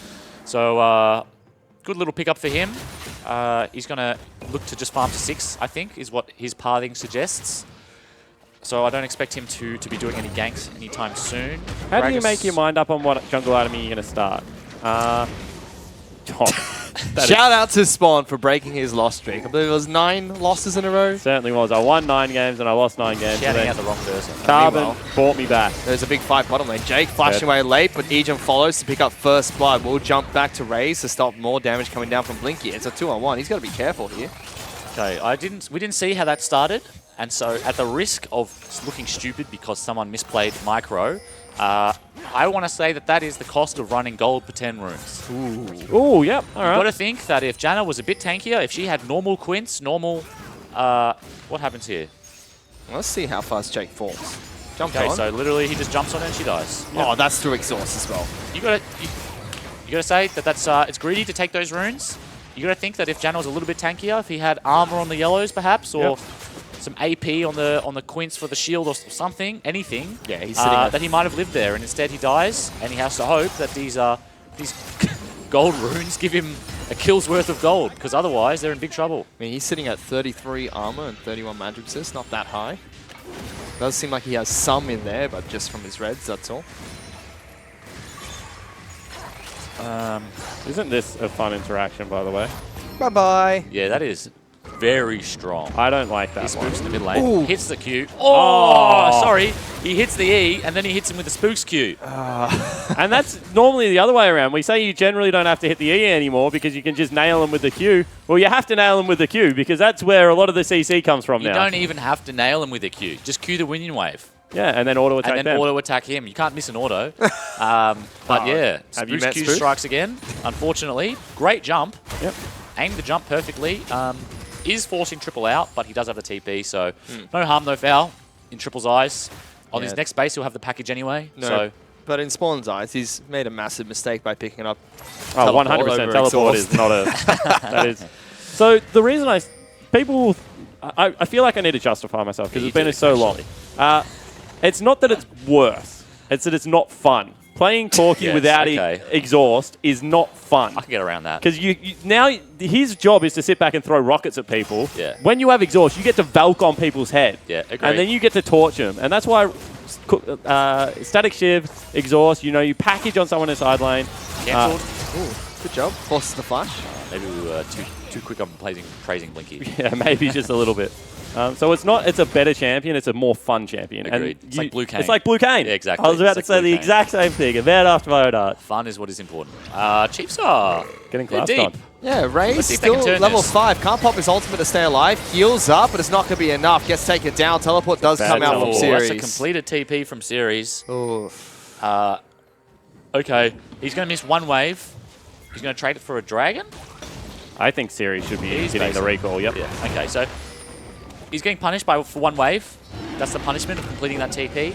I think Swiper TP and cancel. No, That looks like a bit too much cooldown. So his TP was just down, but they do get the dragon out of it. So you could say, you trade one TP and you trade the TP cooldown and you trade a wave for a dragon and a kill. Not bad. Not bad. Yeah, Ray's caught wandering in the jungle there. Well, that was definitely Ejim led. Ejim was Anyone walking that in has front ever of talked to Raze. Bryce, he likes a good peek into the jungle. Yep, so that was Ejim walking into the jungle trying to get a deep ward on the blue, maybe looking at a contest because they had priority as a bot lane, but gets caught lacking and gets punished. Big time. This mid lane's looking good for Swiffer though. Yep, not CS, no 10 CS per minute for the Corki, which is important, even though he has the TP. So being able to keep Corki off the clock in terms of CS, very important. Corki scales insanely well, so good job by Swiffer on that front. He's trying to be cheeky there to steal away the blue, but leashed out Packages nicely by Sybil. Yep, packages up, so he's going back to base. Swiffer's going to continue to clear out mid lane. I want to see what build Swiffer goes for. The other day in solo queue, I was chatting to him about the Sork Boots rush, and then he goes into a very early Banshees. From what I have seen, he thinks that Talia's mana costs are just you don't have to worry about them anymore, pretty much. Yep. And he would much rather pick up, either a Haunting Guise or something like a Banshee's Veil. I think Haunting Guise makes a little bit of sense for the double penetration if he wants to get around the map and try and kill some people. Yep. And I think it's a really unique way to play the game because that means if you miss your blue ever and you do run a little bit low, then you can start struggling in the landing phase. So maybe this blue invade, now that the package is up and available, is something that Avant can look at to try and put the screws in on Swiffer, who's having a pretty good game so far. Certainly is. Absolutely. He's had a good series so far, Swiffer. The all-rounder game was great to watch. But this match, a lot slower between the Chiefs as well as AV. The Chiefs still have a small natural advantage for themselves, but nothing too major. As between opposed the to two. an unnatural advantage? I'm just Bring curious, Higgins back. Okay, let's have a look. What's going on? Spook's got completed Cinder Hulk. Yay. So he's online. Gragas also completed Cinder Hulk. Corki, I think he's doing a little bit better in this lane, especially with the blue buff. There's no blue buff right now. He's able to maintain some priority. We'll see whether or not Sybil can do anything with that. Galio is definitely pushing in the Maokai, but Galio's wave cleared much better than Maokai's. Spook's now heading over to transfer the blue.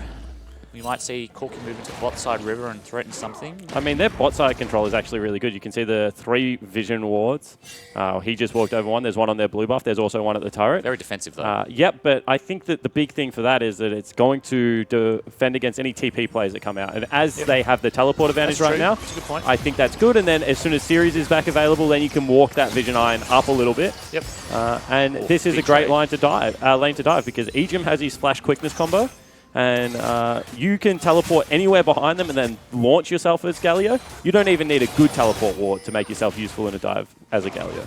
It's like Chief's looking for bot side river control, clearing the pink. Zach's moving to the bot side. He's going to hit this plant. He's going to spot out Sybil. See what happens.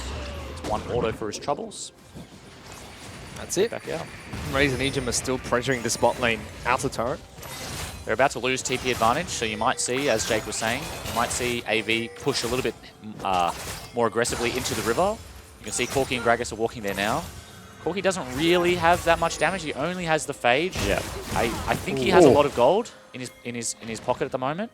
That's a big shove from Swift. We're getting Sybil down below half health, and Spooks jumps in. Rubber hand slams them together, holds Sybil back a bit longer. One more order from Swiffer gets that kill, and Triple's forced to Valk away. And that was pretty much Swiffer. I mean, Spooks comes in and gets a much-needed CC at the end, but Swiffer had kept both of those members incredibly busy that entire time. He's also going to force Triple to go the long way around here, Spooks, and catch the wave at turret, which means that, unfortunately for Jake and Blinky, they're going to lose this turret very, very soon.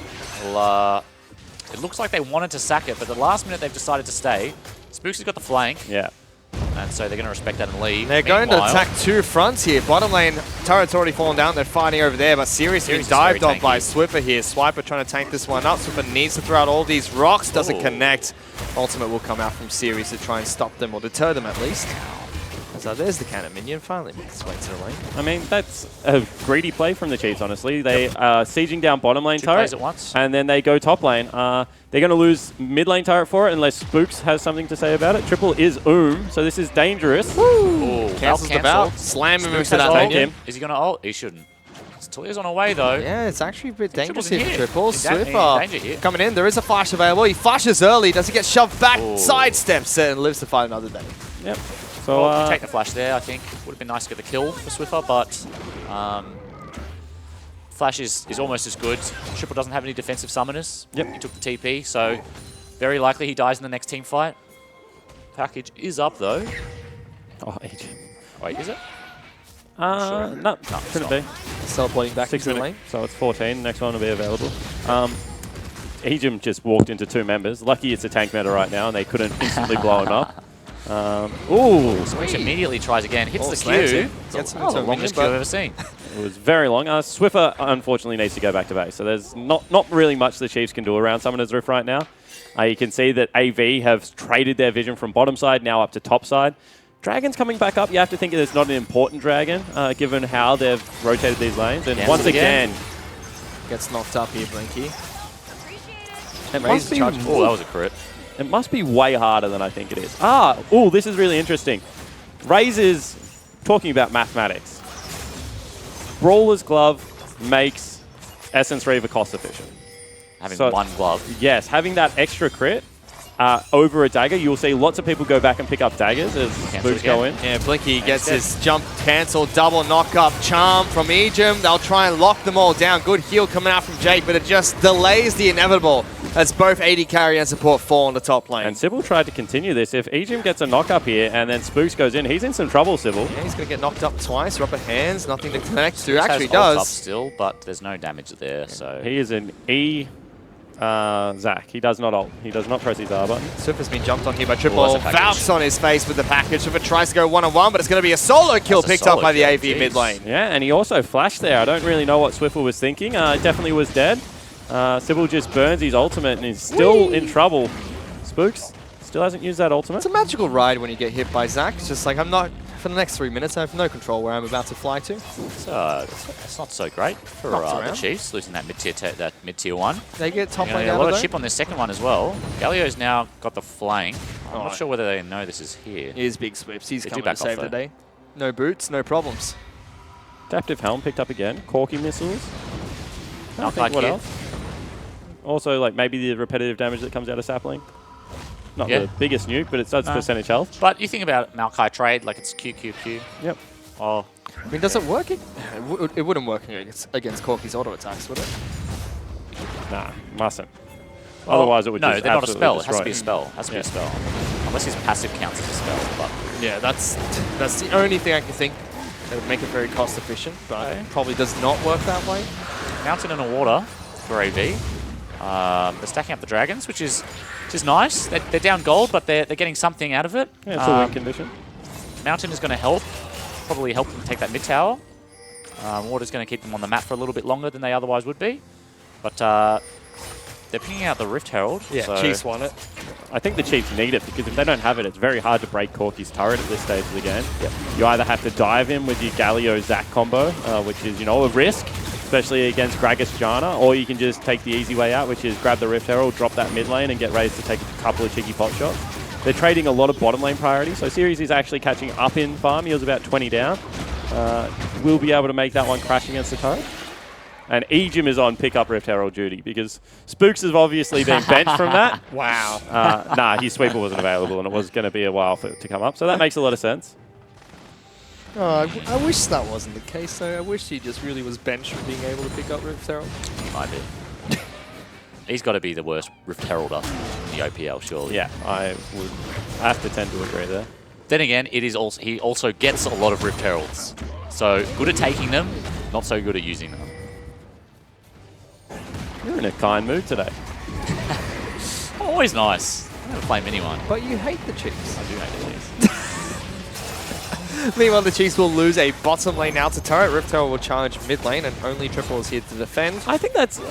love to hear your thoughts on this. I think that's kind of a bad trade for AV to take. They sent 3 people bottom, and they might lose more here. Spooks tries to engage on towards the Corky. That turret's going to fall. Rift Herald gets a double charge, and this is definitely a good Rift Herald used by the Chiefs. It's a team fight though. Swiffer gets no flash. Yeah, big roots coming out from the Maokai. They're going to be able to lock comes Ejim Galio. down. He still goes in for a big initiation and lives. Ejim, that was fantastic to watch. The rest of the Chiefs now have to carry on with this fight. Delivers 2 members into the minefield set up by Swiffer. Sybil's in trouble. Somehow, nobody from the Chiefs died during this fight. And they're still going for it. I mean, Sybil will actually just get zoned away because eyes on the prize. The Chiefs stop chasing him apart from Ejim, who's just there to delay the recall. They're looking to break the base at only 17 minutes in. And that was a team fight and a half. I mean, Ejim to stay alive from the Galio ult and then still get such a massive quickness fish really swung that one on its head. Yeah, that was big from Ejim. There's a reason why Rakan gets banned out against this player. Dame introduction coming in huge there for the Rakan, allowing him to live. So you can see the Galio pick doing work. Janna also, she just gets one shot. She got caught, I think, by the Galio ult.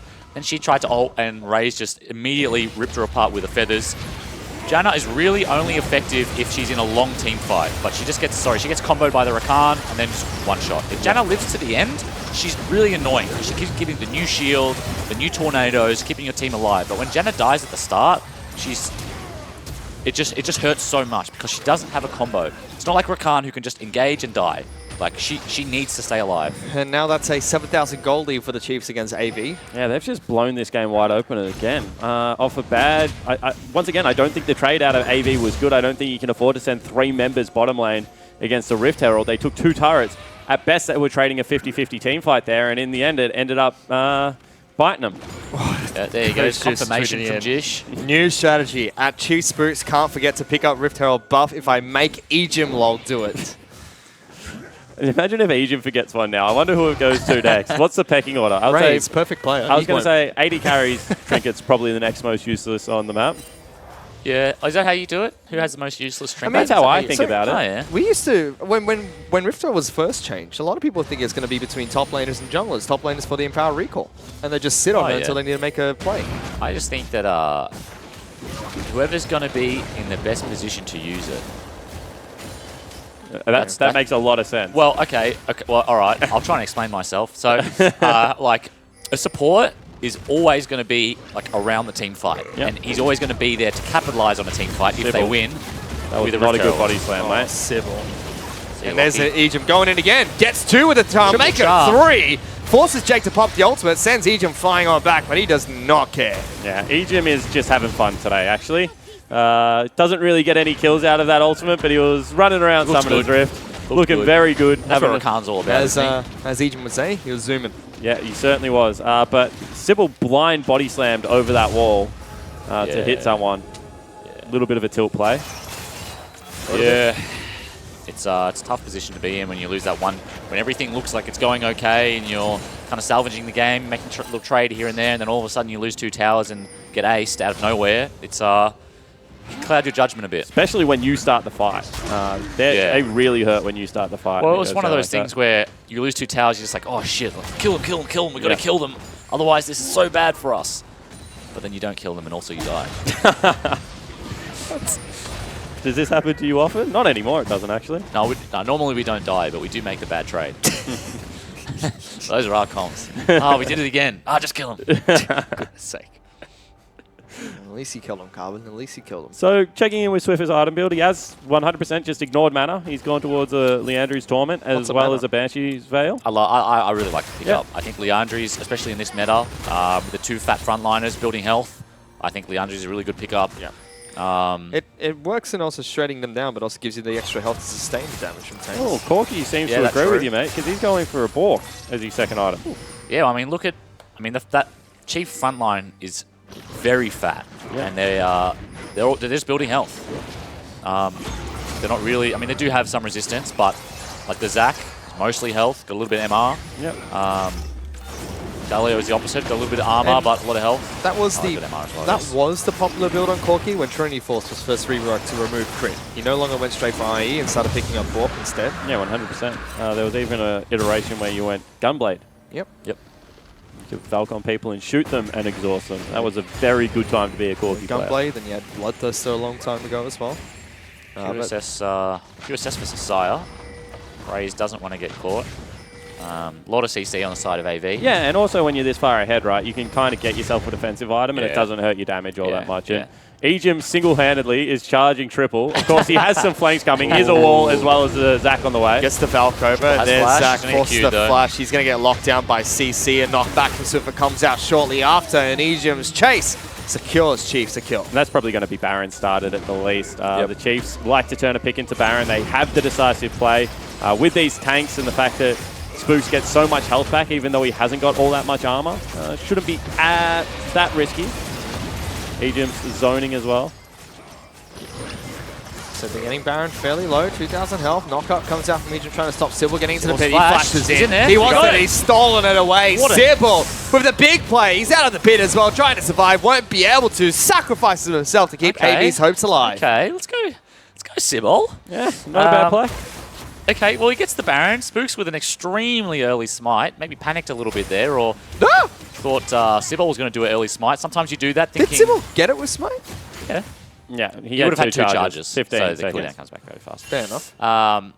But they've got the Baron now, and we'll see whether or not this helps him delay the game. This is engaging. He's not happy. That's an angry man at the moment. Just got his Baron buff taken off him. So this is a 45. For 5 seconds, though, Sybil will come back up. Baron does give you some extra stats. However, it is a 6,000 gold lead that Chiefs have to work with. That's after the Baron buff. Big problem here for... Who's going in again? Ejim gets a double knock-up. Instant exhaust thrown onto Raze, and Jake knocks him back with the ultimate. Ejim's in trouble. He's getting locked down. Galio comes in, but he's got no one to slam the ground for. He's getting locked down for AV as well. Sybil, first one to fall in this fight again for AV. Swiffer gets that kill. Chiefs are still pushing further forward. Their front line is bruised, but their back line is still incredibly healthy. Series goes for the initiation. Flash taunt for Swiper. They lock down Blinky. E-Rocket jumps away. Swiper very low. Spooks goes back in. Rubber Hands 2 tries to bounce one back. He gets split into bloblets, and Swiffer, Raze, and Swiper forced to watch as Spooks gets taken down. Yeah, and the Chiefs just need to back away, Fish, because they fought that without big shops coming out. There wasn't the item complete, and AV had just hard reset. Now with this Baron buff, they're also going to look to take even more away from the Chiefs. They're going to march down mid lane, see if they can break the tier 2. And as you said, a frustrated play coming out of the Chiefs. And AV, they do what good teams do, and they punish them for it. You can see Chiefs pinging out big top wave.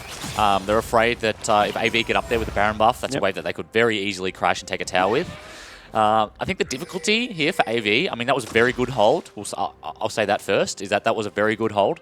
But the difficulty here is that they don't have any easy towers to take. Yep. When you're losing and there's like the outer ring is up and then you sneak a Baron, then it's like, okay, with this Baron, we can get a bunch of easy towers. We can get 2 or 3k gold worth of gold, swing it back to us, then get another shop out, and then we can, claw our way back in. The problem is that they've already taken all the easy towers, and to commit to one of these with the gold deficit they have, even with Baron, is very scary. Especially against Talia Wall. I mean, Talia Wall in these situations make you fight in an arena, and against Zach and Galio, that's probably not the option you want. You still want to be able to. I think this Corki would be a little bit more useful in a side lane at the moment, but then of course, I mean, Zach can gank you from so far away. I'm trying to think, like, how do they actually set up the map? And I just think there's no real easy options right now for AV. Yeah, and I think that if you're AV right now, you just thank Sibol for smiting the Baron, and you just try and soak as many waves as possible. Yep. Because there's nothing really for them to do. You just say, okay, well, this is 7 minutes that they don't have Baron, and 7 minutes that it's going to be hard for them to push. So let's just try and get as much farm as we can. Maybe try and push our vision line up a little bit so we can start securing some of our jungle camps back. And that's a way that you can slowly start to bridge that gold lead. It's a big bridge for Blinky as well. He's now sitting on IE, Static Shiv, Zeal. Yep. When he finishes his next Zeal item, which he should be close to, yeah. he'll be very strong. He'll be just as strong as the Xayah. Like, the Xayah has the 3 items and the QSS, and so that extra utility is where her gold is. But in terms of raw damage, Triss will be up there. It's he's a Q on Triss by accident. Could have slapped that pink ward. Nah, there's no damage with him, but... I mean, they are pretty close. They're rotating across, and you can see they are still trying to pressure Swiffer's lane. Swiffer's actually down in experience. Is Baron buff down now for AV? Sorry, not Sibol. Triple's got 2 items. Yeah. Got the ball completed. Yeah, see how much damage he does here. Baron buff is down as well, and maybe... Sibol's going.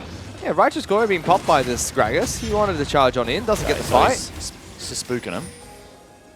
I think that's a good call, just to spook them. I don't think they want a full-on team fight outside tower range right now. Yeah, I think they want to try and, bait Chiefs in to go for another one of these long, protracted fights around, a turret or something like that, where the Chiefs have looked a little bit over-eager lately.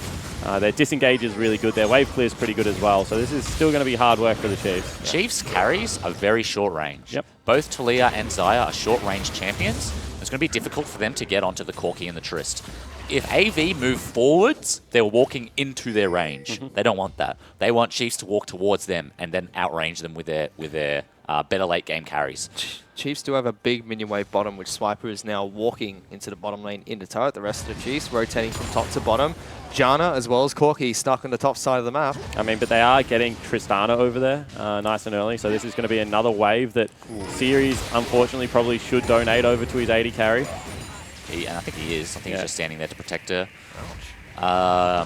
Yes, so to continue on what I was saying is that for AV to engage a fight proactively would be a big mistake.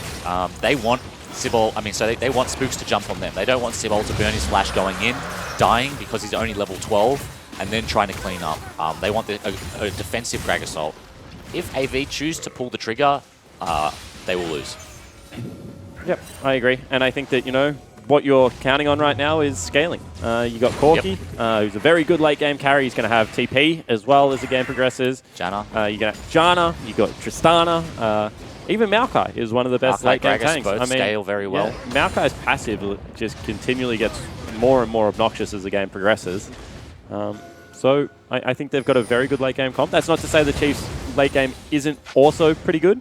But I think that, ease of execution again, which has kind of been the theme of these tank metas, is going to be with the Tristana. I think one of the big things about Janna is how well she scales. The more CDI she gets, she has the Ardent now. She didn't have it in the last team fight, I don't think. Oh, here we go. Triple gets engaged. But it's only 2v1, and there's all of AV in the river here.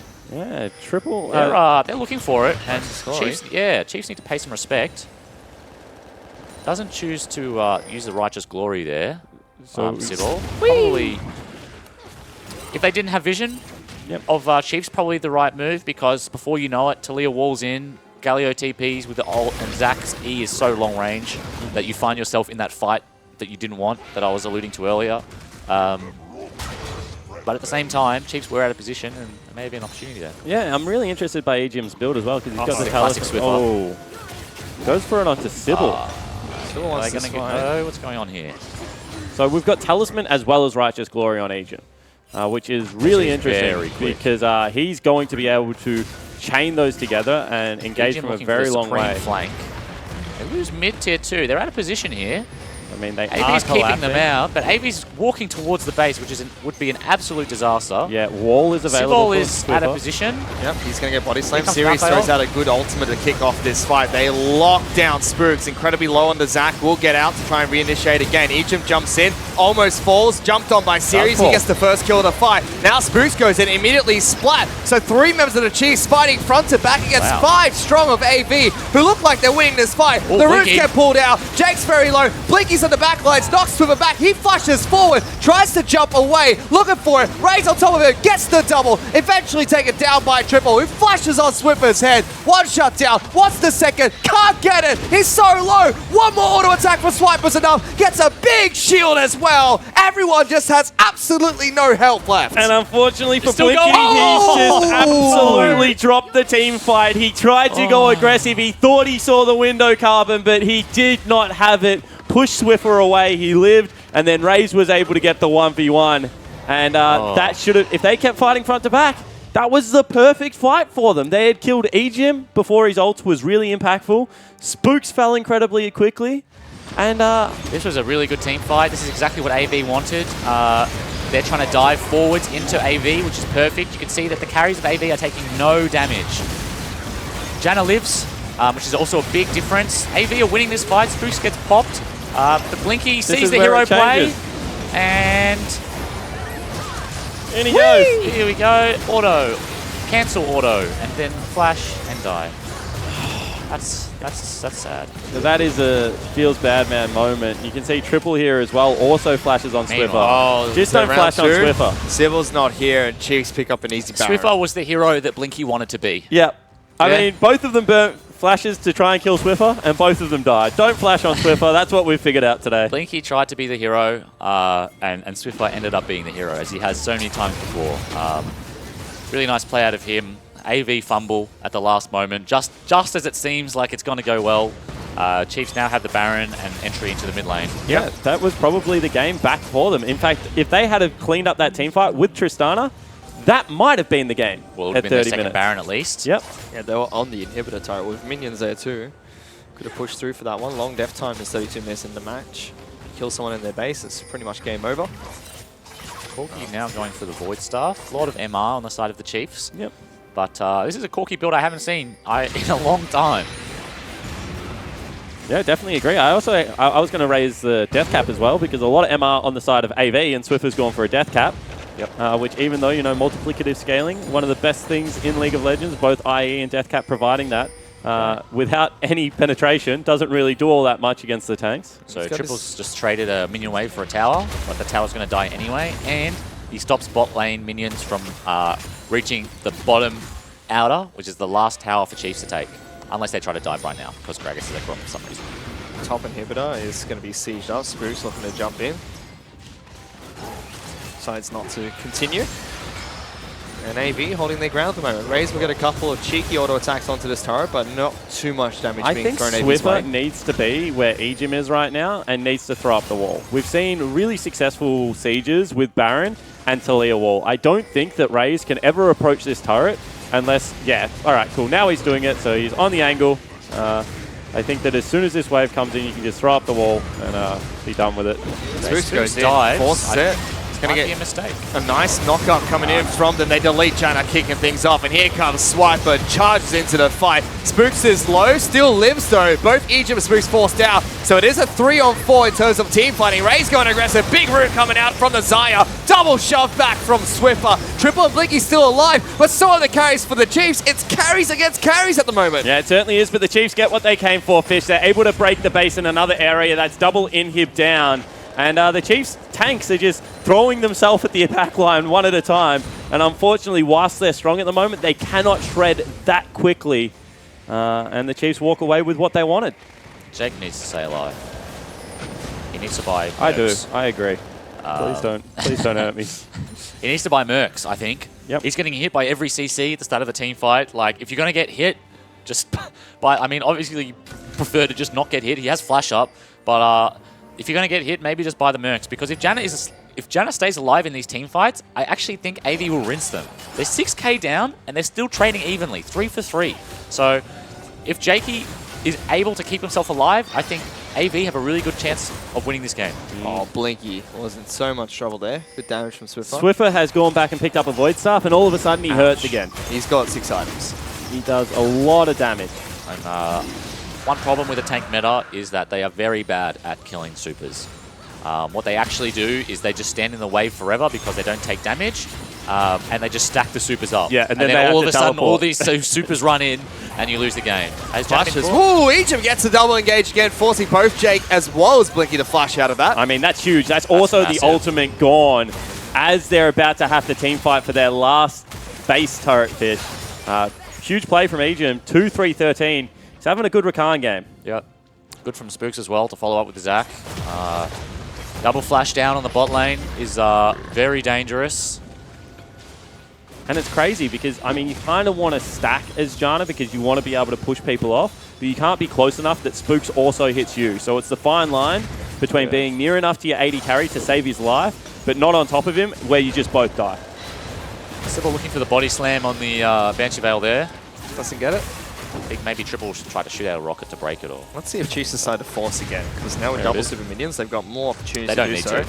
Walls They being built. really This don't need turret's to. gone. Look at the wave in the top line. Oh, Blinky! That's the That's a wrong misclick. way! You're going to get slammed for that! What the heck were you thinking? Now Series wants to try and start the fight. Will be an inhibitor turret that falls here shortly once that shield expires. Finally taken out by Raze. Already 2 kills picked up by the Chiefs. Triple flashing away, trying to keep his team alive, but Chiefs already in the base. Yeah, they certainly are fish, and that will probably be game. Unfortunately for Blinky, it certainly wasn't his fault, but it was a straw that broke the camel's back, and the Chiefs will be able to pick up a much-needed 2-0 victory. They're on to the Nexus. Sybil going to do what he can. Double kill picked up by Raze. Make it 3 as they ace AV. They're going to be able to pick up the 2-0 of the day. For some reason, Spooks has gone into the fountain. His blobs are going to die eventually. Oh, they but saved Chiefs, really, really cool victory here. 2-0, baby. Yep. Dominant, I would say. Yep. AV never looked like they had a sniff in either game. I called 2-zip for the Chiefs. You did. You can back me up on that. What did you... no, I shouldn't talk to Aaron. But look, no, great game from the Chiefs. Great series. Absolutely destroyed AV. Can't help but think that they've done a lot of work in their week since last Super Week. So hats off to them. And they needed to. I mean, they had AV and Sin. And right now, for the Chiefs, I mean, they've gone from being the most dominant team to, a top 3 team. But you have to be able to beat AV and Sin if you're Yes. the Chiefs. Yes. And I think that this was a good first step. Obviously, Sin tomorrow, I think, is a slightly... well, as far as I'm concerned, actually, Sin's a better team than Avant at the moment, even though Avant holds a head-to-head over them. So, we'll see whether they're able to come in and get business done again tomorrow. Blinky had his face in his hands there. He was not happy about that final team fight. You could tell that rocket jump went the absolute wrong direction. Yeah. Well, the one before it wasn't great either. Yeah, I mean...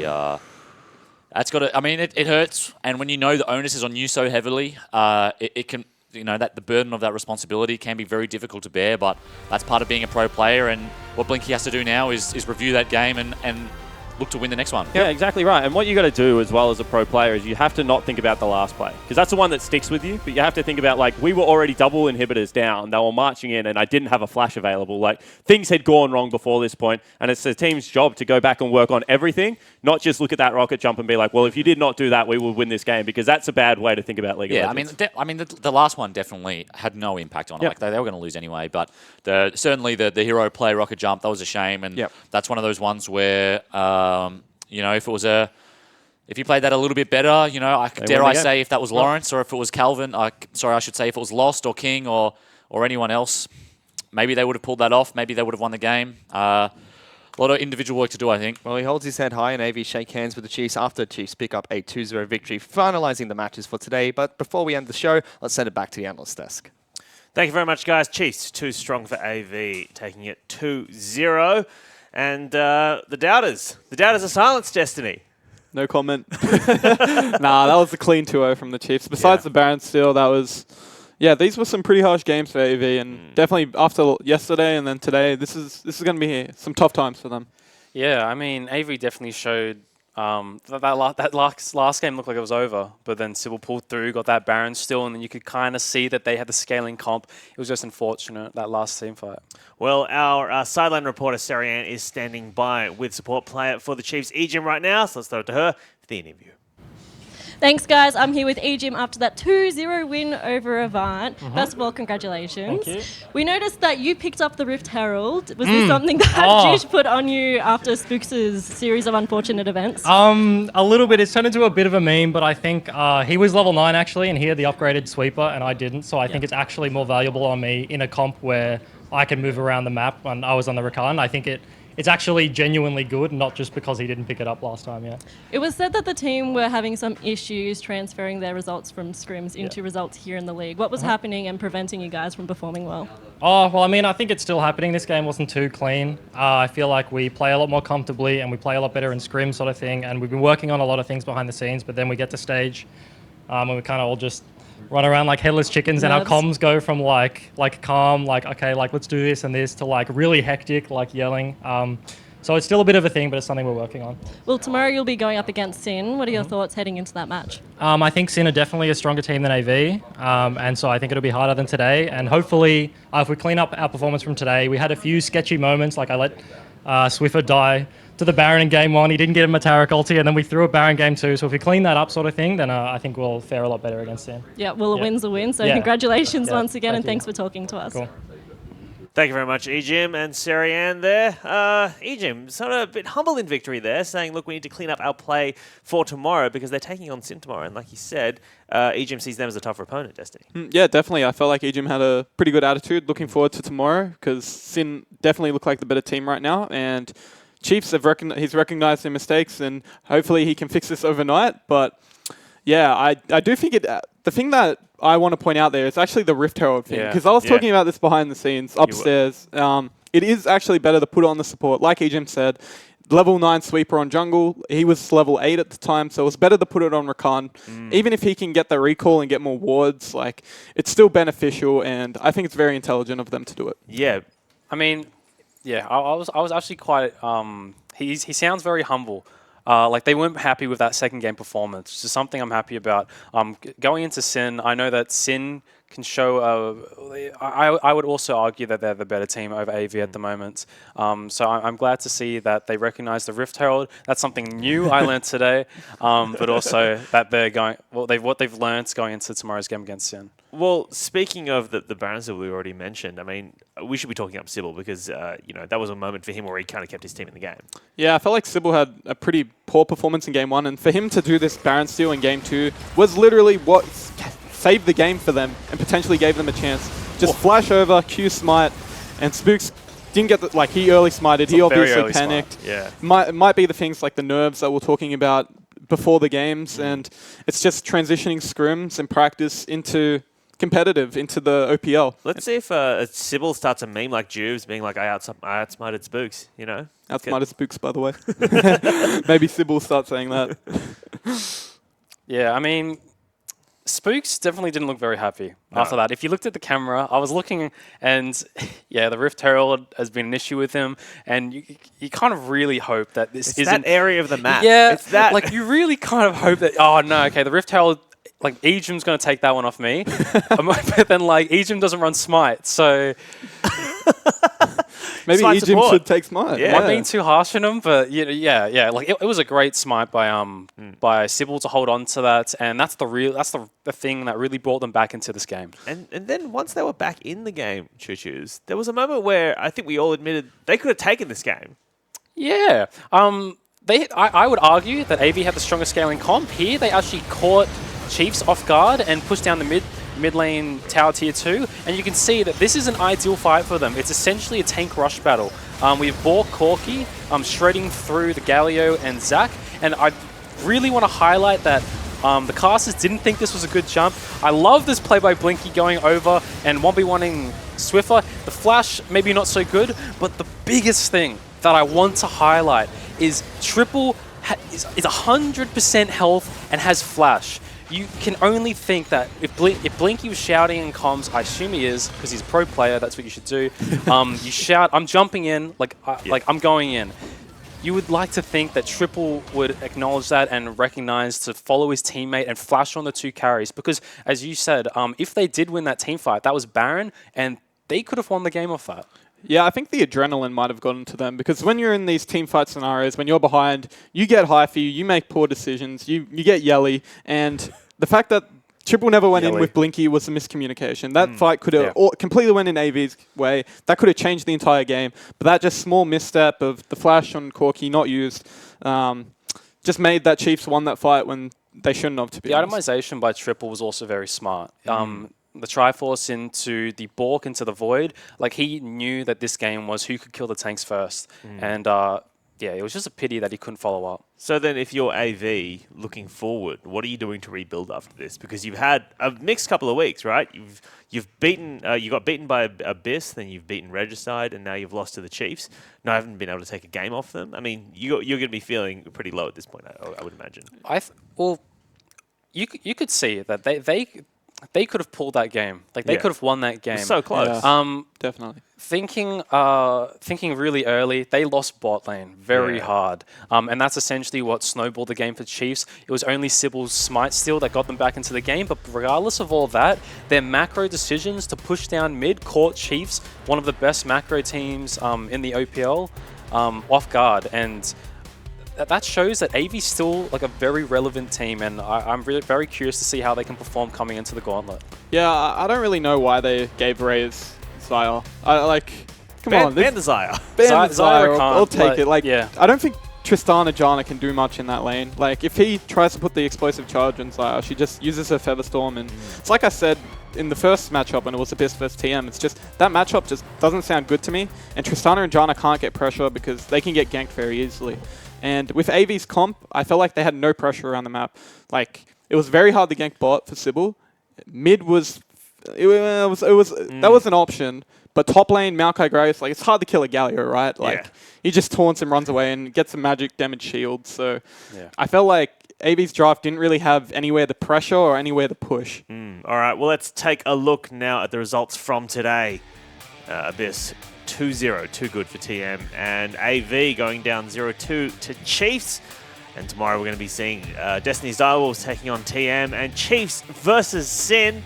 So Destiny, give us a bit of a preview of tomorrow's match, because after today's performance from TM, I mean, you guys would be feeling quite confident.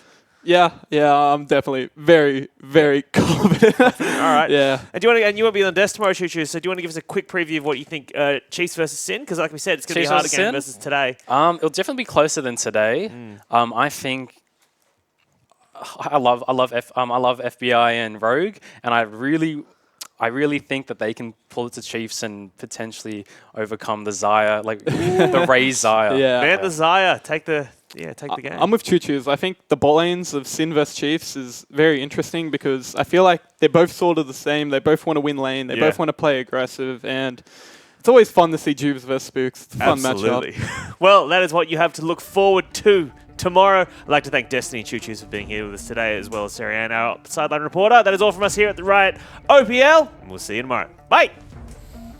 As well as a Flash Cocoon coming out from him. They take down Praetor and Abyss get an easy first blood. Good taunt coming through, and he's the first one to fall. Dodge field negating a lot of damage. Parbu's trying to run, but Seb's going to be a big casualty. Parbu tanking up so many turret hits, and a Flame bringing Rosie back into the fight. Wow. Meanwhile, though, Shock's been able to kill the mid laner TM's mid laner is being able to take it down.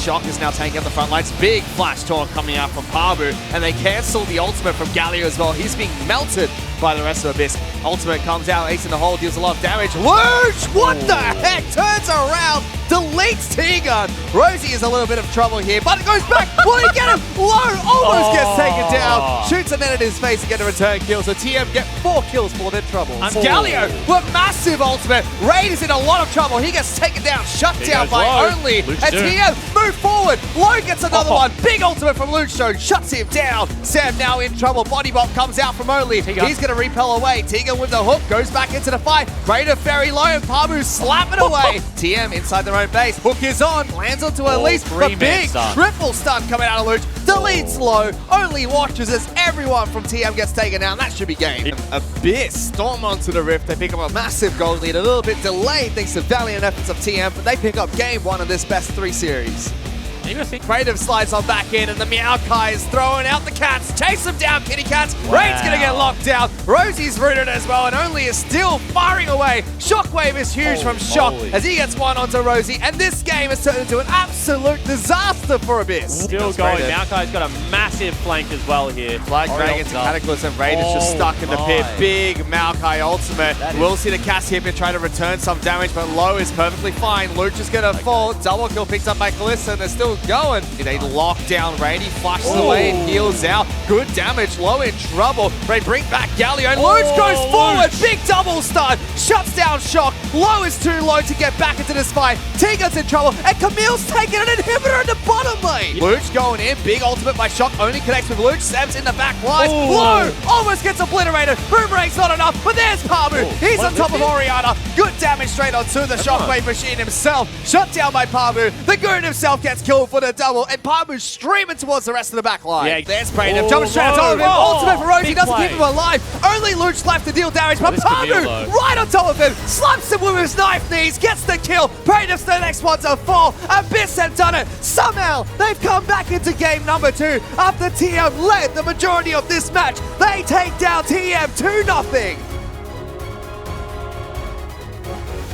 But still Naza back. J control. Blinky taken down very low. Flash forward. Raze gets taken down, and they stun up Jake as well. Double kill picked up by Swiper. Raze pops the ultimate. Will flash away. But Spruce has got a good kill onto Series. Double Gnar coming out from Swiper, and they chain stun the Corki. Corki in so much trouble. Egypt trying to stay alive. Swiper slams the ground but misses. Chucks the boulder Sybil's way. Raze though getting good damage in the back lines, and still is a good trade for the Chiefs. Yes. Oriana's going to hit a big ultimate here. She misses it. Now AV can definitely look to Ida burn on top. Swiffer jumps in and deletes triple from this fight. Blinky's going to be next. He tries to flash away. You're not going anywhere. Raze gets a kill for himself. Sybil's forced to jump out, and Sirius is flashed over the wall. Now the Chiefs, they want this back. Big Gnar from Swiper. Locks down the back lines. It's going to be the Corki taken down straight away. Triple's in trouble.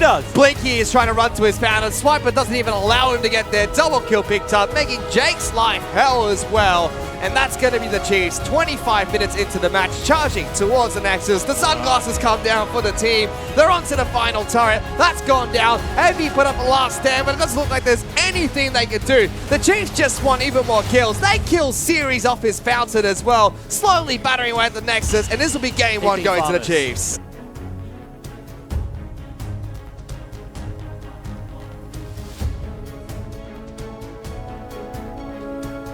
Big roots coming out from the Maokai. They're going to be able to lock Egypt down. He still goes in for a big initiation and lives.